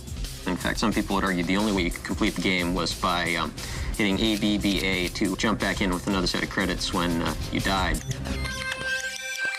For the next 3 years, SNK continues making games such as Ikari Warriors 2 and Crystalis. But the next generation of game consoles is just around the corner, and with some help from SNK, the line between home systems and arcades will be blurred forever.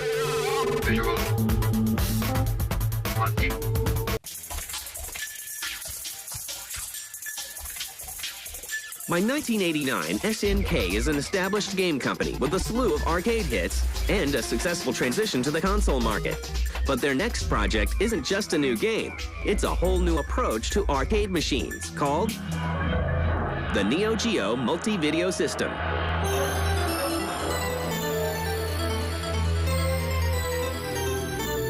The company had a tremendous opportunity when it developed the Neo Geo arcade system, which essentially said on this piece of real estate in an operator's studio, they could have a 2 or 4 multiple game unit making money on one piece of real estate, and that was a tremendous leap forward in the arcade business. Operators could save money only having to buy games. They didn't have to buy an entirely new piece of hardware for every new game. They could put multiple games in one cabinet and make more money off of that one cabinet. Even as the era of 16-bit console emerges, SNK has something much more powerful in mind. At that time, we had Super Nintendo beginning, we had Sega Genesis who had entered the market. We looked at the total landscape, and we still felt that there might be a place for an exclusive, special item that brought the total arcade experience home. The concept of the Neo Geo was to be able to play the same game software on both the arcade machine and the consumer hardware. In addition, with the changeable memory cards, there was the ability to connect between the arcade game and the consumer game. With the joysticks, we made it very much like the arcade joysticks. It's almost as if you're bringing the arcade home to the family. We made a product that no other manufacturer had. SNK releases the Neo Geo Advanced Entertainment System in 1991. The powerful new console has a price tag of $599, $400 more than current offerings from Nintendo and Sega. The Neo Geo home system was an incredible system. Other companies, Sega, Nintendo, NEC, they had systems that were obviously made for the consumer market. SNK just went the other route. They just made an arcade system. It's got the same chips, the same insides, the same graphics, the same sounds that you would see in the arcade version.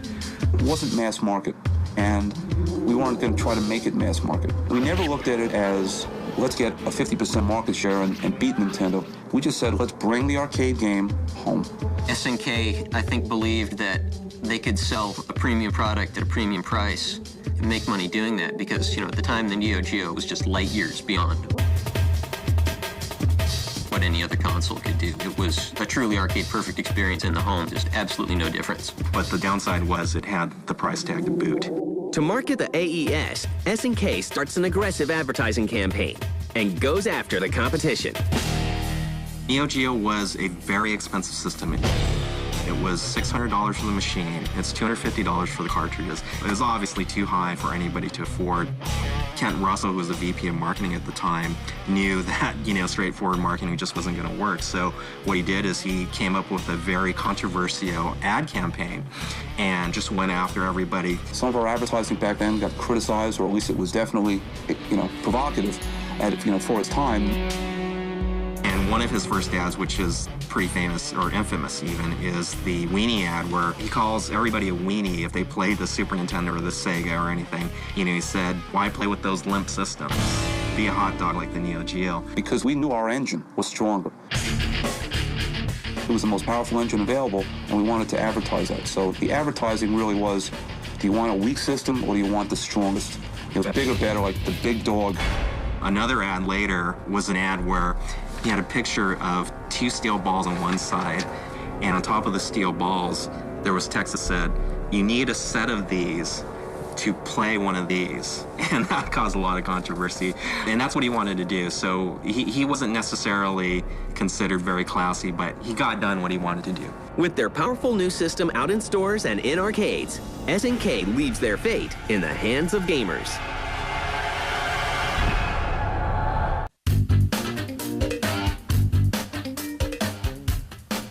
By 1991, SNK's Neo Geo MVS and AES systems are in arcades and video game stores across the world.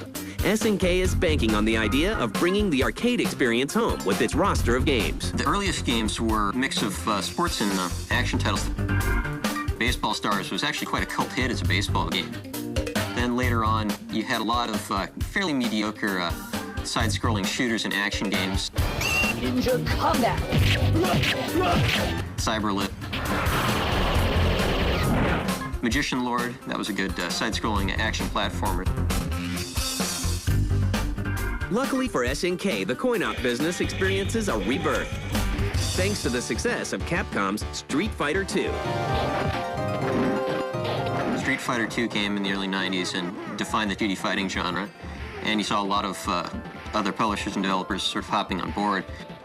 SNK became, certainly the most successful company to follow in their footsteps. The first game was Fatal Fury. It was the first kind of one-on-one fighting game that we had for the Neo Geo. It had very good success.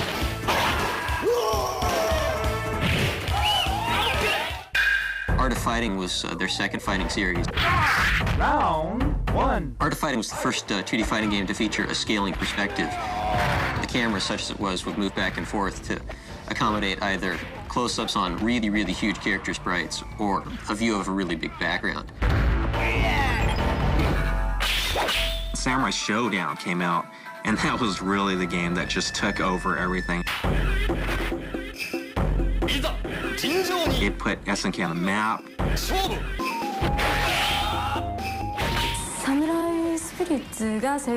One factor contributing to the success of Samurai Showdown was the one-on-one fighting, and the setting was not present day, but it was way back in samurai days.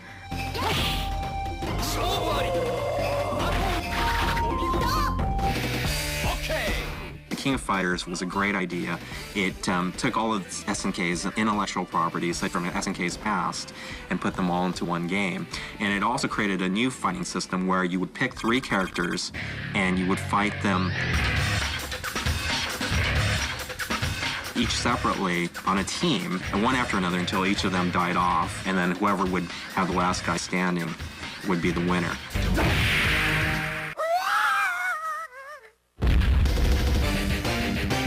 It's no surprise that Capcom, the creator of the Street Fighter series, and SNK become rivals. I would say we were friendly competitors. Capcom is, of course, famous for, if you ever played the Street Fighter Alpha series or the Capcom Versus series, there's a sort of cult favorite character, Dan, Dan Hibiki, the sort of goofy spin-off of Ken and Ryu. He was created as a sort of joke or rib by Capcom on the fact that SNK had, essentially sort of knocked off Street Fighter II to create its first fighting games. We had so many good games coming out that were really trying to take over the throne from Capcom. And the big joke, of course, is that Dan is the absolute weakest, crummiest character in the game. He's totally useless. And the funny thing about Dan is that he created his own sort of cult among Capcom fans who got a kick out of playing the weakest character in the game and, proving that, I'm good enough to beat you even with the lousiest character in this game. While its rivalry with Capcom boils over in arcades, SNK looks to revamp the Neo Geo AES to improve lagging sales. The Neo Geo CD was developed 2 years after the AES system had been brought home. AES system was wonderful, even though it was expensive. The cartridges, which were basically $200 and then $250 costs, it was just restrictive. The Neo Geo CD was an attempt to solve the Achilles heel of the Neo Geo, which is the fact that the games cost, $300-odd. The Neo Geo CD was a CD-based version of the Neo Geo AES. The problem with the CD was it was slow. It used single-speed CD-ROM drive, even slower than the double-speed drives in your PlayStation and Saturn. The games were afflicted with pretty much the worst load times in the history of gaming. Despite promising sales in Japan, where 25,000 units are sold in its first day in stores, the Neo Geo CD is a disaster in the US. The CD was a nobly intentioned abject failure. In 1997, SNK releases the Hyper Neo Geo 64 Advanced Arcade unit, but the system fails. SNK's dwindling profits are now coming solely from arcade games such as Metal Slug and The King of Fighters. In a bold bid to reclaim their losses, SNK will take on the king of the handheld market.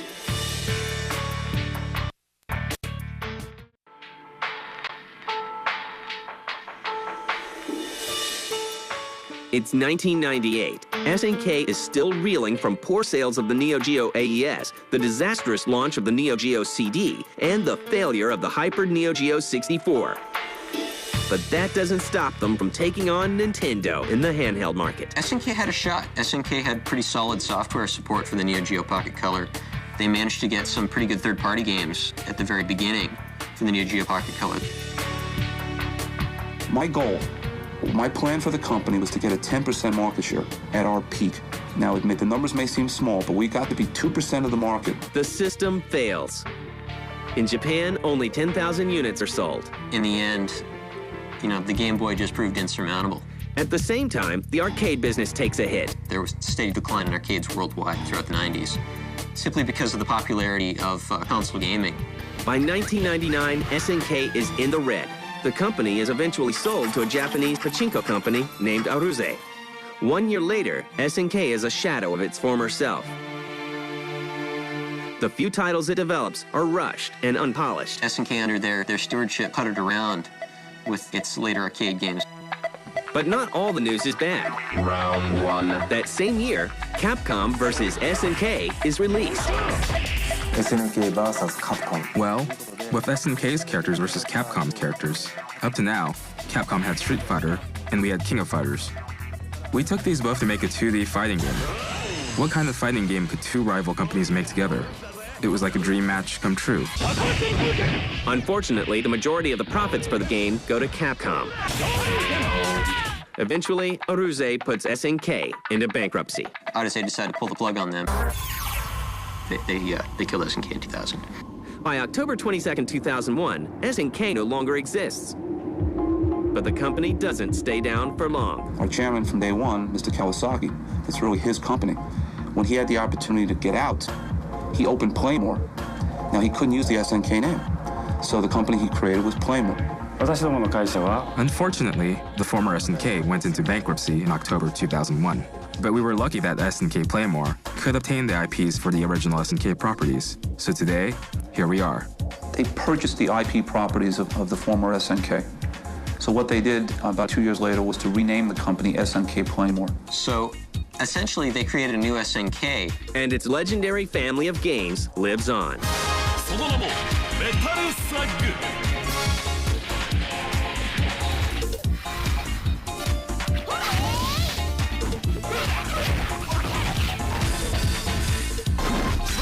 They still have that cult following that will keep following them as long as they keep making the games that are their signature. In the future, of course, we aim to have new platforms for the King of Fighter projects.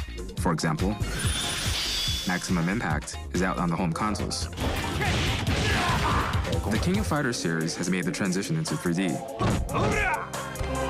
Naturally, I think that here on out, it's our duty to evolve our products. So that's the direction I think we'll go. If our fans demand it, we'll revive any of the SNK series. Rather than a revival, however, we would make a renewal.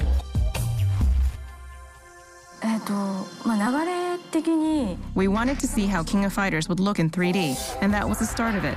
It wasn't that the market was demanding that we change to 3D or anything like that. And for the most part, when we're making 3D visuals, it's better suited for the consumer market rather than the arcades. So we made it specifically for maximum impact on PS2. We'll be bringing SVC Chaos, which is SNK versus Capcom, to the Xbox, and it will be fully live 3D. From now on, we'll continue the sequels and also make original titles. And while the company is at the tail end of a wild ride, there is no denying its impact on gaming history. Boy, do they have a huge following. I mean, even to this day. Underdogs definitely draw their sort of cult following. I mean, on eBay, some of the old cartridges, which we sold originally for $200, going, for thousands of dollars. Not to underestimate the fact that they were really a force for technological and economic innovation in the arcades. For me, when you say SNK, the first thing that comes to mind is not a particular game title per se, but an image that this is the only company that can offer hardcore games.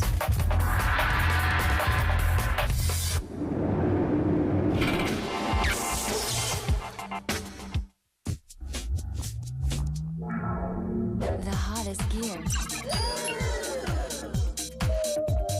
The latest gadgets. All the things you need. And some you might not. Join Diane Mazzotta as Filter gets the lowdown on all the high tech at the Consumer Electronics Show. Tomorrow night at 10.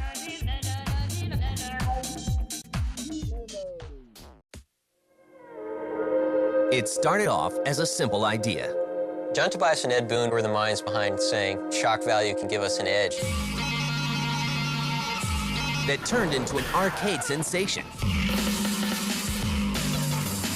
The reaction to the players was ridiculous. I mean, we'd see crowds of 50 people crowded around the game. People were driving from New York to play this new fighting game. And became one of the most controversial games in history. There was concern about these games and members of Congress talking about video games destroying our youth. If you don't do something about it, we will. This is the story of the highs. How can you not rip the spine out of somebody that you're playing against and not think this is the greatest game ever? And lows. Mortal Kombat 3 was a bit of a letdown. Of.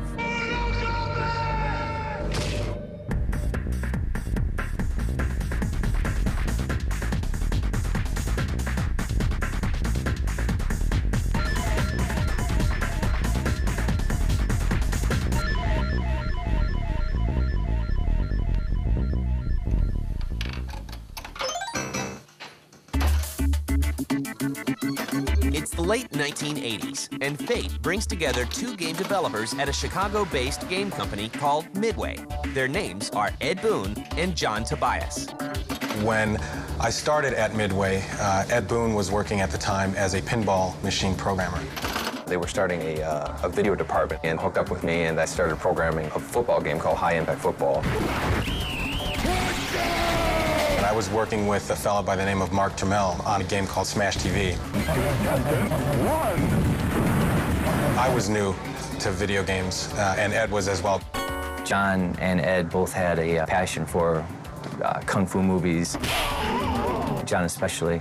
They both realized that they had the same interests. John Tobias and Ed Boon were sort of two of the chief innovators on the design and art side in Midway at the time. They were the minds behind saying shock value can give us an edge in terms of breaking into the market.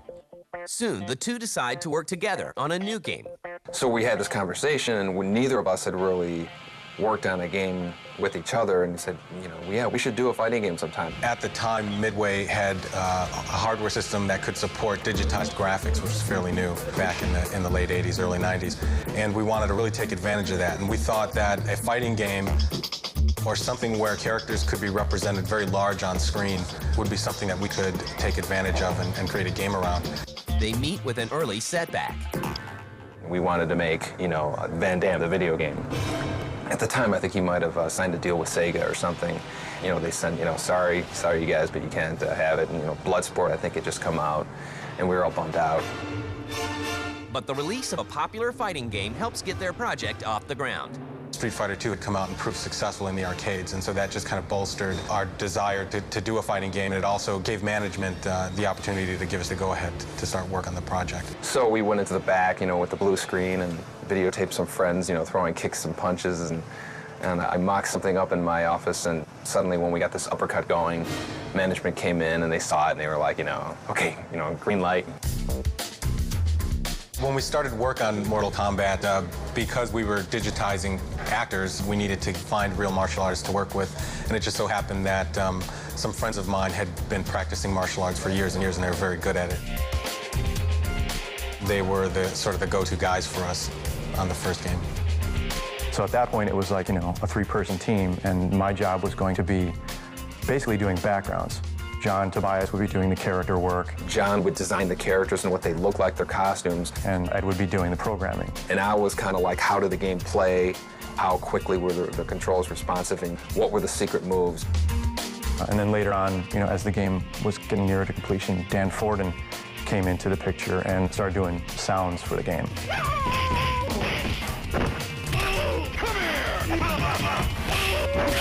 So really a 4-person team. Mortal Kombat was just 4 people, really. It just started. Mortal Kombat is underway, but with established giants like Street Fighter II, will the team at Midway be able to make a game that can compete?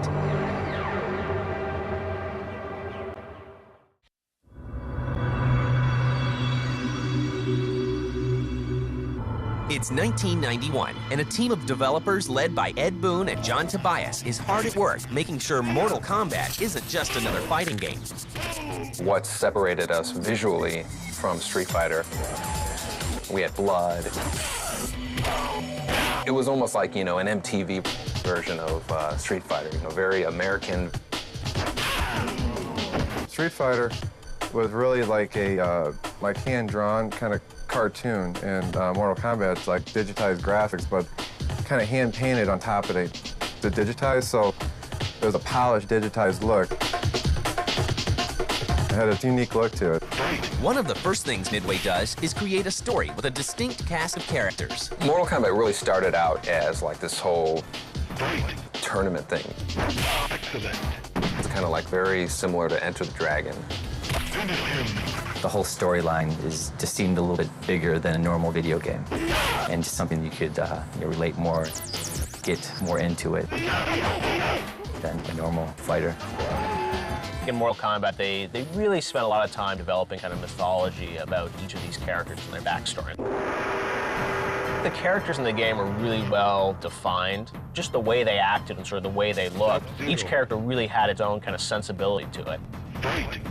Each character has a real repertoire of moves that makes sense for that character.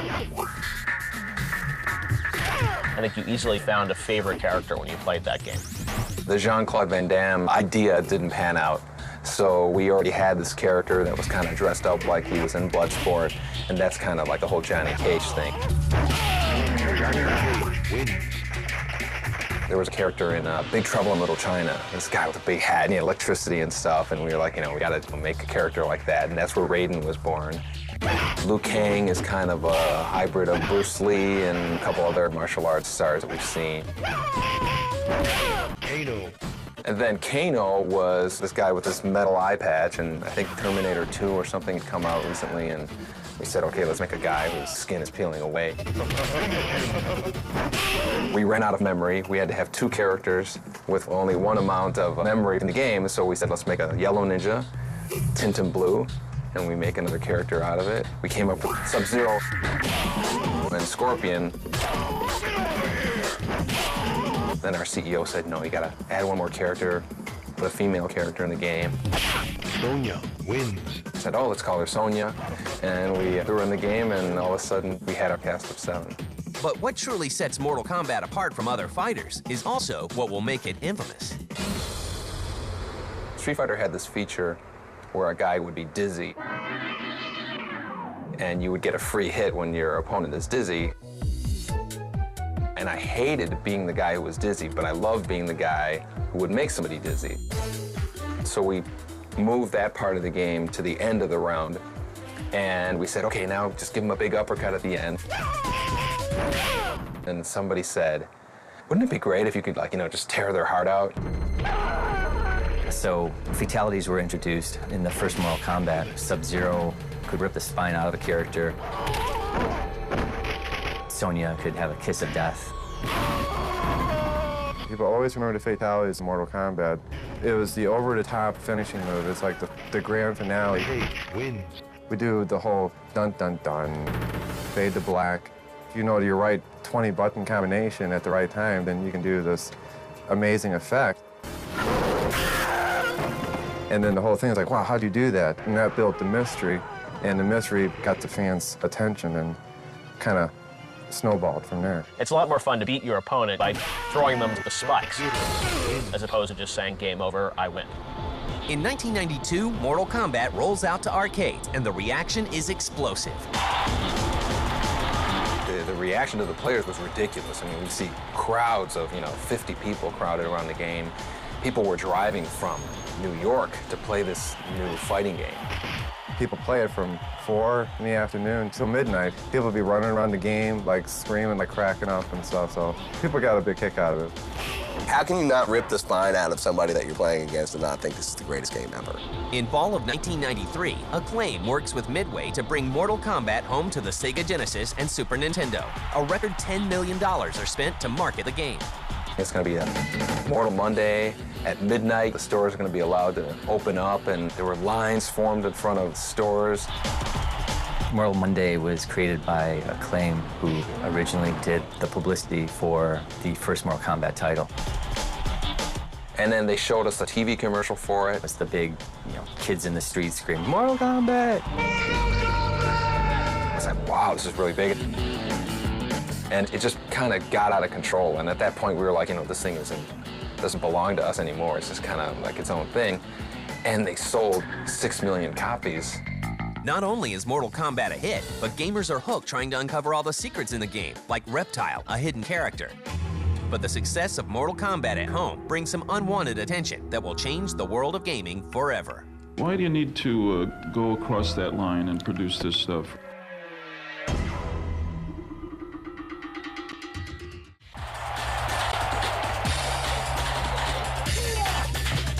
By 1993, Mortal Kombat is a nationwide phenomenon. In just 3 weeks, the home versions of Mortal Kombat sell 3 million copies, making it the best-selling game of its time. But the very thing that makes the game unique also gets it in trouble. The fact that there was blood in the game was sort of this big controversy. And I remember when Mortal Kombat first came to the home console systems, Sega Genesis and Super Nintendo, and Nintendo wouldn't even let them have blood in the original Mortal Kombat game. We were told by Acclaim that, Nintendo was not going to allow it. It's their system. They had an image that they were really upholding, and they did not want a game that had blood in it, let alone fatalities. Acclaim said, oh, let's make the blood gray and it'll be sweat. But fans aren't happy with the decision, and Nintendo pays a high price for it. I've actually heard some people say that that was one of the things that helped Sega overtake Nintendo in that whole console wars, because the Genesis version was outselling it like 3-1. The Super Nintendo version actually looked better. The Genesis version was more realistic and actually played better too. But the controversy doesn't end there. Mortal Kombat becomes just one of many violent games that are targeted by concerned parents and politicians. There was concern about these games and members of Congress talking about video games being the sort of decline and fall of Western civilization and destroying our youth and leading them down the path of no good. I hope you walk away with one thought today, that if you don't do something about it, we will. And the industry felt that we needed to respond in some way, in a proactive way. They wanted to get some sort of a rating system, and there should have been a rating system in place. I think the rating system is necessary. It's just like an R-rated movie. But that was like kind of the cause of that whole thing, was the fact that it didn't have a rating system in place. The controversy over violent games such as Mortal Kombat play a big part in the formation of the IDSA. The IDSA formed back in late '93, early 1994, and we felt that it was much more productive for the industry to self-regulate. I think the controversy actually, it didn't hurt the sales by any means. I think it actually brought more attention to it. The Mortal Kombat dynasty continues with the release of Mortal Kombat 2 in April 1993. Mortal Kombat 2 totally improved over the original title. Technology improved. We got to make the characters look a lot more realistic than the first game. The storyline actually got to be more involved. Outworld was created during MK2. More popular characters were introduced in MK2. Jax was introduced. More fatalities were introduced. It just looked bigger, more colorful than the original. Fans just, till this day, MK2 is still #1 in a lot of players' eyes. And when MK2 heads to the home market, Nintendo keeps the blood in the game. The Mortal Kombat craze peaks in 1995 with the release of Mortal Kombat the Animated Series and the first Mortal Kombat movie. I clearly remember seeing on CNN, they said, Mortal Kombat, $23 million, the second biggest August opening ever, and going, oh my God, this is insane.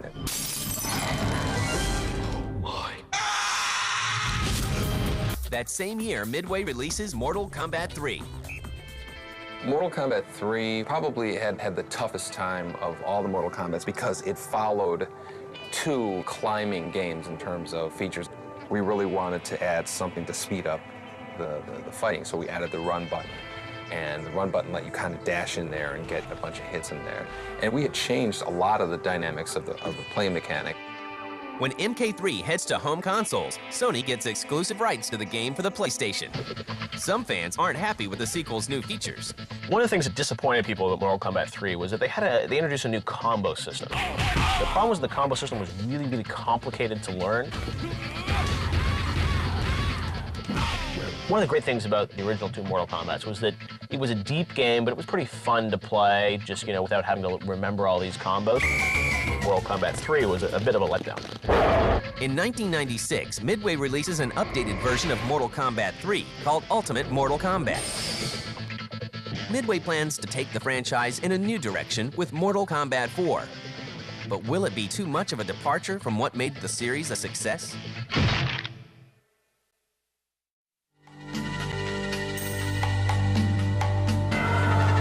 In 1997, a second Mortal Kombat movie hits the big screen. It makes $17 million in its first week, but doesn't match the success of the first film. By now, 3D fighters such as Tekken 2 are edging out 2D fighters.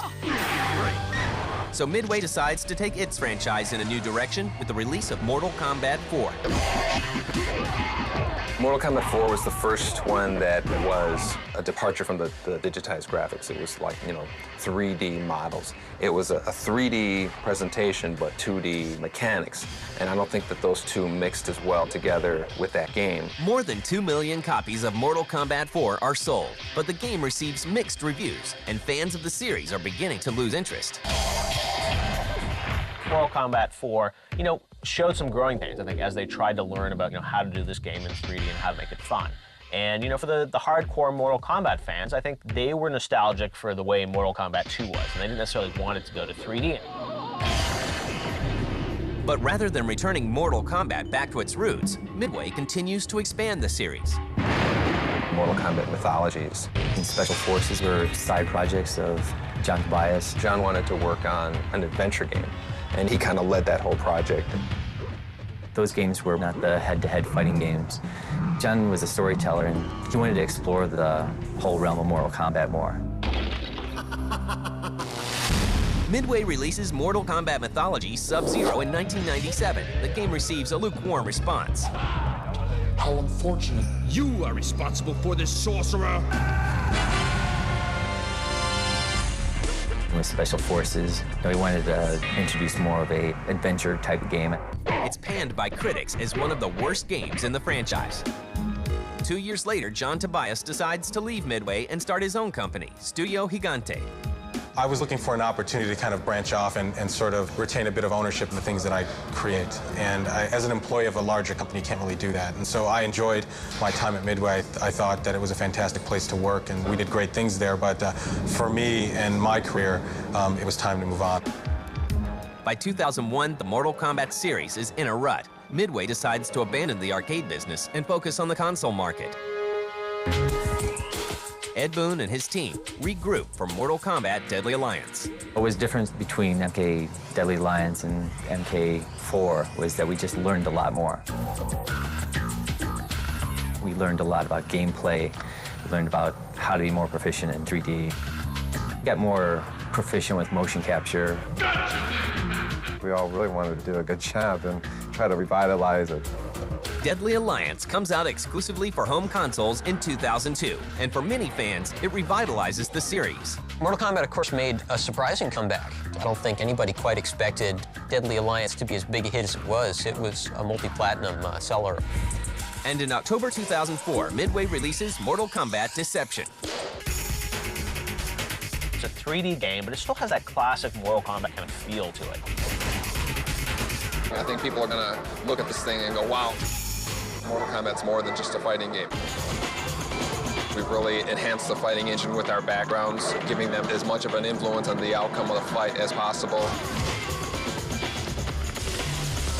This is the Dark Prison background. We're now looking at the death trap. You're not gonna survive that. You can actually knock somebody back into this background here. You see him knocked down to the bottom. There's a weapon that you can grab. So it's a lot more of an immersive experience.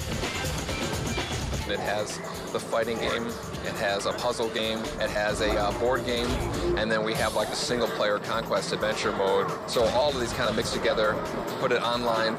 We're really excited about just how much stuff is crammed into this game. After Deception, there will definitely be another Mortal Kombat. We'll push it as far as we can go. No matter what the future brings to the Mortal Kombat series, there is no denying its effect on the world of gaming. It is fun to see Mortal Kombat still sort of there as one of the top products. It's the third or fourth biggest franchise in the world. I mean, it's a multi-billion-dollar with all the movies and the TV shows. To Ed's credit, you know, he's still there. He's still very faithful to the franchise that he built. Mortal Kombat has always tried to be just the most outrageous, fun experience for the player. That's why the fans keep coming in droves to play his games. Outstanding. It all started with Easter eggs. Before you know it, I couldn't get enough of God mode. When I don't punch him in, I get a little weak. I thought you were supposed to go backwards in Pitfall. I can't even make it through 2 levels without infinite ammo. I can't remember a time when I didn't use codes. They made up the codes, I just used them. No one's gonna find out. Get the latest cheat codes and walk-through strategies for Grand Theft Auto San Andreas. Right, the homie, to see if you got what it takes. Cheat season premiere, Tuesday night at 10. Once upon a time, there was a boy. I loved animated movies from an early age, and I sort of dreamed of making my own comic books or animated movies when I grew up. Who wanted to tell stories a whole new way. Jordan was a master in game design. He rotoscoped his brother's movements. And created a tale of a prince. Jordan managed to create such deep emotions that ushered in a new age of gaming. Prince of Persia is also kind of considered one of the first action-adventure games. Sands of Time, unfortunately, it didn't really translate into the blockbuster sales that was expected. This is the story of the Prince of Persia series.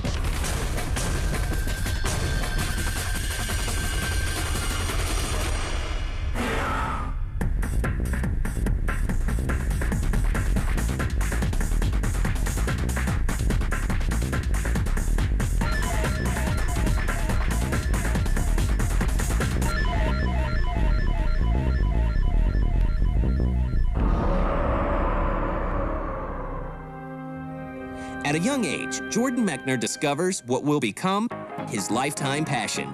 I loved animated movies from an early age, and I sort of dreamed of making my own comic books or animated movies when I grew up. In 1979, a new computer from Apple gives him a chance to make his dreams a reality. When I was in high school, the Apple II computer was invented, and to me that was just the coolest way of telling a story on screen, that I could actually do at home without any special skills. It was beyond my means to do an animated movie or a live-action movie that would be any good. But I could do a computer game that would be pretty good. within that, create a story and a world that people who played the game could then experience and enjoy. His interest in creating games and storytelling carries over into college. I went to Yale in New Haven, Connecticut, and I ended up majoring in psychology. But mostly what I did during my 4 years of college was go to the movies and program computer games, which really cut into studying and so forth. It's not long before Mechner's talents are discovered by a publisher called Broderbund. Broderbund was probably the biggest software company of that time. And I mean, they were publishing all kinds of games. So if you were a game maker at that time, being hooked up with Broderbund was a pretty significant deal. While still a college student, Mechner goes to work on his first game for Broderbund. My first game, Karateka, one of the things that inspired it were the film studies classes that I was taking at the same time. It seemed to me that games were kind of at a stage where silent films had been at the turn of the century. For that reason, Karateka was structured very much like a silent movie. And there were a lot of technical limitations that games had at that time, which silent movies also had. Characters couldn't talk, you couldn't really move the camera. Karateka comes out for the Apple II in 1984. It sells 500,000 copies. During my senior year, Karateka was published and did very well. So when I graduated, instead of getting a regular job, as most of my friends did, I thought, well, I'll just do another computer game. Mechner graduates in 1985. 1 year later, he begins work on a new project. He finds inspiration in a famous silver screen archaeologist. There's a scene in the first 10 minutes of Raiders of the Lost Ark where Indiana Jones is running towards the ledge. He jumps and he misses it, but he grabs on. He grabs a root, and he pulls himself up and rolls under the gate just as it's closing. I mean, that kind of suspense, I wanted to get that into a game. Mechner wants to combine the feel of a movie he loves with an Iranian setting similar to 1001 Nights. The result is a 2D action-adventure game called Prince of Persia. In many ways, Prince of Persia is kind of like a sequel to Karateka. Prince of Persia took the same fluid animation and very simple, emotional, melodramatic story and combined it with kind of a modular, traps-based environment. His whole view of the thing was to really incorporate the story into the gameplay rather than, stopping the game and then showing some story and then continuing with the story. He really wanted to roll that all into one thing. The challenges of making a game like Prince of Persia are daunting, but Mechner is determined to bring his vision to life.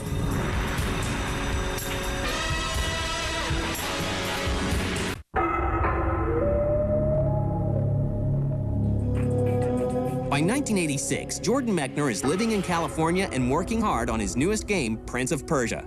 Like many developers of his time, he must wrestle with limited technology. One of the biggest limitations in the earlier stuff is definitely sound. You hear about composers making music for systems in that era, and it was really like composing with one hand tied behind your back. Well, the big problem on the Apple II with music was that the computer was only capable of playing one note at a time. My dad is a, trained as a classical pianist when he was young, so I asked my dad if he would compose the music. First for Karateka, and then for Prince of Persia. Mechner uses a new technique in animation with the help of his 15-year-old brother, David. Jordan Mechner apparently took a lot of video footage of his brother jumping up and down and running around, hanging on ledges. After that, he basically was called rotoscoping, and he rotoscoped his brother's movements. And he really studied that very, very hard and tried to really emulate almost perfectly his brother's movements. I wanted to create a character that would have weight. When you were running, you had momentum, and if you then pushed the joystick in the other direction to turn around, the character's arm would kind of flail behind him, because it's hard to turn around when you're running that fast in one direction. The whole breakthrough in terms of technology, which is the rotoscope, helped everyone to gather around this magnificent character who was the very first one to be so well animated. As Prince of Persia gets closer to completion, Mechner's talents become more and more apparent. Jordan was a master in game design, level design ingredients, building the right learning curve, the right difficulty curve. The time limit on Prince of Persia is what kind of heightened the whole experience of the game. You're sweating, you're wondering if you're gonna make it or not. You have no weapon, and you gotta find the weapon. Clock's still ticking. The whole time, the game has this incredible tension. The most appealing thing was how simple all the elements that Jordan managed to bring together to create such deep emotions. The AI of the enemies was also pretty advanced for a game like that. I mean, you were out in a full-out sword battle with these guys. It wasn't just like hack slash and then they're out of your way. You engaged in kind of a lengthy sword battle with these guys and hoped to put them away just in time for you to keep going.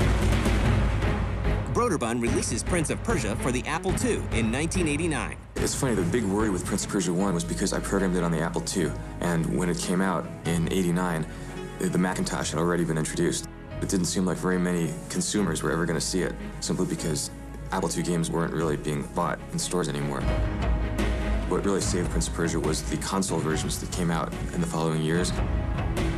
The first Prince of Persia game is a huge success, not only because it created a palette for the rest of the video game industry to work off of, but also it was ported to so many different systems, and there were people playing that all over the place.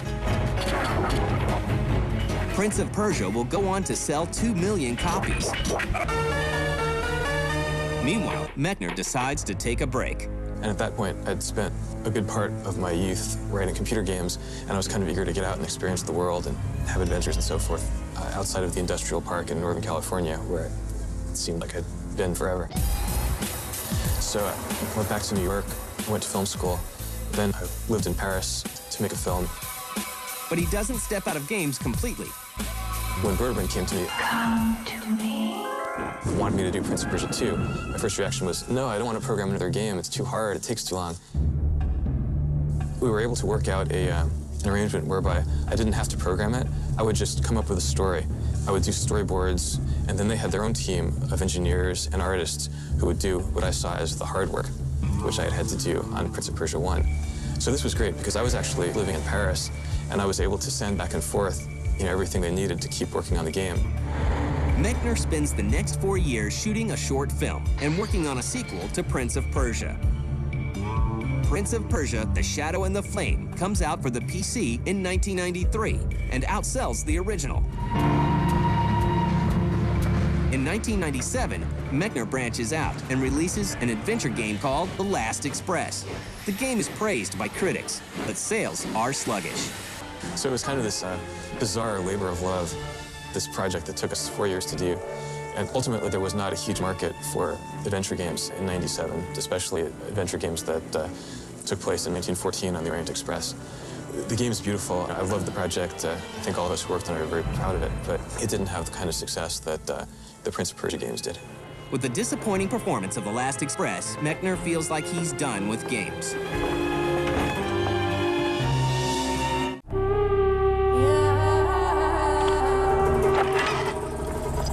On September 17, 1999, Red Orb Entertainment releases Prince of Persia 3D for the PC. A Dreamcast port is also made, called Prince of Persia: Arabian Nights. Mechner's involvement with the games is minimal. I went on from Last Express to write movie screenplays. I did a little consulting for them on the project at the beginning, but ultimately that was a Broderbund project that later became a Mattel project. Well, Prince of Persia 3D kind of came out under the radar. Nobody really paid that much attention to it. Mechner decides to take another break from the game industry to make a documentary. I took a few years off from making video games and focused on my other love, which is film. The project was a documentary about a neighborhood of Los Angeles that was destroyed in the 50s to build Dodger Stadium. It's called Chavez Ravine, a Los Angeles story. Meanwhile, a French company called Ubisoft picks up the rights to the Prince of Persia franchise and calls on their studio in Montreal, Canada, to work on reviving the series. In secret, we were already working on very early prototype and first mock-up for the game.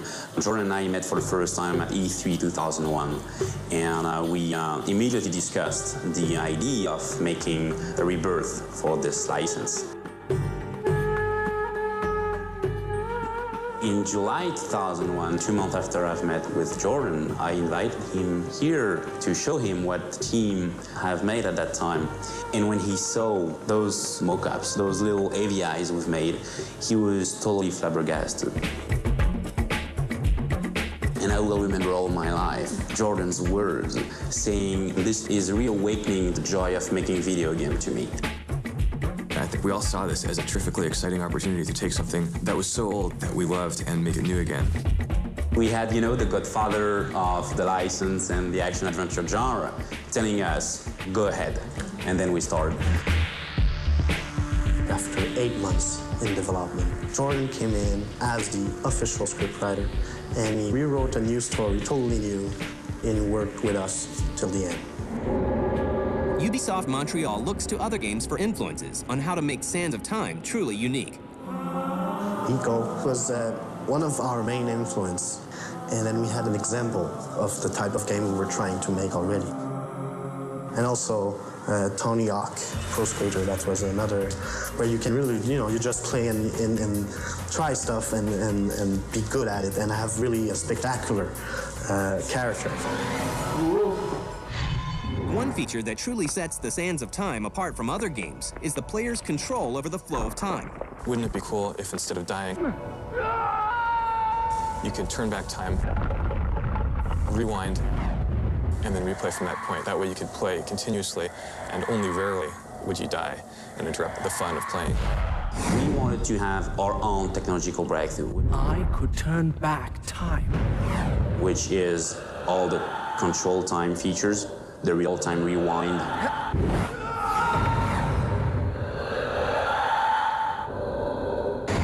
The Prince himself gets an update. We always knew that he was going to be a really agile, acrobatic guy.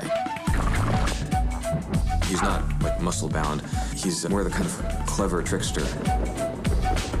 Developing a character who looked the way that the character felt to play, you know, that was the challenge. He had to have an attitude that would make gamers today really want to be the Prince and play in that world. I'm very happy with the design we came up with. As does the gameplay. A lot of 3D games are they're beautiful, but they're kind of clunky to actually play. So we wanted to have the mechanics and the camera so taken care of that it could become second nature to the player. You could just hit buttons and do a sequence of moves and have this incredible acrobatic thrill of movement. What they really succeeded with the Sands of Time is creating a very seamless animation that really makes you feel like you're controlling the character. These animations aren't just pre-scripted things, but you're causing this animation to happen. Ubisoft releases Prince of Persia: The Sands of Time for the PC, Xbox, PlayStation 2, and GameCube on November 6, 2003. Sands of Time, unfortunately, is one of those games that was a critical success. It had great reviews. It said it was an excellent game, but it didn't really translate into the blockbuster sales that was expected. To the point that even a couple months later, Ubisoft bundled Splinter Cell with Prince of Persia. You buy Prince of Persia, and then you get a free Splinter Cell. After a relatively slow start, Prince of Persia: The Sands of Time sells more than 2 million copies worldwide. The way that, the gamer have appreciated the game has been really, really good for us. We were very surprised, yep.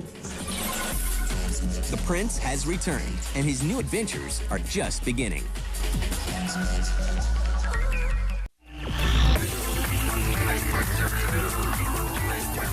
After its 2003 release, Prince of Persia: The Sands of Time is showered with praise and sweeps the 2003 AIAS Awards. And the award goes to Prince of Persia. Prince of Persia. Prince of Persia. Prince of Persia. Prince of Persia, Sands of Time. We received 8 prizes. It was a little bit embarrassing after like the 5th, when we had to come back all the time on the stage and say, Thank you very much. Thank you all. Thank you very much. Thanks, guys. Thank you again for that award. That was beautiful. Thank you very much.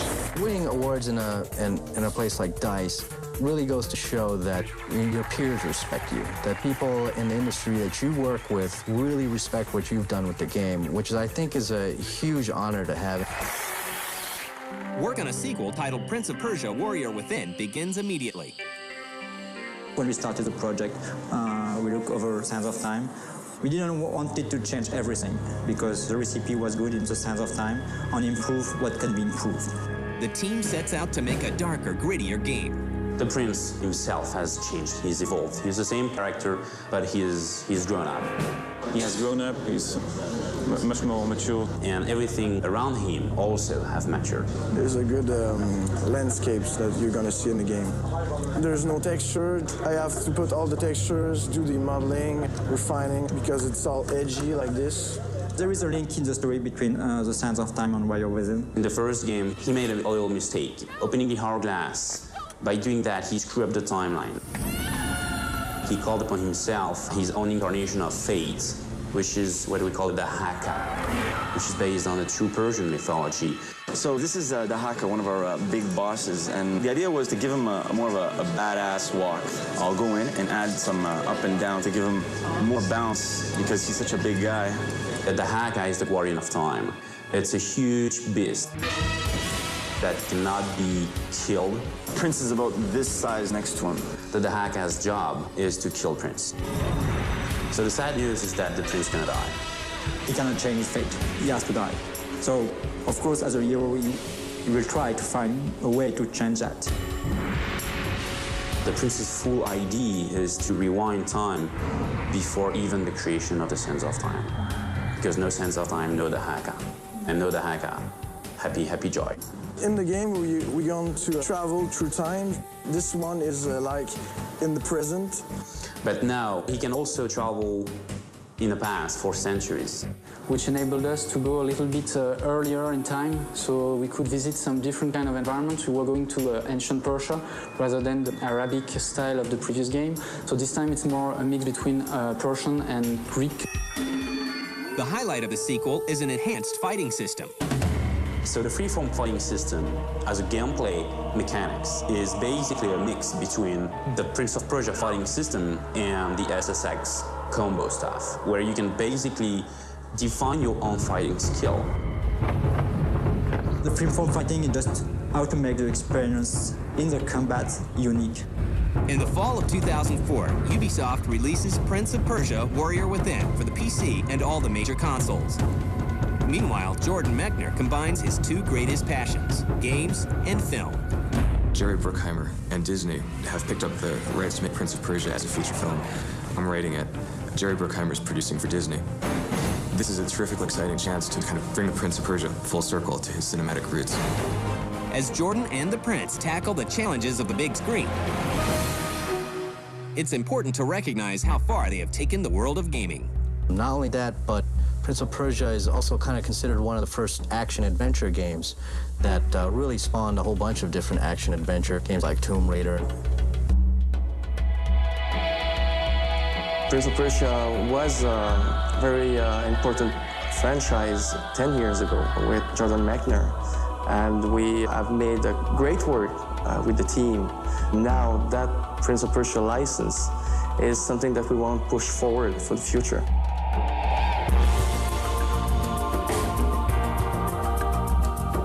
I don't think I could have foreseen that 15 years later, Prince of Persia would still be alive, still be played and remembered.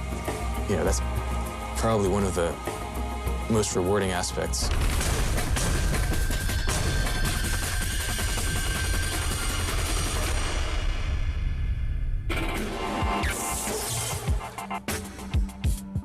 Phone, 1.2 megapixel camera and holds 5,000 MP3s. Wow, that's really impressive. Hold on a second, sorry. Hello? Yeah, hey, I'm in the middle of lunch. Can I call you back? All right, cool, thanks. So that's a lot of MP3s. Yeah. See the best, greatest, biggest, shiniest, coolest, and blinkiest new stuff coming next year when the Screensavers goes live at the Consumer Electronics Show January 6th and 7th at 7 Eastern. Hold on, let me put you on speakerphone. No.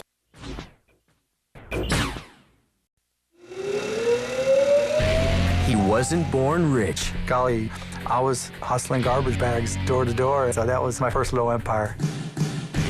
It's kind of, wow, this guy really is a little different. He wasn't always respected. Fired me on the spot. And he's always been outspoken. I said, screw you. You couldn't manage a Dairy Queen. Come on now, Katie. I refuse to sit next to Mark at a Mavericks games. My emotions have never gotten me in trouble. That's so wrong! They've just gotten me fined. That's the place to be. That's the hot spot. But today, Mark Cuban is the owner of the Dallas Mavericks. Mark Cuban, come on! a multi-billionaire. One of you is going to walk away with $1 million. The benefactor. It's so him. And his story is unlike any other. I'm still a geek at heart.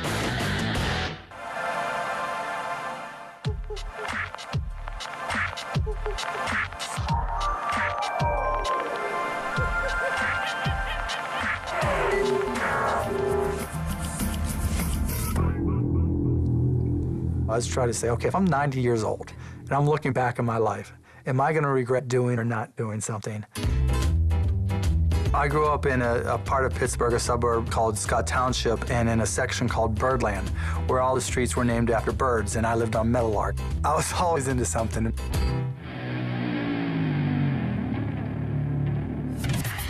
As long as I can remember, I've been a business person at heart. I remember being 12 years old, and I was like, I'm 12 years old, Dad, you know, how am I going to earn any money? And he hooked me up selling these cheap-ass, flimsy garbage bags that we sold $6 for $100. I mean, who's going to say no to a smiley little kid walking up? Golly, I was hustling garbage bags door to door, so that was my first little empire. My friends, I'm sure they did laugh. They laughed when I got jobs working as a stocking clerk. I would give disco lessons, and I would DJ and collect stamps, repackage baseball cards. I think really what it told me was don't be afraid of the unknown. I wanted to take business classes. At Mount Lebanon High School, you couldn't take a business class unless you were a senior. So I said, screw you. I went to the University of Pittsburgh and started taking night classes. So I did okay and got some decent grades. At the end of the day, I wasn't going to be able to stay there because there wasn't a business school. And I wanted to go heavily into business. And I picked out the cheapest one, and it was IU. I first met Mark at Indiana University. I was in a fraternity, and he owned the local bar that everybody wanted to go to called Motley's Pub. I took my financial aid money from my senior year, and I just went for it.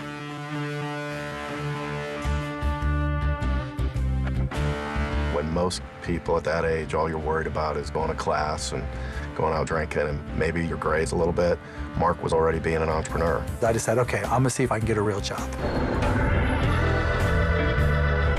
I picked up and went down to Dallas. He has no money, and he decides to get into this computer industry that nobody knows anything about. I mean, it's 1983. I saw a help wanted ad for this little company called Your Business Software.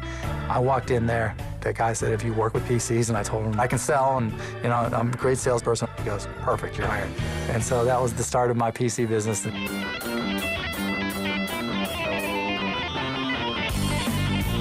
One day, I had a great sale I could close. I was going to make a $1,500 commission. And I called up Michael Uematsu, and I said, I want to go close this deal. It's great sales, and it's a great commission for me. He goes, no. You have to open the store. I got to close this deal. So I blew him off, went and closed the deal, fired me. Fired me on the spot. That was Memorial Day weekend, 1983. Mark's the kind of person, you get to a wall, and all that means is you either go through it, around it, whatever it is, but you're going to the next step. I had a customer, architectural lighting. I went to them, I said, if you'll front me the money for this first time and billing software package, then I'll have enough to get this business started. And they said, okay, you've been great to us. I went back to some of my Your Business Software customers, and I said, I'll come out and I'll spend time with you, I'll train you, I'll teach you how to create batch files on your IBM XT. But I was pretty much ready to take on all comers. So that was 1983 when I started it, and that was the foundation for Micro Solutions. As I got into it, PCs were coming up, and I was like, it just makes perfect sense that we're going to start hooking up PCs together. We had 85 employees. We were doing $2.5–3 million a month in revenue. I got a letter one day saying, hey, consultant was representing a large company who's interested in acquiring you, and had the meeting, and it turns out it was CompuServe. And we sold to CompuServe for $6 million, and it was 1990. So I was officially retired at that point. And it won't be the last time as Mark becomes a millionaire. I went out with my buddies to celebrate, and we got shit-faced.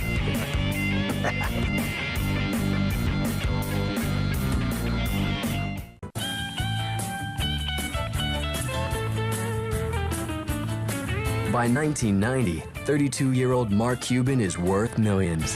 Now that his company has been sold to CompuServe, he's free to enjoy his fortune. I just had a blast. You'll never know. While living it up in Los Angeles, California, he still keeps up with the business world. Because I was a technology, my broker would always call and ask me questions. I was like, why are you asking me these dumb questions? They're like, because people in the market don't know the answers to them. You do. And I was like, I knew more than the products and some people in the company because I was using them. I was installing them myself. And I'm like, I can make some money this way. So that's what I did. From 92, 93, all I did was trade stocks. I had my Stairmaster facing the ocean, and I would get up MCNBC or CNN, whatever it was that I'd had on. I had my phone for the broker, and I would buy and sell stocks while I was doing Stairmaster facing the ocean. I mean, it was a great life. I did that until I went back to Dallas in 94. I would have different meetings with buddies of mine and say, let's just go get a beer, let's go hang out. Todd Wagner, who I went to college with, he was like, you know, there's got to be a way to listen to Indiana basketball over all this new internet stuff. I mean, we were both two homesick Indiana basketball fans, not able to get our dose, we get our fix of Indiana basketball, and we couldn't get it. I'm like, that's a cool idea. I was still a geek at heart, and I keep up with all the technology, and I'd buy the first of everything, and in my house, I'd have a LAN and this and that, and I was wired, so I had all the toys. So I felt confident in being able to figure things out, so I said, okay, let's see what I can do. Mark has an ability to just will things to happen, and that's very unique. I got online and started downloading anything and everything related to multimedia on the internet, and AudioNet was born in the second bedroom of my house. It literally started back in the day, a little old 486 computer with a, $15 radio that was hooked up to the back.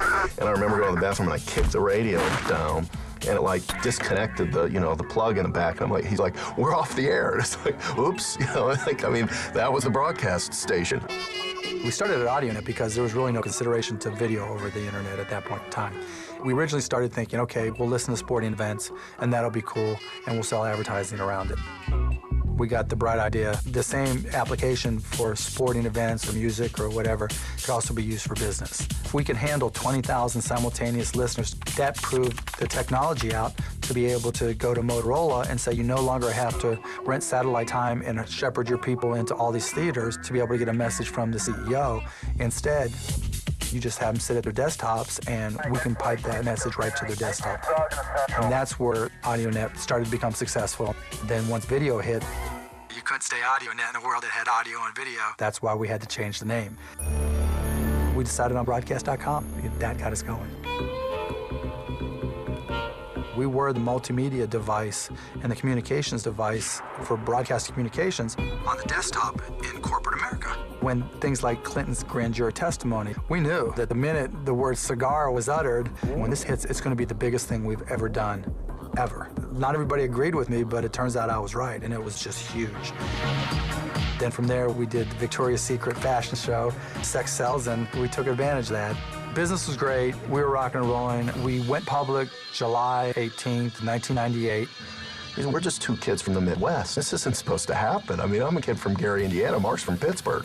We're not exactly like, growing up with a silver spoon in our mouths. We priced at $18 and closed at $62.75. And we had the biggest one-day gain in Wall Street history when we went public. Before the IPO, we went to try to hook up some strategic partners, one of them being Yahoo, and we let them buy in to develop a relationship with them. But Yahoo wants more than a partnership. They want the entire company. Selling to Yahoo was a good move because I felt like it gave stability to our business. It took care of our employees. By the way, everyone told us we were stupid. You guys, why are you selling for $5 billion? In a year, this company will be worth twice that. Seems good to us. Seems like a good deal. We're selling. We did a stock transaction valued at $5.7 billion, and we sold to Yahoo on April Fool's Day, 1999. It was a ride. You're just like riding the ride. Just like, okay, when does this end? Mark is now richer than he ever imagined, and he's about to make his wildest dreams come true. We're really going to knock a few people on their butts.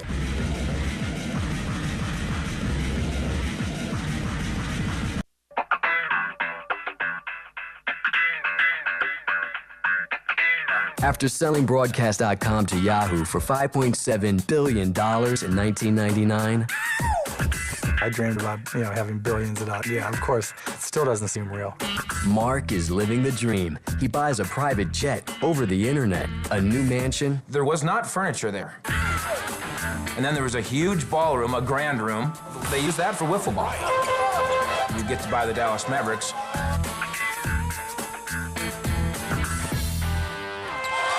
I was a season ticket holder. If you saw me at a game, I was screaming at the refs. I was getting into it. I was supporting players. I was at the opening night of the 99-2000 season. I mean, it's opening night. You're undefeated. And I'm looking around thinking, this is crazy. It's not a sellout. There's no energy in the building. There's no excitement to it. This team was the worst team in the league for years. And at that point, we were probably at our lowest. I could do better than this. Ding, ding, ding, ding, ding, ding. You know, now I can finally afford to put my money where my mouth is. The timing was right. I overpay for the team. I get the basketball team, and we all have fun with it. The first time I ever saw Mark, he reminded me of a frat brother. His feeling was we needed some new paint on the walls, we needed an injection of energy and passion to take the whole operation to the next level. When he left the room, my dad and I looked at each other like, we think we just, died and went to heaven. Mark embraced the Nelsons when they were in the darkest hour, and that will never be forgotten. He buys them in overnight. They've got a winning record for the rest of the season. That defies logic. It's all about winning, and it's all about having fun. My job is to do what I can to win. Pick a spot, any spot. Gather the right players, putting them in a position to succeed by giving them the resources they need. Mark's philosophy is every one of those players is treated like a rock star. They get everything from, you name it, custom locker rooms, $50,000 DVD units in each locker. The Jet 757 was purchased and completely gutted and retrofitted. Those guys are like Lamborghinis to us. I approach it the same way I do every one of my businesses, to know the business inside and out so that I can improve it, to make it better. As I started experiencing it and getting more involved and realizing that it was about the experience when you went to a game. He wanted this experience to be one that everyone in the Metroplex said, listen, I've got to be there. That is the place to be. That's the hot spot. A Mavericks home game is a circus. We're selling fun. The casual fan, the marginal fan didn't remember the score. They remember who they had a beer with. If there's a parent, they remember the look on their kids' faces. And if anything, from a technology, the best move that I made was putting my email address up on the Jumbotron during the game. It all goes to accessibility. And Cuban decided they need to be able to touch me. If somebody wants to complain about the nachos or complain about the point guard, they need some place to go. You could say, trade the bum. You can say, I love Dirk. You can tell me about chewing gum underneath your seat. Whatever it may be, I get well over 1,000 emails a day. This was my chance to reach hundreds, if not thousands, of Mavs fans. Oh, you and me both. I'm so ready. Can't wait. Even with the $1 billion, he's still just another Joe Schmo fan. He's fun, he's into it, he's yelling, he's screaming, he's being a fan. People expect owners to behave a certain way. Mark looks at him, why? I behaved this way before. And trust me, Mark's been the same way. It's just that before, it wasn't Mark Cuban, it was just some guy. I've got a very much a fiscal vested interest in this, a $300 million plus investment, and having it run and operated to what I think is the highest possible standard. My emotions have never gotten me in trouble. They've just got me fined. I got fined $500,000 for saying the guy who ran the officiating group couldn't run a Dairy Queen. Well, guess what? He's not there anymore. I said it because I believed it, and I said it because it would create an issue. What I didn't expect was Dairy Queen to come back and say, how can you insult us like that? You couldn't manage a Dairy Queen, and we challenge you to do it. I was like, hey, let's have some fun. Let's go do it. Okay, I'm going to do my training early in the morning. I'll serve ice cream. There'll be a few media members there. Then all of a sudden I have an interview with the Today Show, Katie Couric, who just rips me apart. Come on now, Katie. You haven't been in my shoes. You don't know the circumstance. So I go after her and rip her right back. Sometimes money's not the issue, Katie, and that's what the situation is here. Then she cut off the interview real sharp. All of a sudden, there was, traffic jams and a line 1.5 miles long for me to serve them ice cream, and then there was helicopters up above. It just turned into a circus that took on a life of its own. But it was fun. It wasn't so much Cuban out of control as it was Cuban on a crusade. This is kind of my way of saying, okay, you think it's such a bad thing, I'm going to turn it into a positive. Whatever I find, I'm going to match with funding to a charity. And when I got fined the $500,000 on the Dairy Queen thing, our coach, Don Nelson, had gone through prostate cancer. So I donated the money to the Huntsman Center for prostate research.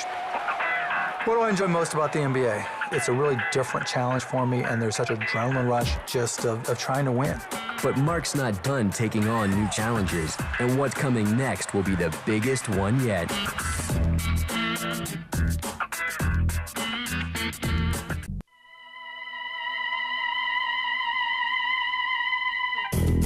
By 2001, Mark Cuban is a multi-billionaire with his own basketball team, but he's still not done taking on new challenges.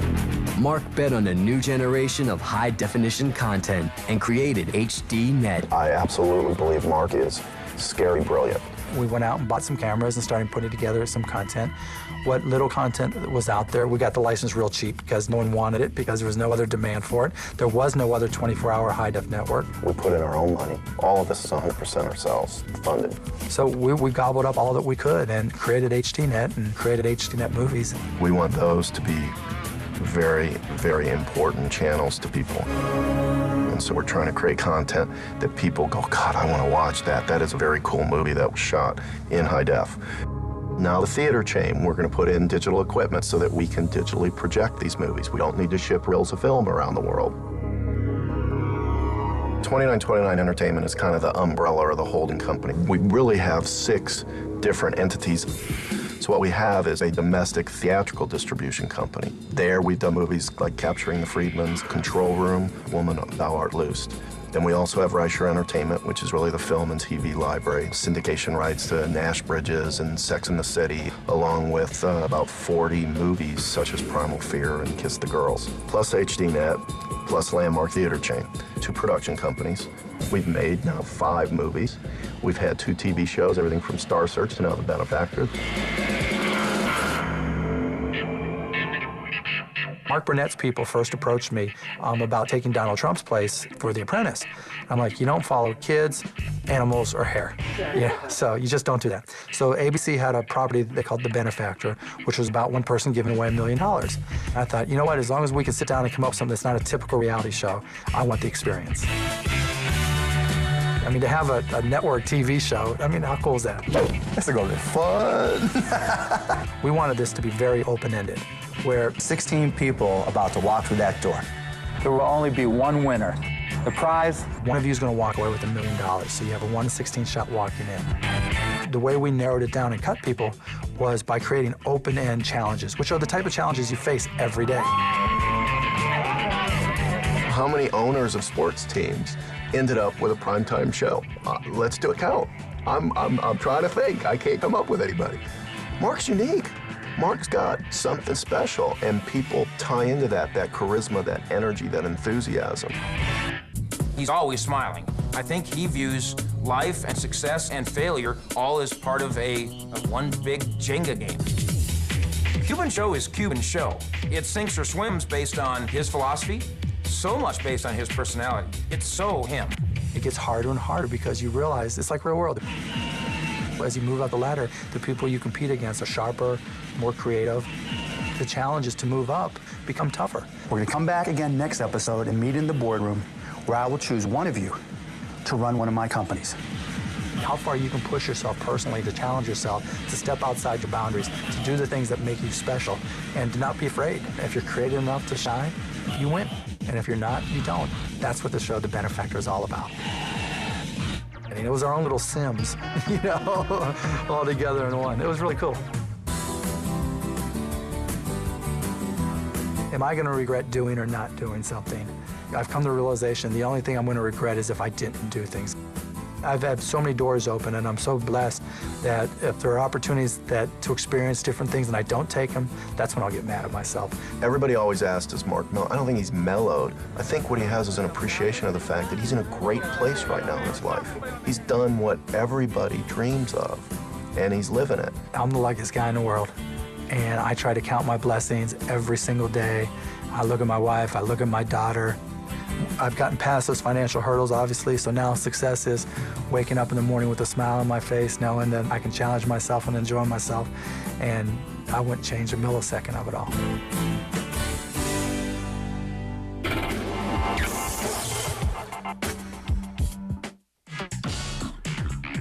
Weeknights are about to get freak with the G-Spot. It's on. Into the game malicious. He started off as an outcast. When I was hired as a planner, no one else was called that. Back then, it wasn't easy for me to fit into a group. People sort of accused and attacked me as being this guy that didn't have any technological skills. Whose ideas were far ahead of their time. I would think that a video game idea like that, where you don't kill anybody, I think that was probably a tough sell for Hideo Kojima. I know a lot of people complained that there was too much dialogue in the game, or the dialogue was, a little bit cheesy. It was just getting very frustrating and tough for me. I began thinking about leaving the company. But Hideo Kojima's ideas will create one of the greatest gaming series of all time. The whole industry is still reeling from the impact that Metal Gear Solid has done for the video game industry. He is an icon, there's no question. What comes from this point onwards is just going to be amazing. This is the story of Hideo Kojima's Metal Gear Solid franchise.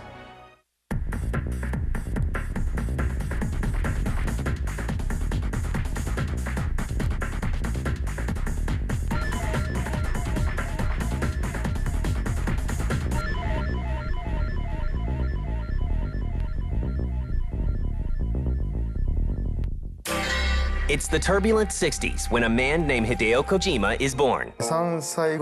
I was born in Tokyo in 1963 and lived there up until I was 3. And then I moved to Western Japan, and that's where I grew up. He is introduced to the silver screen early in life. When I was a baby boy, I was forced by my parents to watch films even before I knew who I was.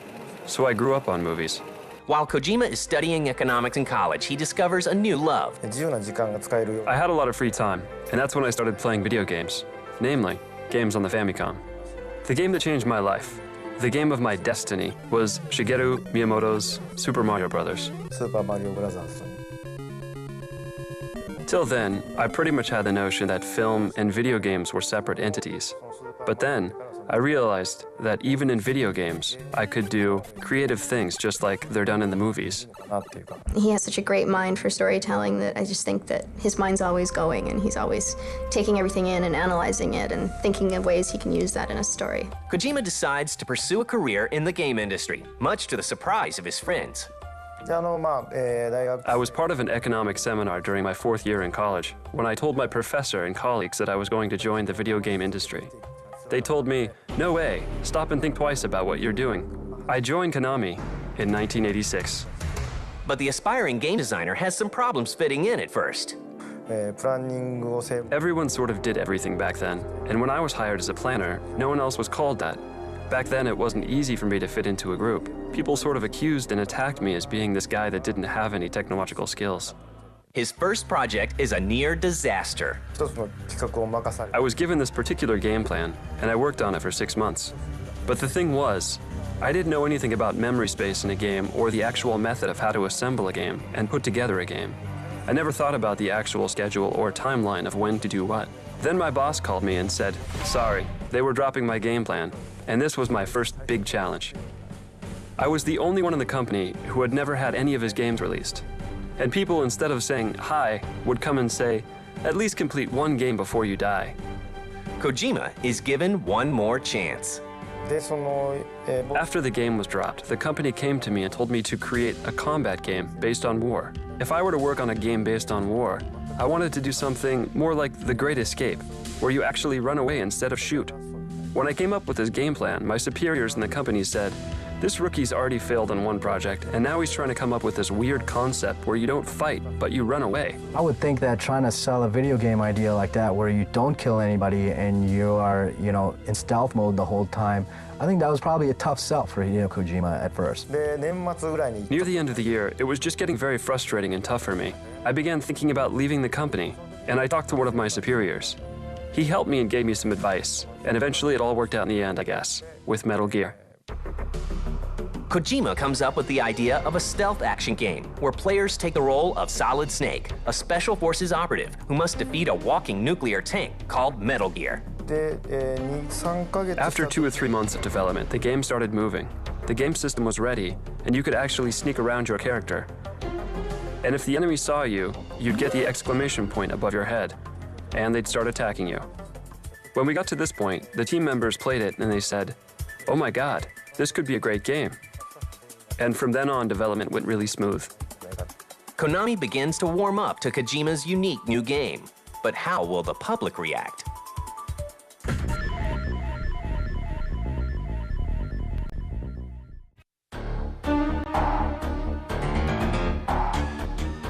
After a long, hard road, Kojima releases his first game in 1987, Metal Gear. The game was for the MSX system. It wasn't a big market, but when the game came out, it was really well received and was ranked like number 1 or 2 among all consumer software games in the adventure or RPG categories. In 1988, Metal Gear makes its way to the US on the NES. Metal Gear was very different from all of the games that were popular on the Famicom at that time because it was not a run-and-gun, all-out action game. Since the MSX game of Metal Gear was very well received, Konami decided to port the game to the NES, and they got a completely different team to create the NES version of the game. It probably sold over 1 million copies in the US. It's no surprise that Konami asks for a sequel. And since the NES version of Metal Gear sold so well in the US, the sales force in the US said, please, do a sequel. They started working on a sequel, and that was Snake's Revenge. First of all, I did not work on either version of the 2 NES games at all. So what they ended up producing was a game that was completely different. It was called Metal Gear 2 Snake's Revenge. The problem, of course, with this is that people who liked Metal Gear would play this and say, what the heck is this? This isn't Metal Gear. This is just an action game. So that was kind of disappointing. Snake's Revenge is not part of the official Metal Gear timeline. This guy I met on the train from the company said, Kojima-san, I worked on Snake's Revenge, and I'm personally a big fan of your original game. I'd like to see a sequel to Metal Gear done by the real creator, Mr. Kojima. When he said that to me, the idea got into my head and I started thinking about a real sequel to the game. By the time I got off the train and went home, the entire storyline was fixed in my mind. So I went to my boss at Konami the next day with a game plan, and he said, yes, let's give it a go. The only Metal Gear game that was not released in the United States yet was Metal Gear 2 Solid Snake, and this only appeared on the MSX system. Metal Gear 2 was released in 1990. After that, I started working on Police Knots. That's when I started hearing rumors about the PlayStation. In 1995, Sony gives birth to the 32-bit era by introducing the PlayStation. The powerful new system catches Kojima's eye. When I saw how advanced these new systems coming out were, I started thinking about a new action game. Kojima decides to revisit the Metal Gear franchise. We established this company called Konami Computer Entertainment Japan in 1996 in Tokyo in order to develop Metal Gear Solid for the PlayStation. The PlayStation allowed me to do more things that I wanted to do for the whole infiltration experience. Since what I wanted to do was in 3D, I used these polygons to create a 3D environment. To ensure Metal Gear Solid has a unique look, Kojima brings aboard a rookie designer named Yoji Shinkawa to create an unforgettable cast of characters. Mr. Kojima interviewed me and said, I'm now working on the Metal Gear project. Would you like to come and work for me? I said, why not? Sure. So Metal Gear Solid happened to be the first game I worked on. When we talk about the Metal Gear series, you also have to talk about Yoji Shinkawa. He really created the atmosphere of the world and the really memorable characters. There's so many characters. Meryl was a really interesting character. It was really neat to see Kojima put that feminine element into the game, and I thought that it was a really great way to tell a love story while you're playing through all this action. This is no time to try and hit on me, Snake. Sniper Wolf was a great character as well. He gives all his characters a heart and a purpose, and you understand why they're doing the things that they're doing. Catch you later, handsome. And the profound, twisted nature of the characters. They have problems, and some of them have sexual problems. This is the greatest handgun ever made. And some of them are absolutely nuts. I am losing myself. Solid Snake gets a new look as well. I tried to make Solid Snake as colorless as possible. If he has too many of his own characteristics, then the player won't be able to associate himself or herself to the character. I actually did not think about color at all. I basically just wanted to recreate Solid Snake from the MSX series in my own way. I wanted to digest him and then spit out this new Solid Snake. Kojima is now ready to update the stealth action gameplay Metal Gear is known for. Little does he know that what he does will revolutionize gaming.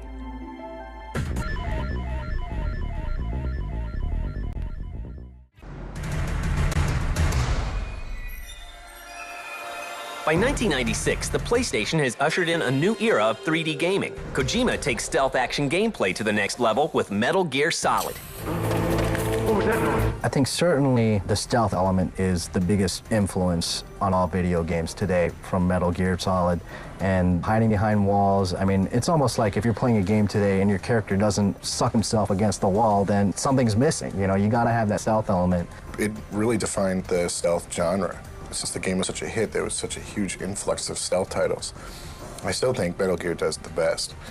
The tension when you're creeping around and you know there's a guard or somebody that's out, you know, looking for you, and you are trying to be so careful. Theoretically, I believe, apart from the bosses, you can get through the whole game without killing anybody, except for the 6 main people that you've gone in to get. So I thought that was interesting from a gameplay perspective, but I also thought it was interesting from a morality perspective.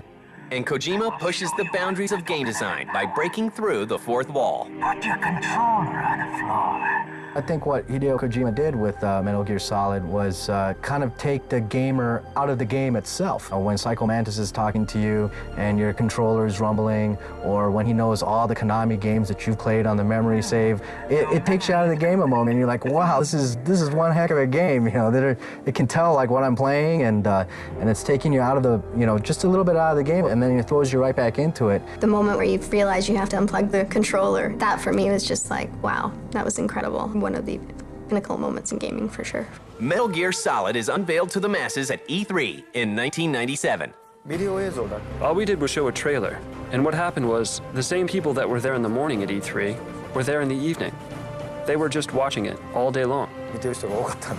People were familiar with the Metal Gear series from the NES days. It was bringing that into a 3D form. People were hooting and hollering. I mean, it was a totally different reaction than what people usually had when they saw a video game on the big screen. I mean, they weren't even playing it. I mean, this is a video, and people were going crazy over it. Metal Gear Solid follows Snake's mission to stop a band of genetically enhanced terrorists who have taken over a nuclear weapons facility in Alaska.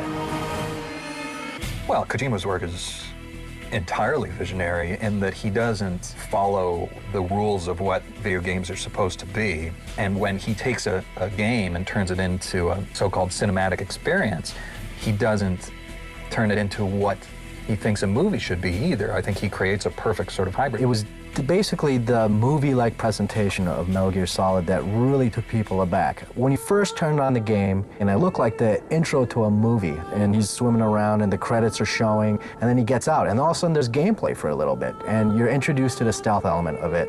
You run into the elevator, and then as soon as you run in the elevator, the credits start rolling again, and he's pulling off his, you know, sub gear and everything, and, you know, chills are just going up and down your spine, and you're like, man, I'm ready to roll with this game. The masses finally get their hands on Metal Gear Solid in September 1998. Kojima's game turns the industry upside down. 350,000 copies are sold in its first weekend. It will go on to sell 6 million copies worldwide. When you have a great director take on a movie, you know, it really has that tone to it. When Quentin Tarantino does a movie, it has that tone to it. Well, when Hideo Kojima does a game, you feel it. I mean, he has a very specific view of storytelling and gameplay and how those two should interact. I knew that there wasn't anything like it, and I knew that if we did it well, it would be huge. They put in so much stuff in that game. There was humor. It's like one of my Japanese animes. There was seriousness and there was drama. That it was definitely more than a video game experience. In a way, the first Metal Gear Solid was like the first Matrix. People didn't really know what it was like, and people really didn't care about it. But once it came out, people loved it. Metal Gear Solid thrusts Kojima and Konami into the limelight. But how long will the fame and fortune last?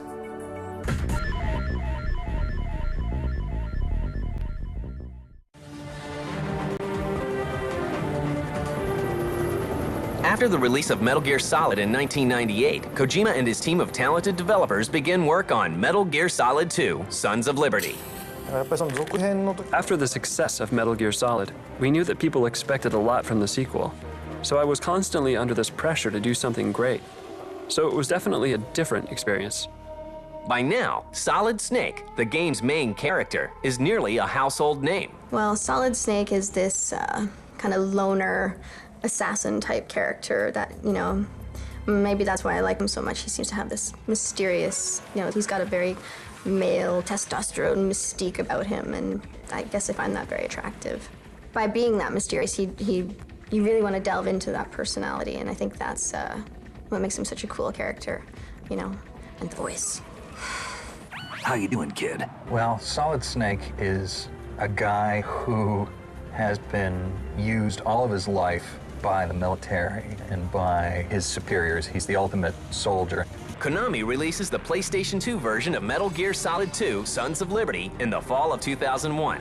The game includes plenty of improvements to the Metal Gear formula, as well as a soundtrack by Hollywood composer Harry Gregson Williams. Other things in the game that people found out was the first-person shooter mode. It created a new way to look at Metal Gear Solid, and you really were even impressed by the physics of the game. It was just a whole new thing, and it took Metal Gear to a whole new level.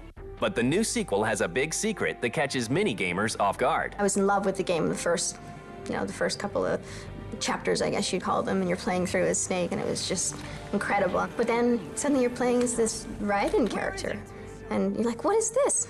Where's Snake? I think a lot of people were disappointed that you were alternate character, Raiden. I think it made a lot of hardcore fans maybe unhappy. Once again, Kojima gives his game a very cinematic feel, but some gamers think it goes a little too far. You passed with flying colors. Sons of Liberty had lots of movie footage, lots of stuff to watch, and you put the controller down for literally 20 minutes sometimes. I know a lot of people complained that there was too much dialogue in the game, or the dialogue was, a little bit cheesy. Leave it to me. Despite what a lot of people said about too much cinematics and a difficult to follow storyline, I still loved it.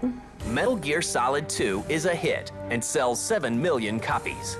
In 2002, Konami releases an enhanced version of their new sequel called Metal Gear Solid 2: Substance for the PC, PS2, and Xbox. And in 2004, Konami releases a remake of the original Metal Gear Solid for the GameCube, titled Metal Gear Solid: The Twin Snakes. Well, the Twin Snakes game only was released on the GameCube, but it is based on the first game that came out on the PlayStation. It was also kind of a shaking of hands of two great developers, Miyamoto and Kojima. Apparently, according to the story, they were eating dinner one night, and Miyamoto said, hey, why don't you make Metal Gear for the GameCube? And the suggestion was as simple as that, and they went forward with it. Then they contacted Silicon Knights, the creators of Eternal Darkness, and obviously they were more than happy to work on the game. The remake updates the gameplay, and a renowned Japanese director is brought in to redo the classic cutscenes. My name is Ryuhei Kitamura. The way that Kid Morrison reintroduced and retold the story from just a cinematic standpoint, I think worked really well. The idea of incorporating all the Metal Gear Solid 2 gameplay into the original Metal Gear Solid game really worked well too. Meanwhile, Kojima works Metal Gear Solid 3: Snake Eater for the PS2, a prequel to the Metal Gear series. Metal Gear Solid 3 is taking things to a whole other level. I think Kojima is really challenging himself with outdoor environments, doing stealth, but doing it in a much different way than in these enclosed environments. I think it's going to be a really cool opportunity to try out some new things. This is a trilogy bound by one grand theme. In order to put an end to the series, you're basically eating up the snake in this game. That's why I called it Snake Eater.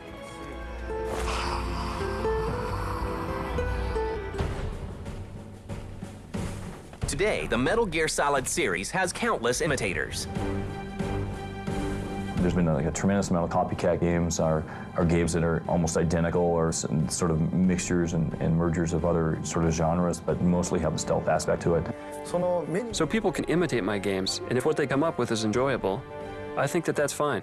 And in 2002, the man who was once ridiculed by his fellow game developers is named one of the top innovators of the year by Newsweek magazine. When I got the first notice or offer for that article in the magazine, I thought it was about the 10 biggest people in the video game industry. And then it turned out it was the 10 biggest people who would be shaping the world. I was surprised. The biggest change probably was within my family and among my community. My friends, many of these people say, "Are you ever going to stop working on video games? Aren't you going to start moving on?" Then when they saw this article, they went, "Oh, maybe he's actually doing something he should be doing." But fans of Kojima and his Metal Gear series have always known that he was destined for greatness. Tonight, we honor the creator of the fantastic Metal Gear franchise, Hideo Kojima! He is an icon, there's no question. But beyond that, I think he's got a lot more stories to tell, and I'm one of the people waiting to hear his next story. And I still think, even today, the whole industry is still reeling from the the impact that Metal Gear Solid has done for the video game industry. I always told myself I'd always be in the front line creating video games, even when I reached 100. Now that's changed to, even after I die, even as a ghost, I'd still like to create games. It's so fun. The Japanese are not really good at expressing their thoughts with words, but I guess if I were to put it into simple words, I just love creating video games.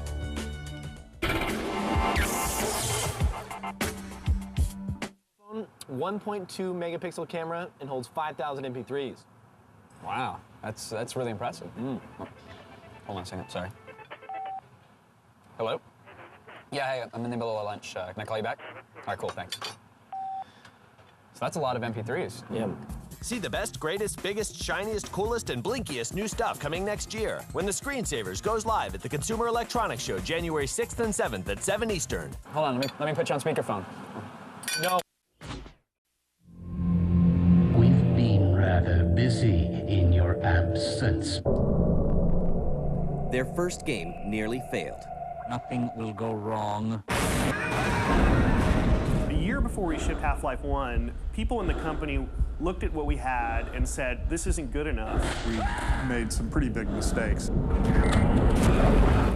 And their second was stolen right out of their own offices. At the time, it was shocking. That was a dark day for us at Valve. I had people in the company coming to me and saying, you know, we're going to go out of business. But they took the world of gaming to the next level. It's just amazing now what we can do. It was more than just a video game. It's more and more possible for more people to look at games as not just entertainment, but an art form. This is the amazing story of Valve and Half-Life. Wake up and smell the ashes.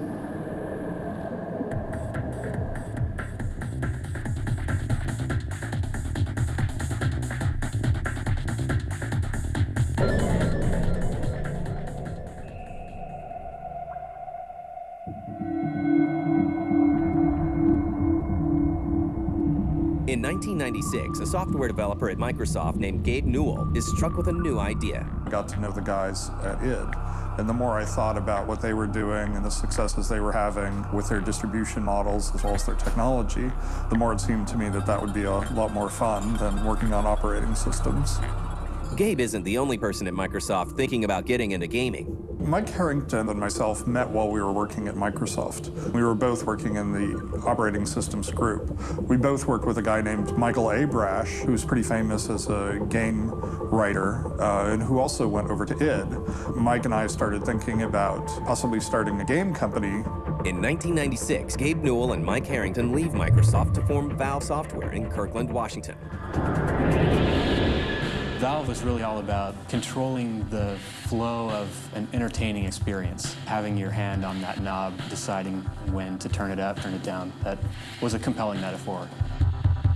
We signed the LLC agreement the same day that I got married. I was standing there all dressed up to go off and do my wedding vows, and Mike is frantically shoving papers under my pen so that we can get that taken care of. It certainly makes it easier to remember the company's anniversary and my wedding anniversary since they're on the same day.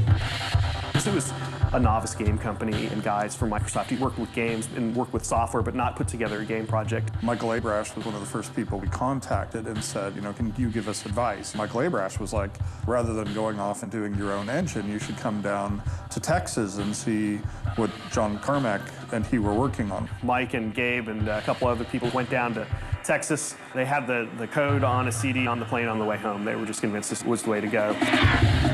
Valve has an engine. Now they need to figure out what to do with it. We were originally working on two projects simultaneously. One was a first-person action game. The other one was Prospero, which was a very different game. It was much more of a fantasy epic. That when we had played Doom, There seemed to be sort of two directions. One was this sense of very fast-paced, sort of a blaster, being in a shooting gallery. But Mike and I weren't as good as a lot of the people playing, so our sense of doom was much more like, this is a really scary place, this is a very dangerous place. We're not in a shooting gallery, we're a target in a shooting gallery. And it was that sense of being in this world that we thought was really interesting. Valve ultimately decides to do a first-person shooter called Half-Life. Good morning, and welcome to the Black Mesa Transit System. Half-Life 1 started with something which was sort of revolutionary at the time, which was we started you off in an ordinary day at work with no weapons and no sense of peril. You were just a scientist named Gordon Freeman. Morning, Mr. Freeman. Looks like you're running late. It was showing up for a day at work at the Black Mesa research facilities. Weren't you supposed to be in the test chamber half an hour ago? Procedures today, Gordon. You started the day involved in an experiment that went badly wrong. Oh, hell literally broke loose. All of a sudden, from mild-mannered scientist, you become a crowbar-wielding savior of the universe. It's a perfect sort of story setup for what then becomes a fight for survival. Really, it was just the momentum of Half-Life that caused the production of Prospero to stop. It's not long before Valve realizes the pieces of Half-Life aren't fitting together.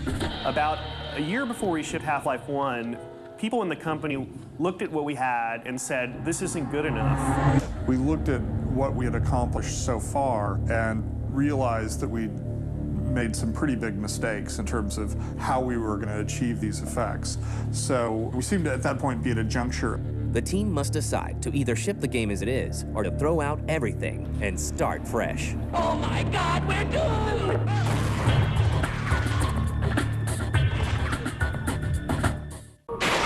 It's about to go critical. Aren't you supposed to be in the test chamber half an hour? By 1997, after an entire year spent in development, Valve decides that Half-Life is missing the mark and gives the game a complete redesign.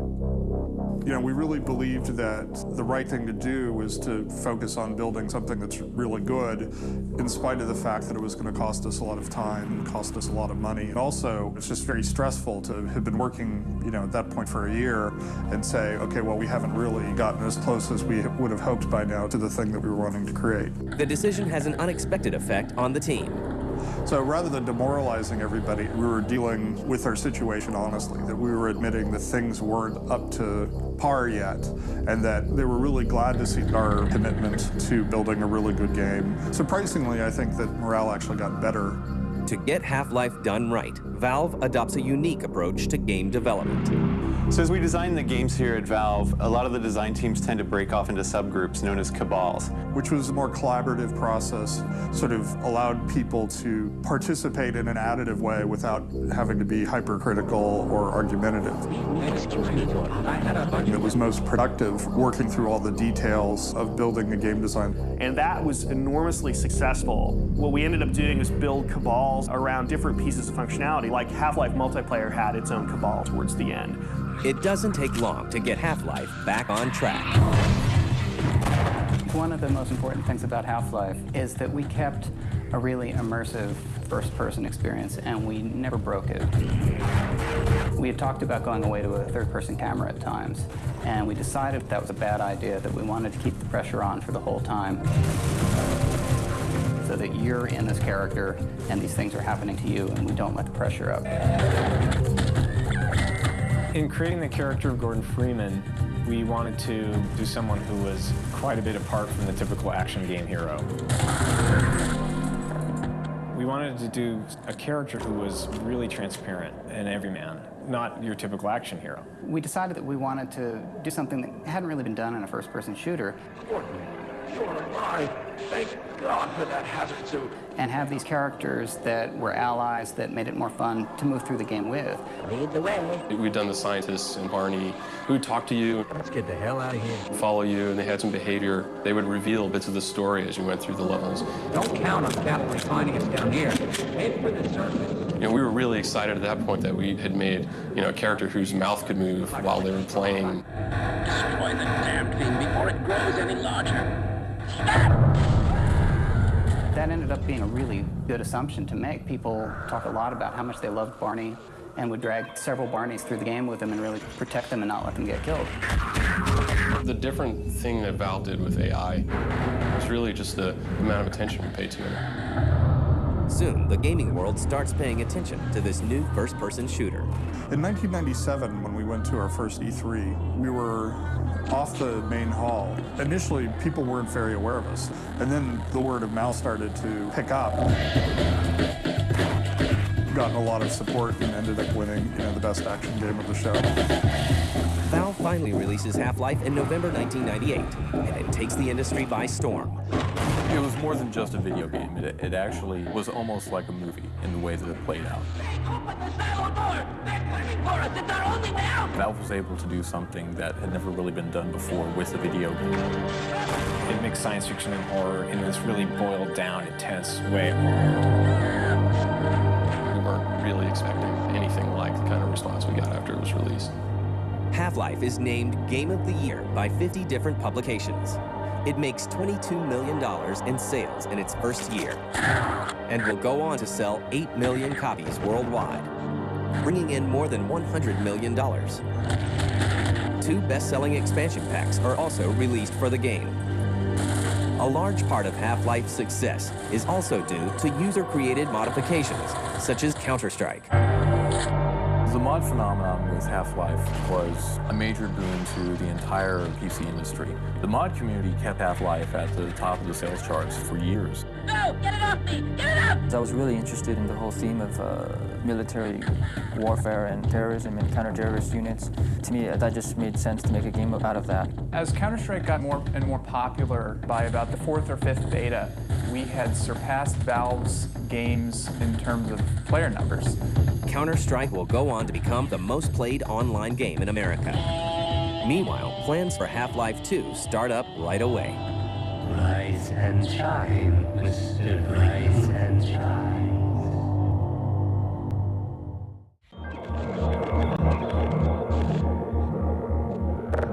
Half-Life is a worldwide phenomenon, but Valve Software isn't done yet. Development on Half-Life 2 starts in 1998.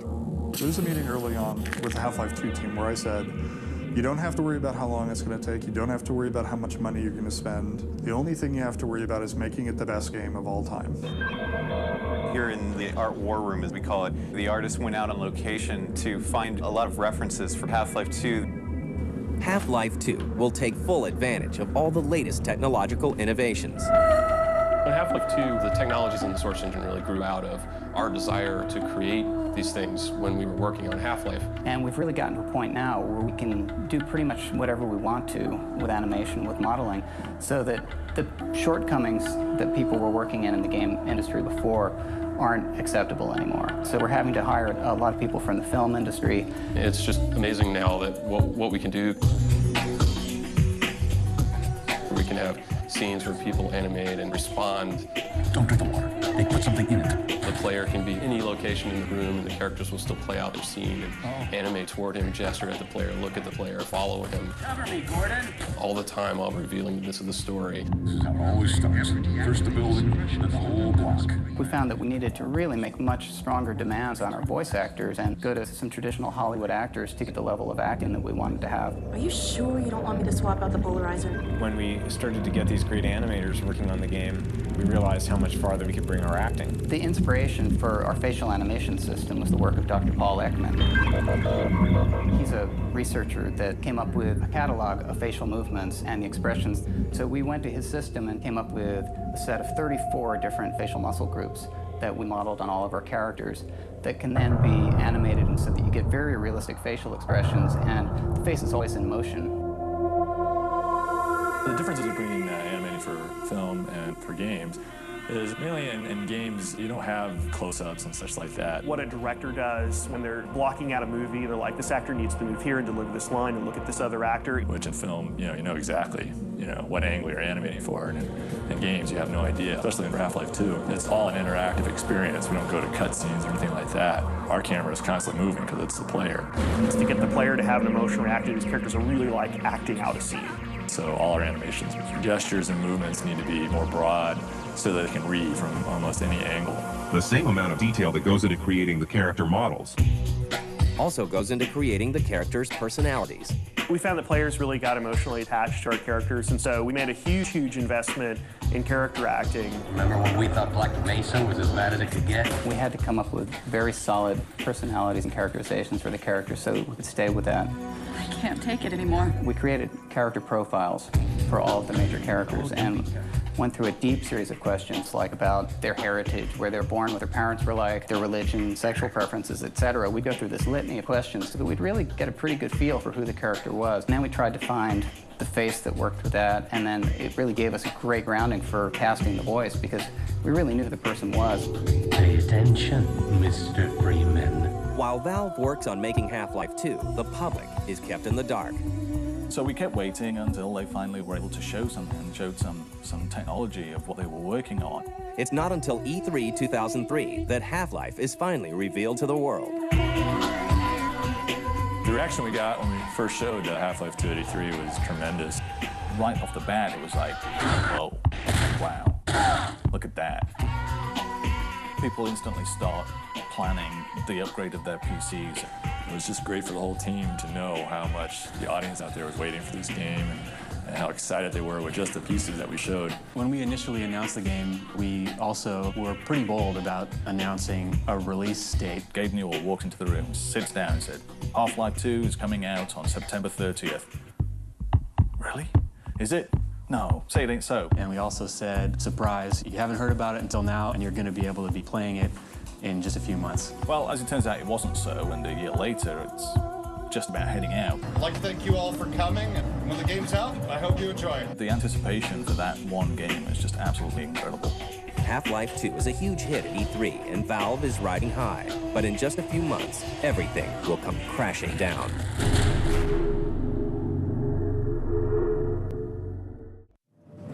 The Source engine gives us the wide variety of visual effects that are possible. After a hugely successful E3 showing in 2003. And of course, what tech demo would be complete without a giant pachinko machine? Valve promises gamers that Half-Life 2 will be ready in September of that year. Thank you very much. But Valve won't make that date. Instead, they will become the victim of one of the biggest hacks in gaming history. One of the biggest challenges we've had in developing Half-Life 2 was the theft and release of the source code of the game on the internet. Somehow, a hacker was able to set up some sort of code recording software on Valve's machines and was able to actually steal the Half-Life 2 source code and then distribute it across the internet. Well. At the time, it was shocking. That was a dark day for us at Valve. We started seeing screenshots of our game show up online and even source code for the game engine itself. I had people in the company coming to me and saying, you know, are we going to go out of business? Still reeling from the break-in, Valve turns to a surprising place for help. The FBI was not giving us warm fuzzies that this issue was going to get resolved. They were like, well, no, almost never, nobody ever gets caught, and you know, that's just the way it is. We appealed to the gamer community for help with this problem. So we sent out a message saying, look, our stuff has been stolen. We know that you're anxious to play it just as much as we're anxious to release it. This hurts, so we could use all the help we can get. The response to that was amazing. Tens of thousands of email messages were sent to us with tips about possible sources of the leak or where people were seeing stuff show up online. People were being called in for questioning by the FBI, and the word started to go out that they're closing in on this guy in Germany. And that's when that person in Germany contacted me saying, please, I'm not such a bad guy after all. They were arrested and prosecution is ongoing. With the source code theft behind them, Valve goes back to finishing Half-Life 2, from the storyline to the gameplay. You start off the game again, figuring out your whereabouts in the world. Welcome to City 17. You're deposited in City 17, which is a mysterious city created out of the ruins of other cities. You're surrounded by a populace that's totally beaten down, and is waiting for some reason to strike back. Sort of a depressed powder keg, and Gordon Freeman, the usual situation for him is he's a catalyst for change. Half-Life 1 was really known for having pretty advanced AI, and we knew that going forward we were going to have to make additional investments in the AI. We spent a lot of time thinking about the squad AI and stuff like that. We really had just tons of gameplay, physics and simulation as ideas. We can put you in a situation where you can use your wits, use your environment to really give you a really rich gameplay experience with lots of freedom.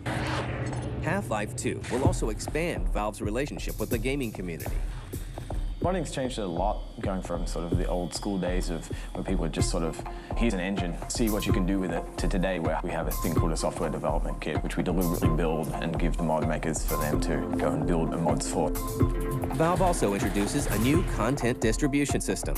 Steam is a new type of distribution model that Valve has come up with, where you're able to purchase your games completely online. Steam is letting us have a much more direct relationship with our customers. We can use Steam to communicate about our games, deliver updates immediately to a huge number of people. Half-Life 2 is finally released on November 16, 2004. We were terrified that we weren't going to be able to pull it off. And for the people at Valve Software, the game is worth the wait.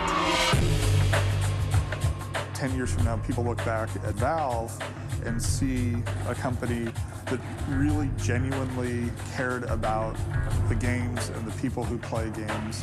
They didn't cut corners, and yeah, they may have never shipped on time, but they at least lived up to its responsibilities to moving things forward. When people evaluate Half-Life 2, they'll be able to look at it as not just entertainment, but an art form in the way that comic books and movies and books have come into their own as art forms, as well as being entertaining. That's all for now.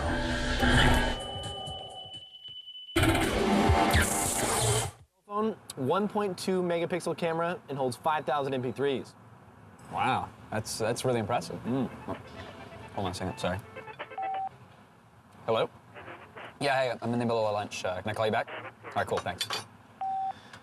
So that's a lot of MP3s. Yeah. See the best, greatest, biggest, shiniest, coolest, and blinkiest new stuff coming next year when the Screensavers goes live at the Consumer Electronics Show tomorrow at 7 Eastern. Hold on, let me put you on speakerphone.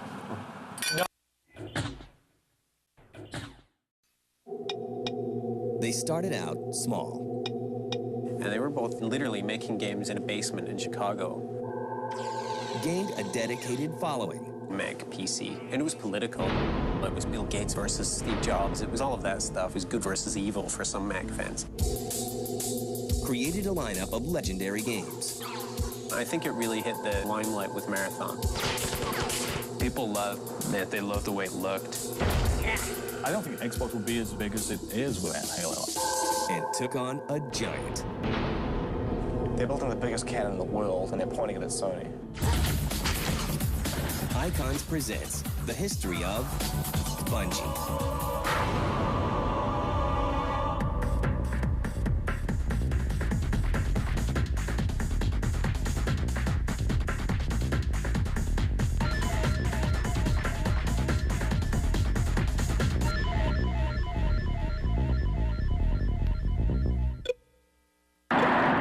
In 1972, Pong brings gaming to the masses.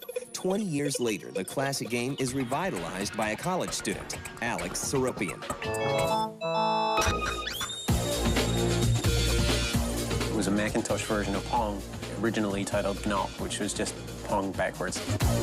It was those kind of sophisticated days of software development. While Gnop doesn't shake the foundations of gaming, it marks the first appearance of a company called Bungie. I decided that I really wanted to have my own business. I had done a lot of programming. I was really into games, so I thought, well, gee, this sounds like a great idea. I'll try and make a game and sell it. President Bush says the Soviet proposal to end the war is unacceptable. The next thing was a much more ambitious project called Operation Desert Storm. This is a pretty cool strategy game. I actually finished it, raised some money from my parents and their friends, like 10 grand. Made a box, duplicated all the discs myself, started selling it. Operation Desert Storm sells only about 2,500 copies. But Alex soon meets a classmate named Jason Jones, who shares his passion for gaming. After I had done Desert Storm, we were in an AI class together.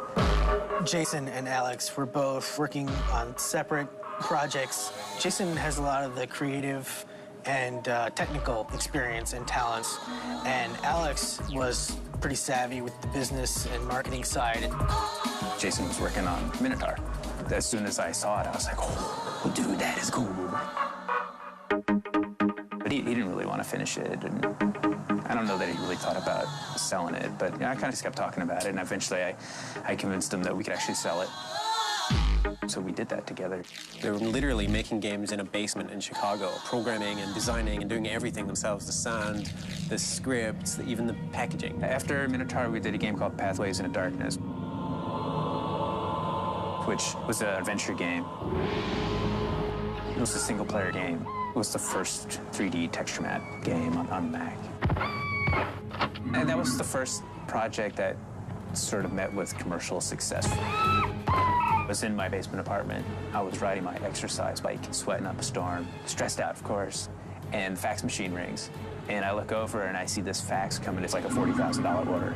It was like way bigger than any order we'd ever gotten before. And I'm looking at it come through the fax machine, and I like jump off the bike, come dance around the room. That made us enough money that we could start paying a few people. That's when we got in a real office. Bungie sets up shop in Chicago in 1993. And their office space isn't the only thing they expand. For their next game, they plan to reach an even bigger audience. Jason and I were talking about, why aren't we picking the low-hanging fruit, you know? We should give anybody a reason not to buy our game. Like, there's no reason to make something less accessible. Marathon was really a great answer to that. Marathon really established a world with mood and atmosphere. Really gave you a sense that you were participating in this adventure. It really used the first-person perspective to tell a story and to engage you in a world. I don't think we really knew how important that play was going to be until we set that up and took it to Macworld and let people just walk up and play it. And there were just lines on the machines. People just wanted to play it because it was so fun. The company really hit the limelight with Marathon. This was around the Doom period, and this was the Mac alternative to PC's Doom. And in a way, it was a more sophisticated game. Marathon was successful on a lot of levels. It did sell a lot of units. We did 3 versions of Marathon on the Mac and a version of Marathon on PC. The Marathon games propelled Bungie to superstar status in the Mac world. Now the Chicago-based company will set their sights on a new market. But this change in direction will also lead to division among their most dedicated fans.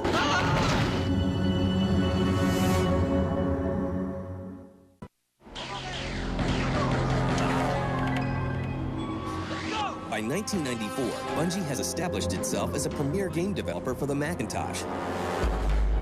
But if the company wants to continue to grow, they'll have to expand their reach. One of the first steps is porting Marathon 2 to the PC in September 1996. But Bungie's wider focus comes with some consequences. The closest thing to a console rivalry that you can see in the PC space would have been Mac PC. And it was political. It was Bill Gates versus Steve Jobs. It was all of that stuff. It was good versus evil for some Mac fans. Mac fans are a very protective bunch, and here they were with a game, with Marathon and Durandal that were theirs. Perhaps the first betrayal of Mac fans was making Marathon for the PC, and they were fuming. I think the feeling is that if Bungie starts moving into the PC side, that they might actually start selling a bunch of copies and then realizing that that's where the money is potentially and never come back. We were a growing business, and there was demand for the game, and we didn't hate PC owners, and we didn't hate the PC market. We were a business, so we made a PC game. Bungie shifts even further into the PC camp with their newest game, Myth. Myth was Bungie's first simultaneous Mac and PC release. Yesterday, our Legion entered the village of Crowsbridge and halted there for the night. Well, the game was beautiful. It still is, but at the time, it was just gorgeous. The water and the hills and the big bloody bits that would go flying with every explosion. It was really compelling from a visual standpoint. Myth was a chance to do something different. Bungie decided to move on to real-time strategy instead of just doing another first-person shooter because Jason was tired of working on first-person shooters. There were strategy games that were coming out that were pretty popular, like Warcraft and Command & Conquer. But we kind of looked at what they were doing and turned around and looked the other direction.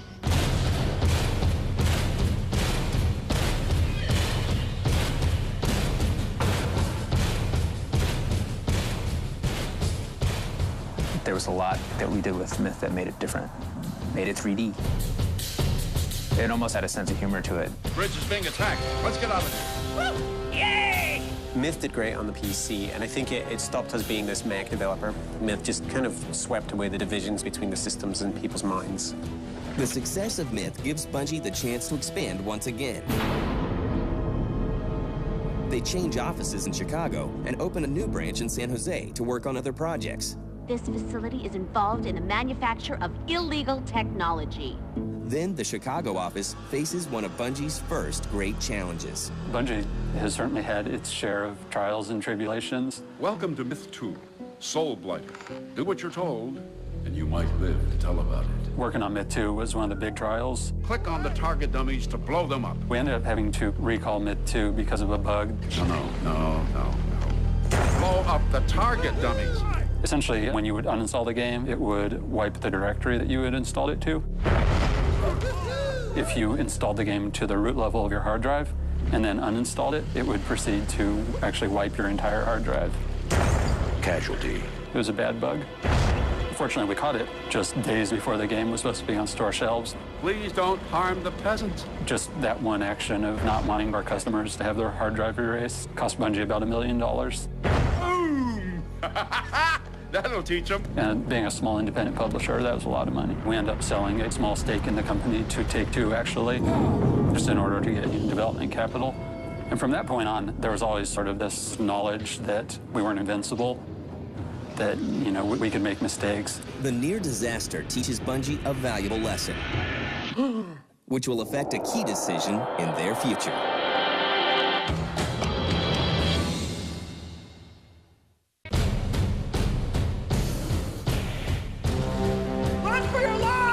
While the Chicago branch of Bungie releases Myth 2 in 1998, their San Jose branch takes Bungie in another direction with Oni.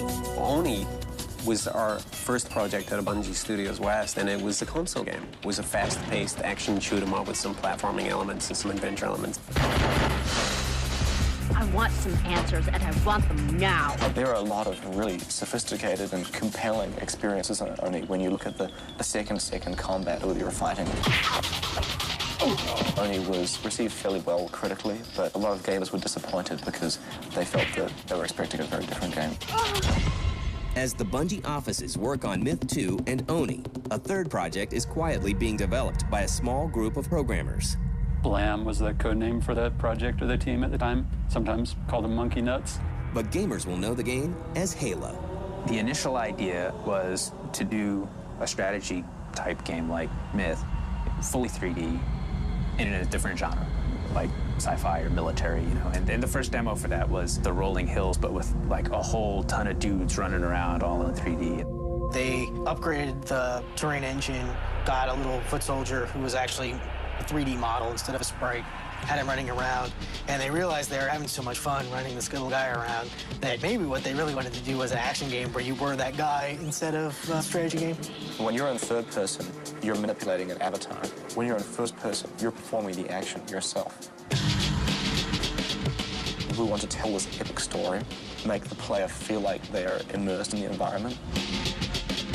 When Halo was actually announced, I think it was at Tokyo Mac World, it was announced as part of a drive for the Mac as a gaming platform. That's when we started getting a lot of attention. One of the companies paying attention is Microsoft. Alex Soropian came to Bungie West and sat down with everybody and said, listen, there's this thing called the Xbox that we think is going to be really interesting. Microsoft is essentially gearing up to take on Sony with the PlayStation 2. They want to go after them. I think the phrase he said is, they're building the biggest cannon in the world and they're pointing it at Sony. Jason and I have been talking and we think that we can help them build a great machine. Once we got back from E3, Jason and Alex held a few meetings where they told us Microsoft's looking to acquire us, but we're not going to do anything unless we're all willing to do it.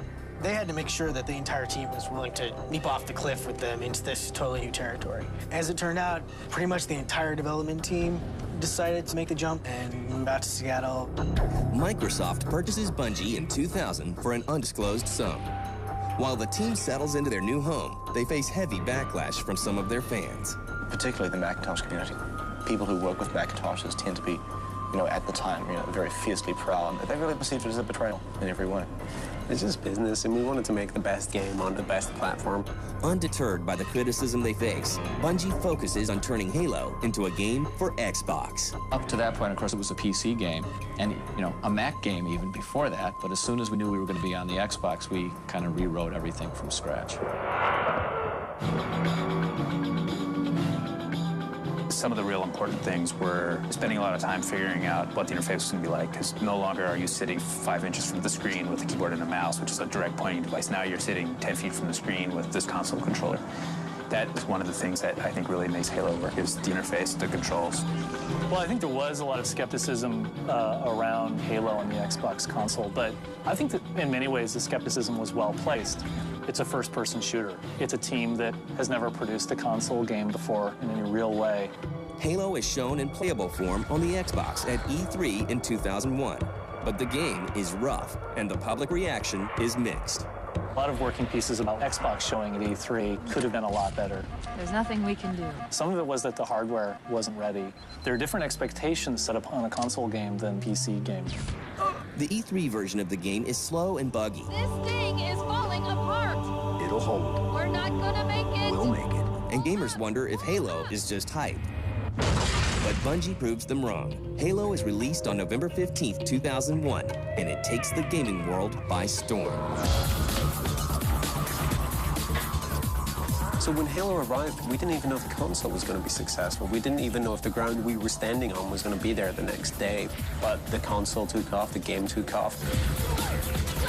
I don't think Xbox will be as big as it is when Halo. Xbox has been successful. 14 million units and many millions of different types of games. Halo is pretty much at the center.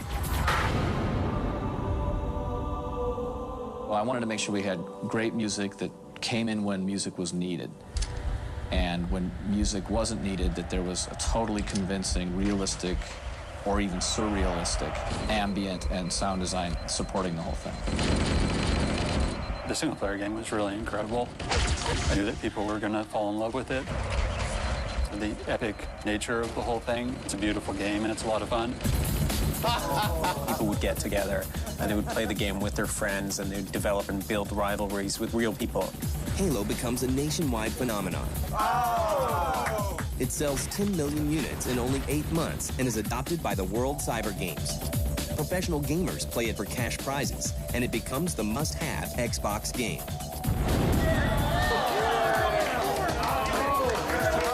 But just as Bungie is riding high on their success, they go through yet another big change.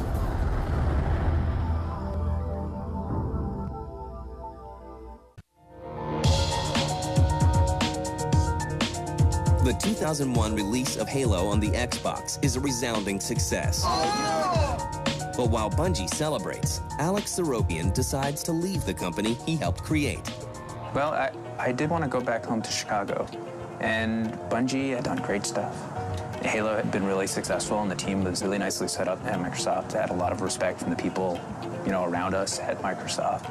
The team was able to, and is able to, do anything. They were in a really good place. I felt as though I could go back home and they would do really well. And I think they're doing great. Seropian will go on to form Wide Load Games. Meanwhile, Bungie starts work on Halo 2. Halo 1 was essentially a 9-month crunch, and so everybody was exhausted and we kind of scattered all across the world, and then came back a month or two later to talk about what we were going to do next. Oh yeah, welcome to Bungie Studios. And this is the secret hallway that leads to the Bungie Paradise. When you've got a game that's so big as Halo, the sequel is going to be, you know, so hotly anticipated. The core value in Halo 2, when comparing it to Halo, is that you should pick it up and you should know what to do and it should feel like Halo. Every time you added something, we have to play around with that until that feels like a natural part of Halo, until jumping on a ghost and knocking the pilot out feels like Halo and it feels logical and natural, and we hope we've done that. A lot of what we tried to make different about Halo 2, a lot of it, the focus really was not on making the gameplay different. The gameplay in Halo 1 was a lot of fun. We wanted to expand on that gameplay. Halo 2's appearance at E3 2003 is the exact opposite of the first game's unpolished debut. The public is awed by the sequel. Well, I just saw the preview for Halo 2, which is awesome. I can't wait to try it out at my home, get my friends over. I got a bounty on his head. Take you down, Perkins! And it becomes one of the most anticipated games of all time. In 2004, Microsoft reveals the release date for Halo 2. I got your release date right here, November the 9th. And promises that the sequel will support Xbox Live. And that's going to be keeping us awake nights till November 9th. The coming release of Halo 2 is teased with a very unique marketing ploy. I Love Bees started as a website with a corrupt front page, and it just went in through the ilovebees.com homepage and nested there. We did it, obviously it's a marketing tool. It created a stir and people got interested. Halo 2, November 9th, baby. You remember the day? It's gonna be a national holiday.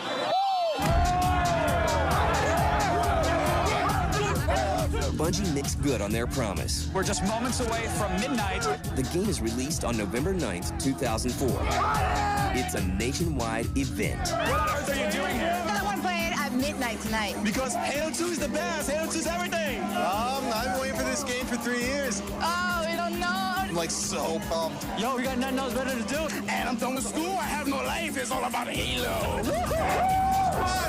2.4 million copies are sold in its first day, bringing in $125 million. No other game does this. Halo 2 grosses more than Hollywood's biggest movies. No doubt about it.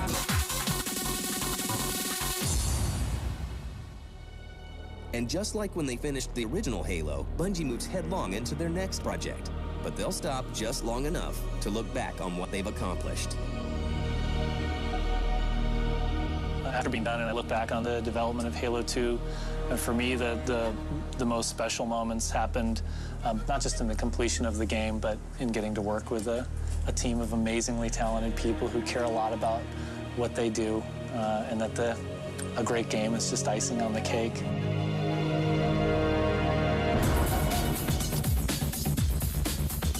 It's really crazy, actually, working here at Bungie and being part of Halo. I still, every once in a while, will be standing on a street corner in Seattle, and I'll sit there and think to myself, you know, if I look out here, I could probably see from here 50 or 100 people who have played the video game that I made. That's crazy. Oh, I think this is over. Oh, no. No.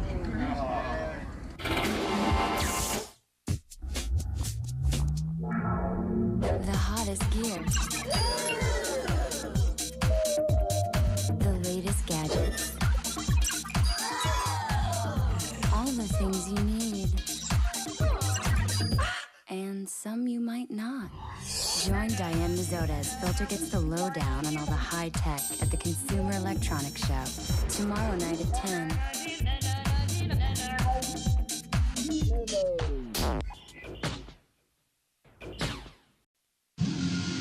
One man was an engineer. All through high school and college, I was designing all these computers. One man was a dreamer. It doesn't matter whether you like or dislike Steve Jobs. Steve Jobs was making so many people miserable, and he said, this is you would have to be certifiable to bet against him. And together they changed the world of computing, one home at a time. It really did launch the personal computer industry. No matter who you are, if you have a good idea and a little moxie, you can go out and change the world. This is the story behind the Apple II.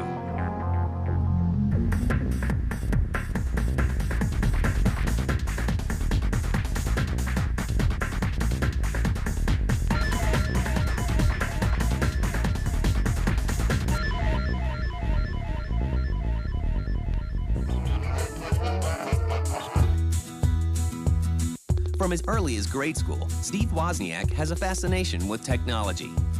Back in elementary school, it was actually building incredible projects, starting out with little switches that play a game of tic-tac-toe, and then transistors that could do adding and subtracting.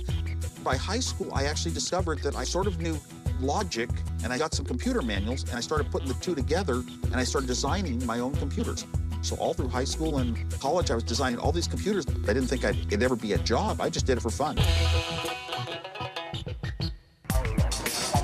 Wozniak goes to college at UC Berkeley, but ends up getting sidetracked in 1973. I took a year off to work, and within less than a year, I had a job at Hewlett-Packard designing the greatest products in the world, the calculators, the first scientific calculators, and my career just kept going up and up and up, and I didn't get back to school. I mean, I was an engineer, so I didn't really need a degree. While working at Hewlett-Packard, the young engineer is introduced to an old classmate. A friend down the street, Bill Fernandez, worked in our group at Hewlett-Packard. He had introduced me to this guy, Steve Jobs, that he knew, because Steve and I went to the same high school. And Bill said, you guys have something in common. You have to meet. So Steve and I met, and we hit it off. We started talking about electronics, where it might go, what some of the new devices were. We just shared such a connection there. Their shared interests leads them both to the Homebrew Computer Club in Menlo Park, California. Remember that phrase, anarchists unite? That was the Homebrew Computer Club.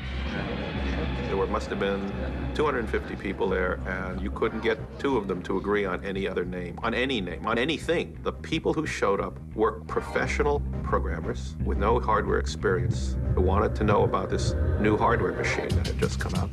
Hardware people with no software experience who wanted to learn about software. It was a great match. I had drifted away from computers. I had lost track of things like microprocessors. I didn't really know they existed. And then a friend called up and said, there's this group starting up, a little meeting they're going to have, and you might want to go. I went to the club and discovered that everybody else was there for microprocessors and these little low-cost computers built on microprocessors. The club was catalyzed by the appearance in the Bay Area of the very first model of the Altair, what we would now call personal computer. Right that night, late that night, maybe around midnight, I said, I'm back in business. Steve Wozniak always sat at the one seat there which had an electrical outlet nearby it. So we'd always have something set up there. Now there's another guy, Steve Jobs, who was at that time a very silent person. He would be sort of lurking around, listening and just absorbing lots and lots of information. My initial impressions of Steve Jobs was that he was young, hippie, arrogant. There were a lot of us in the world that had sort of wanted our own computer, but all we had was our company's computer, and we couldn't really do our things on it. If you had asked me about the future of computers before 1974, I would have told you that I didn't think it had a future. At least not the way it was done in 1974 with mainframes and Fortran and punch cards. We grew up to about 550 members every meeting, and of course, right from the start, I sat down and said, I'm going to design a computer I can finally afford one. I can buy a cheap microprocessor chip, I can buy some RAM from somebody in the club, I can attach my terminal that I designed at home, and I'll have a keyboard, a TV set, and a little computer. Wozniak teams with Steve Jobs to make his new idea a reality. At first, it was just designed to show off at the club. I didn't have a company, so of course, I passed out the schematics. Everybody at the club could just take it and build their own. And then, like a whole bunch of things that I designed in my life, Steve Jobs came along and said, hey, let's sell it. On April Fool's Day 1976, Jobs and Wozniak create the Apple Computer Company and release their new PC as the Apple I. The computers are priced at exactly $666.66. The name Apple originally came from Newton's apple. As a matter of fact, Apple's first logo was Isaac Newton sitting under an apple tree, and the apple gave him inspiration. Then realized that was a little too esoteric for most people, so they made it more just Apple the fruit. Steve wanted a company, wanted to change the world and get these products sold to people. The two Steves from Silicon Valley are just getting started. Little do they know that what they do next will surpass their wildest dreams.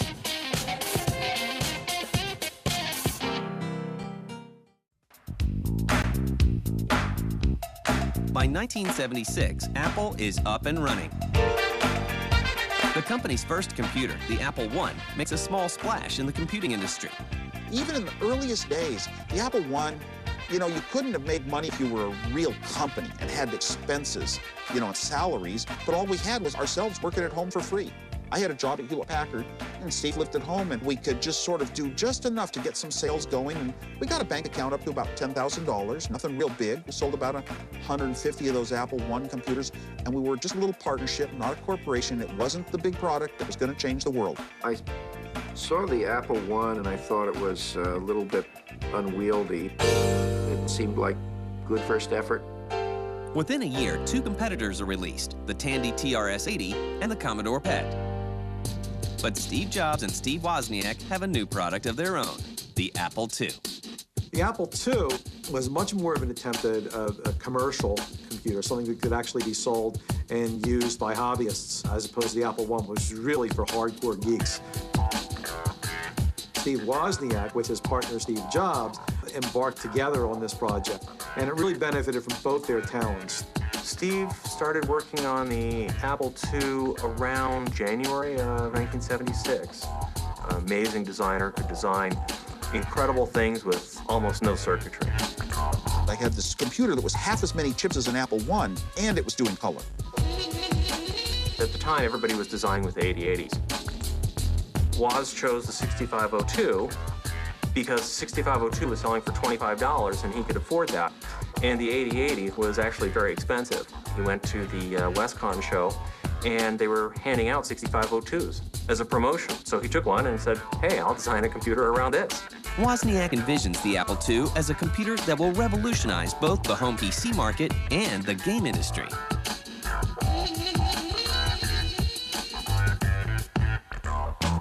You need sound for games, so I put in a little speaker, and you need paddles. I came up with a very clever approach where one little chip worked 4 different paddles at once.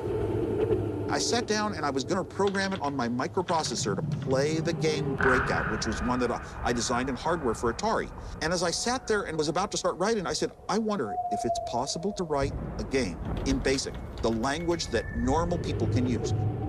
So I added the commands to put color on your TV set in the right places, and to put lines of color and blocks of color. And then I said, I'll make a little white ball.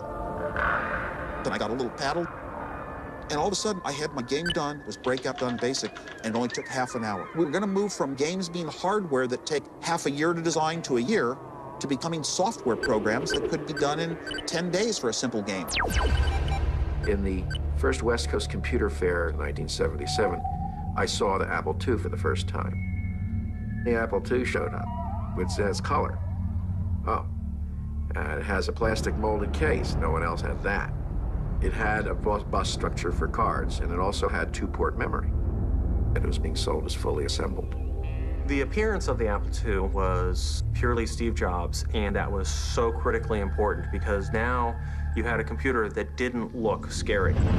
Up until that time, every computer came in this military-looking square boxes. The Apple II came, it was sleek, it was sexy. That helped it to gain acceptance into a lot of people's homes. It was incredibly flexible. It had a lot of input-output slots inside the case. It had a very open architecture. It was very easy for people to program. Apple II had all that stuff in it. It had a power supply, had the connection for a monitor, which you buy. It had the keyboard, which was built in. How cool. All the stuff you needed to just turn it on and pow. Up there on the screen, you were ready to run BASIC, which was the way people used computers back then. The first thing you'd see was a prompt into the BASIC computer language. You know, it was an all-in-one package, really easy to use for the time. To Jobs and Wozniak's circle of friends, the Apple II is a marvel. But is the public ready to accept a computer into their homes? Marketing computers back in 1976, 1977 was a virgin territory. To most people, it was a ridiculous thing. What would you possibly have a need for a computer sitting on your desk?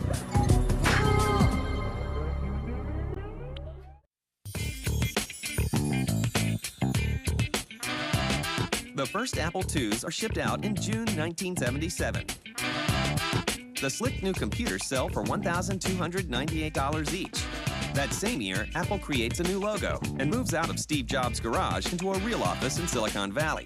Sales of the Apple II aren't bad, but 2 new features will skyrocket demand for the new system. The first is the introduction of an affordable disk drive. Well, cassette loading programs really sucked. That, was the technology that was much cheaper than disk drives at that point. Disk drives were a pretty pricey item. You put in the tape and you had to rewind it and then play it while it read in all the data serially, and it took a really long time to do that. So it was very, very slow. Quite often you get tape errors and you'd have to start the load all over again. When we first started Apple in the office in January of '77, Woz would tell me about these ideas he had for doing a disk drive. He'd had the idea for years before, making it a simple state machine. He started bringing it up, and by God, it worked. It was incredible. No one could believe that the disk was just controlled by these 6 little chips. For up to that time, everything had been like 40 or 50 chips. So we were going to be able to offer the disk at a price that no one had ever seen before. Not only was he able to make a cheaper disk drive from a competitive standpoint, but he was actually able to put about 30% more data on the disk because of a technique that he invented for storing the data on the disk. And he did all of that work in his head. The introduction of the disk, I think, is the single largest event that made Apple a real company. It allowed us to actually mass-produce media. It gave the computer a level of storage that was hard to believe in those days, and especially for a machine that was priced as inexpensively as it was. At that point, Apple began pulling ahead of all its competitors. The Apple Disc II is released in July 1978. The drive cost only $140 to make, but retails for $595. Still, it's one of the most affordable disk drives of its time. There were 2 things that accelerated the sale of the Apple II. One was the floppy drive, and the other was a program called VisiCalc. When the Apple II was first introduced, there was like almost no software for it. Then as time went on, a lot of hobbyists who just loved writing software because they could started writing software. The first major program for the Apple II that really burned like wildfire was VisiCalc from Dan Bricklin. That was an amazing advance. No one had ever seen anything like it. Just brilliant concept and executed very well. VisiCalc put Apple on the map, not just as a personal computer, but as a business computer. For a period of about a year and a half, it was the only spreadsheet. Nearly everyone today who's in business uses a spreadsheet. But try and think about the time before there was a spreadsheet. Spreadsheets existed. Oh yeah, they existed. It was a piece of accounting paper, a pencil, and a very large eraser, because you had to do it all by hand. Accountants, finance people wanted that program. They wanted that capability, and they bought it. And they brought it into work, and that's how the first computers ended up in the workplace. The combination of the Disc II drive and VisiCalc rocket the Apple II into the mainstream market. The company went from garage to offices, and then they expanded out of that building, and then they expanded again, and the next thing I knew, they had purchased their own corporate headquarters. You know, I mean, it was bang, bang, bang. Apple was so successful so rapidly, we had so many good people covering the bases, from marketing to business, operations, engineering, and Steve himself basically covering the globe, making sure everything was being attended to that needed attending to. The Apple II was a pivotal event. It was the first financially successful personal computer. This was the first computer to show the business world that there was actually an industry there. And we were making money hand over fist, wildly successful, and everybody was having a great time. We're talking about Apple going from 0 to $2 billion in, 5 years? And that was just continuous growth. We went from practically no computers to everybody having a computer. Wait, if you didn't have a computer, you probably used one at work. The Apple II is riding high, both in the workplace and at home. But the company isn't unchallenged. There's always been a certain amount of religious wars between different flavors of computers. At the time, it was really Apple users, Commodore PET users, and the TR-SATA users were the 3 big kind of groups. And all those computers were, of course, completely incompatible. As more competitors up the ante, the Apple II faces rough waters, and its ultimate undoing will come from the most unlikely place.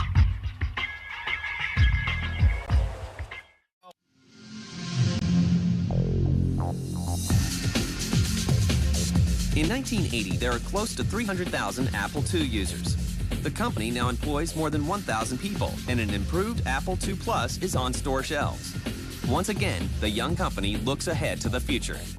Well, the Apple went through a whole series of Apple IIs. There was the Apple II, there was the Apple IIe, there was the Apple IIc, which was the smaller, white-boxed Apple.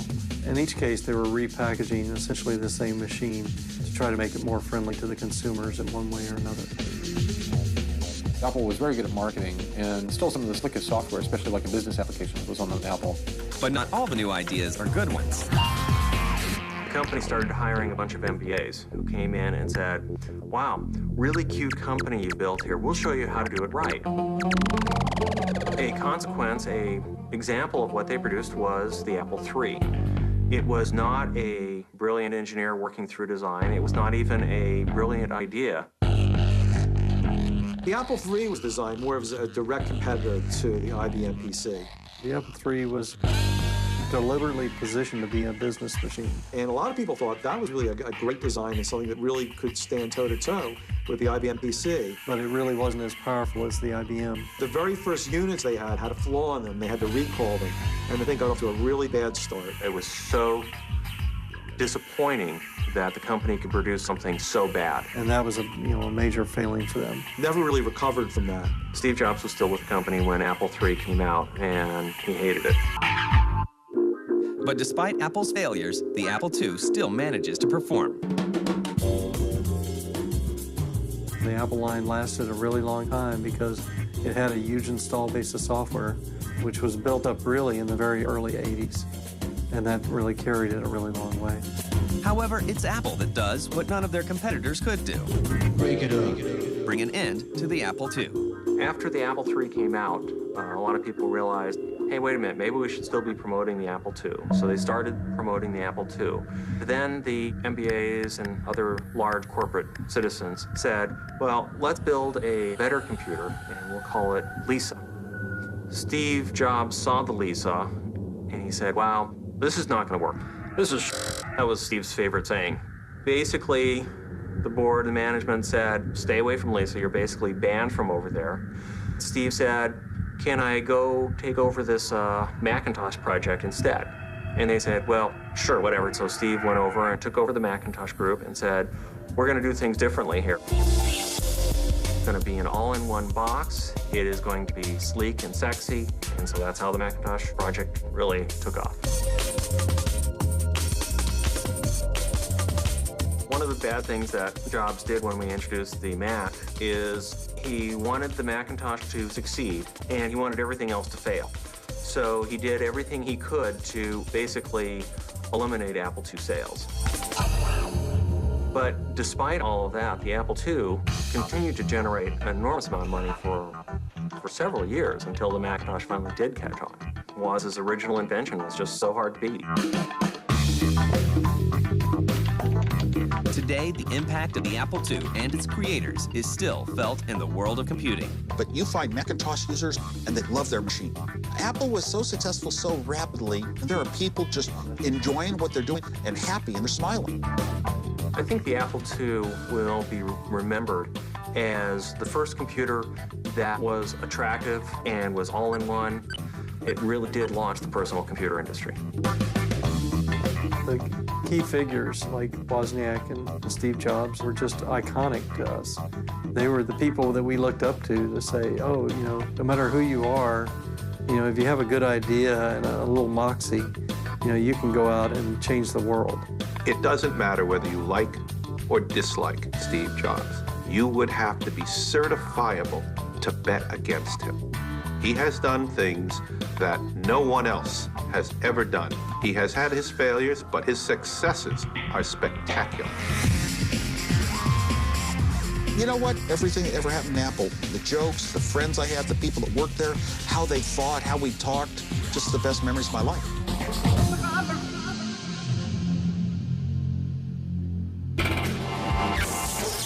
Phone, 1.2 megapixel camera, and holds 5,000 MP3s.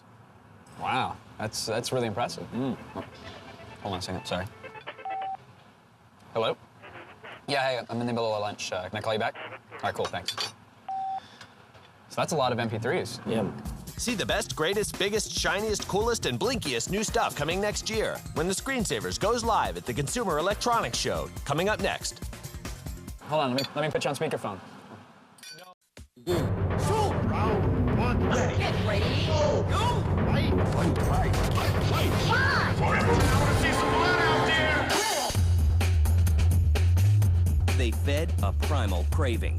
You could just throw quarters in that machine all night long. It was a really addictive game, and it's like it was pure competition at the arcades. They brought the arcades back to life. Street Fighter was the biggest catalyst for arcades, biggest source of rebirth. And they pushed the gaming envelope. People always remember the fatalities in Mortal Kombat. It was a landmarking graphic death. This is the history of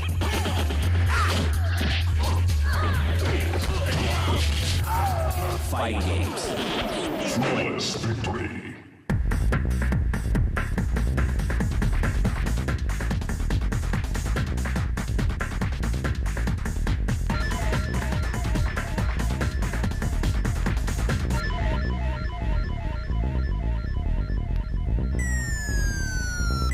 While Galaxian and Space Invaders are kings of the arcade. It wasn't like a kid phenomenon. It was like really across-the-board phenomenon in terms of who was playing arcade games. A game designer named Tim Skelly unknowingly gives birth to the one-on-one fighting game. My second game, Warrior, was, some people have said it's the precursor to the two-person fighter, but frankly it's top-down, and the only similarity is your two characters don't shoot the projectiles at each other, they actually make contact with swords. And that really wasn't intentional. I mean, I wasn't really trying to do anything special there. It was just make a game. When they're facing each other, you can see they're both holding swords and they're facing right at each other. Very crude game, but it was actually kind of like the first fighting game. That was like 1979. It was very basic, but people actually got to compete against one another instead of just like going back and forth like on Pong. You're actually inflicting damage on the other opponent. So I think that kind of started it. People were just like, hey, I like beating you up, virtually. And I think that just might have, started the whole, fighting game craze. But by the time the next notable fighter appears, the arcade market has crashed. And Pac-Man has gone from prince to pauper. What had happened is we pretty much saturated the market. By the middle of 1982, we were just full. It was a fad. I think there's no other way to put it. The whole thing just sort of collapsed under its own weight. But a small handful of survivors continue to make games. 1983, the arcades were kind of going downhill. Data East was ingenious at the time because they had this game where you could have two people play at the same time, and everybody knew, what quarter munchers were at the time, but they came up with this idea in this game that actually would double the earnings because you'd always have two people playing on the game at the same time. Karate Champ, it's an arcade game from 1983 by Data East. It was the first two-player arcade fighting game with dual joysticks on each side. You did special moves in the game and your movement from left to right with the dual joystick. Basically face off against your opponent. And it was, it was a straightforward karate game, and it was very basic, because, you basically walk up against each other, and you'd start hitting each other. But it was tons of fun, because you were facing off against your friends. In 1984, Konami introduces countless gamers to carpal tunnel syndrome with Yi Ar Kung Fu. Fighting games sort of created this term button mashing, where you'd see people in arcades just madly tapping the buttons and the joystick. And button mashing really led to some people eventually figuring out, hey, maybe we can sort of add some secret combinations of certain buttons and certain joystick moves to, create amazing new moves and amazing new powers that you'll have in a fighting game. Yi Ar Kung Fu was really kind of the first game where you saw an arena, your environment, place to fight, and it also kind of established the vantage point of fighting games, which is a side view and two guys standing face to face, and you go at it. And the idea of moves and stuff like that was also developed even further with Yi Ar Kung Fu. Like a young Kung Fu student studying the ways of his enemy, Capcom pays close attention to their competitors' success. Capcom ended up taking a good look at Karate Champ and taking an even better look at Yi Ar Kung Fu and decided that they should combine the two. To beat Data East and Konami at their own game, Capcom jumps into the fray with the release of Street Fighter in 1987. The biggest fighting game that really started the genre in a big way was Street Fighter. Well, Street Fighter had these amazing graphics. At the time, this is 1987, mind you, but Street Fighter had a group of characters. You just couldn't use any of them except for Ken and Ryu, and you're on this quest now. I mean, you're trying to fight all these fighters from all over the world. So now, with that embedded in your head for a second, fighting all these players all over the world, you have like a goal in mind. I was walking around the arcade, and a bunch of people were just hanging out by this one game. I was like, Street Fighter, what's Street Fighter? And then these cool characters, dragon punches. Right when I saw rated Fireball, like, whoa, it's cool. Street Fighter has gamers virtually pummeling each other in arcades across America. But what Capcom does next will hit the arcade scene with the force of a sonic boom.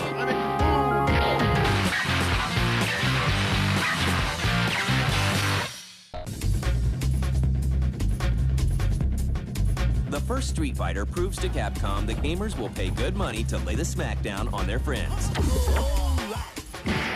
And in 1991, they kick it up a notch with Street Fighter II, The World Warrior. Street Fighter II was the fighting game that really sort of took the world by storm. This was really sort of the peak of arcades, sort of in the early 90s, and everyone was going to arcade basically for two things: racing games and fighting games. And Street Fighter was the ultimate fighting game. Street Fighter was the biggest catalyst for arcades, the biggest source of rebirth. Street Fighter 2 really showed who really was a hardcore player, because you could really get your ass handed to you unless you knew what you were doing decisively. It was so addictive because the moves were so detailed and it was so competitive.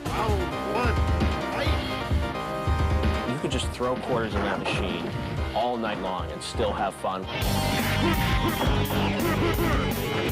Whether it's fighting against a computer or fighting against a friend. It was pure competition at the arcade.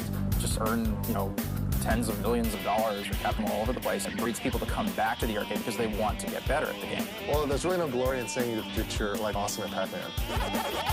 Yeah, I rule at Pac-Man. Yeah, right, big deal. Who cares? With Street Fighter, it's kind of like a level of respect. You walk in the arcade and see these guys play for hours, and there will be all these court tokens lined up on the machine. The games that were addictive, that kept you wanting to come back again. And again. And again. Soon, everyone is kung fu fighting. After Street Fighter 2 came out, there were nearly 600 new fighting games. Street Fighter 2 came in the early 90s and defined the 2D fighting genre, and you saw a lot of other publishers and developers sort of hopping on board. SNK became, certainly the most successful company to follow in their footsteps. Fatal Fury was a great game. It was the first kind of one-on-one fighting game that we had for the Neo Geo. The next game after Fatal Fury was World Heroes. Later on, Samurai Showdown came out, and that was really the game that just took over everything. It put SNK on the map. They kind of gave something different than what Street Fighter was giving. Street Fighter was more like a true 2D fighting game. Samurai Showdown, if I can't find it, that's 2D as well. But Samurai Showdown was cool because you had weapons. You had special moves. Instead of like a regular fireball or Guile's, somersault kick, they had like really cool special moves, like a real special attack that did massive amounts of damage. They made an impact on the whole Street Fighter crowd. And as the competition grows increasingly fierce, designers begin coming up with more wild twists on the fighting genre. Games like Primal Rage pit dinosaurs against one another, while Capcom's Darkstalkers features classic horror movie monsters. But the one game that gains more attention than any other is... The game that really changed and it kind of took away from Street Fighter was Mortal Kombat. Because in Mortal Kombat it's not cartoon characters, you have a person digitized on the screen, and there was blood and gore. You never forget the first time it says, finish him, finish him. You never forget that, and it stuck with people. Ed Boon and John Tobias came up with this Mortal Kombat franchise, which I think they would admit is basically, a rip-off of the Street Fighter phenomenon. But what they did was they really took things to the next level, and they, added blood and gore. But it had that, holy crap factor, pulling the guy's head out and his spine is hanging, or kicking off someone's head. Yes, it's over the top. Yes, it's totally exaggerated. I think part of it caused a lot of stir in the news and stuff. Mortal Kombat game showing people taking out hearts and stuff. It's just great. It's just fun. It's entertainment. Fighting fans, really want something different, and Mortal Kombat, gave players that. So nobody realized that somebody was going to make that big a step forward in terms of just, shocking violence in an arcade game. But it was a landmarking graphic death. But the violence that makes Mortal Kombat so popular also makes it one of the most controversial games of the 90s. The fact that there was blood in the game was sort of this big controversy.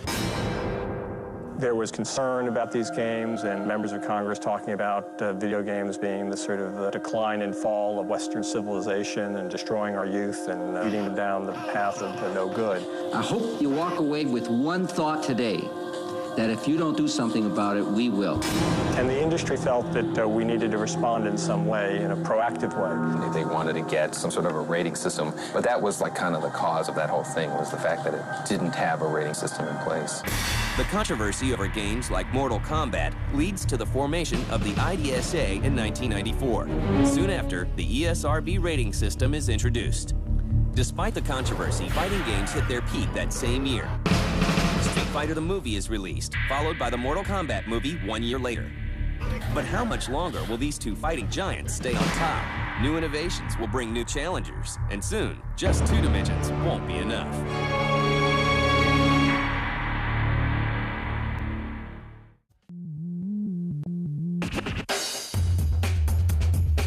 By 1993, 2D fighters are everywhere. While the makers of Street Fighter and Mortal Kombat churn out sequel after sequel, Sega's Yu Suzuki works on a new kind of fighter. The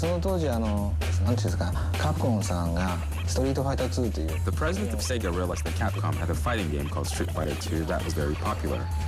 He asked me to come up with a game that could be competitive in this field, and I said, I don't know if I'll be successful, but of course I'll give it a try. I decided that I'd like to combine the 3D that I was always interested in with a fighting game.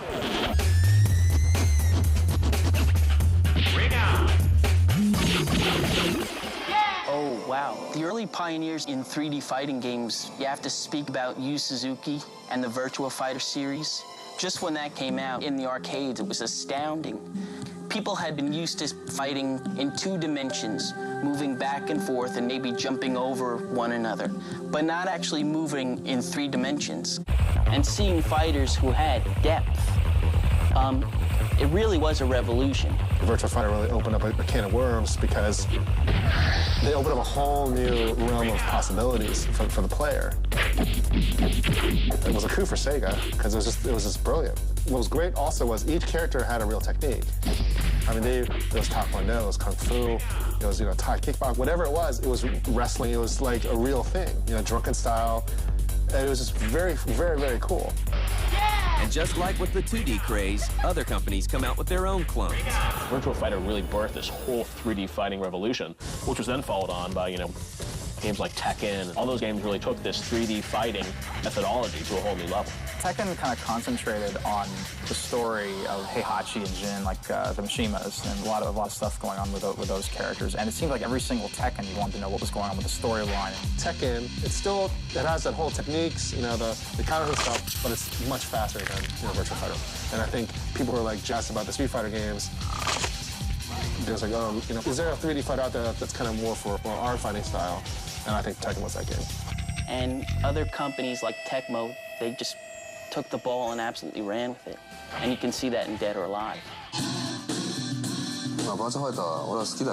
I like Virtua Fighter, but if I use different ideas to describe it, I would say it's an old traditional sushi restaurant. And on the contrary, DOA is like a sushi bar with roller skating girls serving wasabi on the sushi. It's fun. As competition between fighting games grows increasingly fierce, developers jump through hoops to draw in gamers. But then you'll get the people that are really hardcore about fighting games. They're kind of bored with Street Fighter, bored with Mortal Kombat. They want something different. So Capcom introduced Super Street Fighter to the new challengers, and that was released in 1993, and that introduced 4 more new characters, Cammy, DJ, Fei Long. They also added a combo meter for the first time. I mean, players had always said, oh, okay, well, am I doing this 3 or 4 hit combo? But now you actually would see it on the screen at the time. And then you have, which I think blew everyone away because it had weapon-based combat. You had Samurai Sword, you had Nunchaku, you had bow staffs, you had spears. And it was beautiful because they had all these swooping effects and whooshes and sparks when weapons clang together. And then you have Dead or Alive. I could be fighting someone, they can attack me, I can counter it, but then they can counter my counter, and I can counter their counter. That engine is just genius. But as the games grow more complex, they begin to have a negative impact on the industry they helped save years earlier. The more complex the game gets, like Virtua Fighter was, you're definitely going to lose players. By moving anything to 3D, there's obviously the risk of making a game too complicated or, adding too many buttons. And I think there have been some fighting games that just, are just not fun because there's so much to do or the learning curve is so high. These were games that took a lot of coordination, and it excluded two major classes of people. The casual gamer, the businessman that wanted to play on his lunch hour, and women. The problem with fighting games was that, there was a period of maybe like a year where anyone could get into fighting games, and after that, it was hard for somebody new to walk in the arcade and not just get their ass kicked, to just get laughed out of the place. So it kind of kept new people from getting into it after a while. As the arcade market declines again, fighting games will have to find a new place to call home.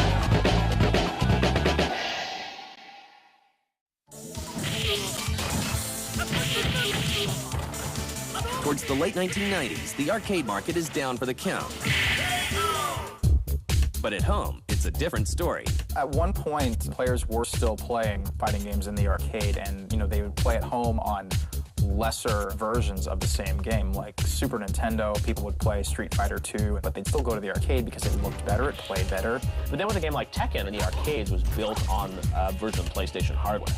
So what you have is a game that is very easy to be transitioned to the home console.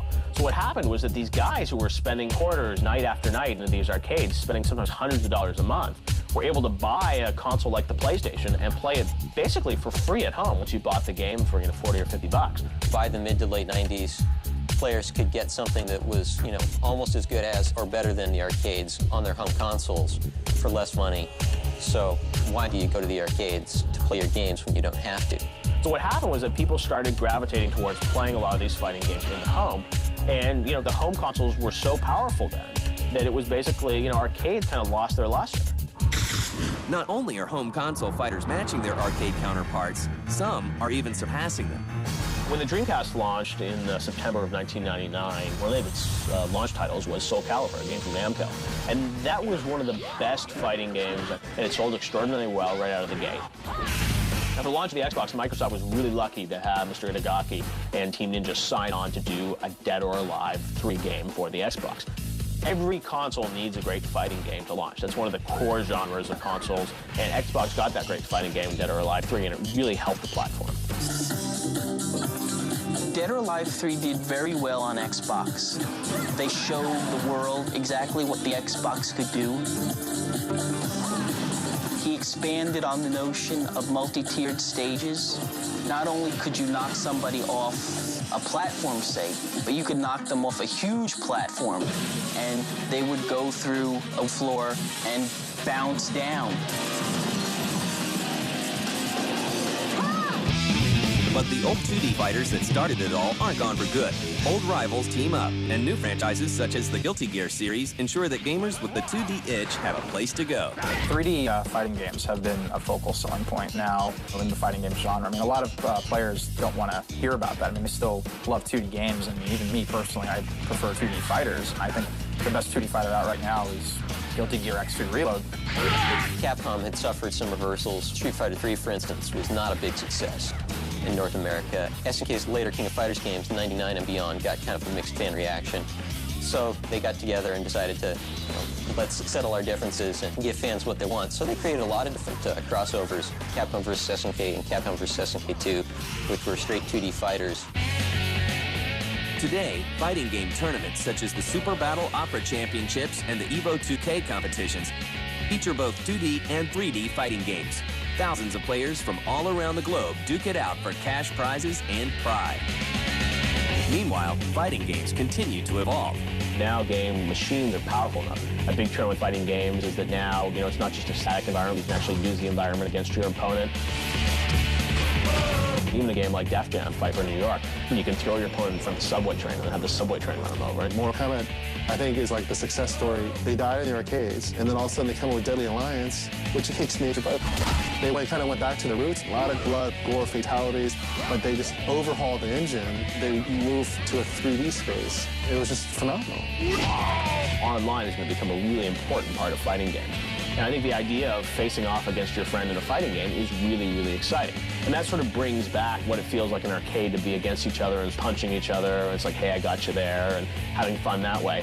Fighting games have gone from ruling the arcades to dominating home consoles. They've pushed gaming to its limits, both technologically and morally. There's no denying that fighting games helped shape the world of gaming into what it is today. Every time I see a new game, the new Mortal Kombat, the new Dead or Alive, Ultimate, I'm just blown away like how much we've evolved. Games are going to evolve, they're going to be much better. In the end, the real winners are us, the gamers. We get to play these awesome fighting games.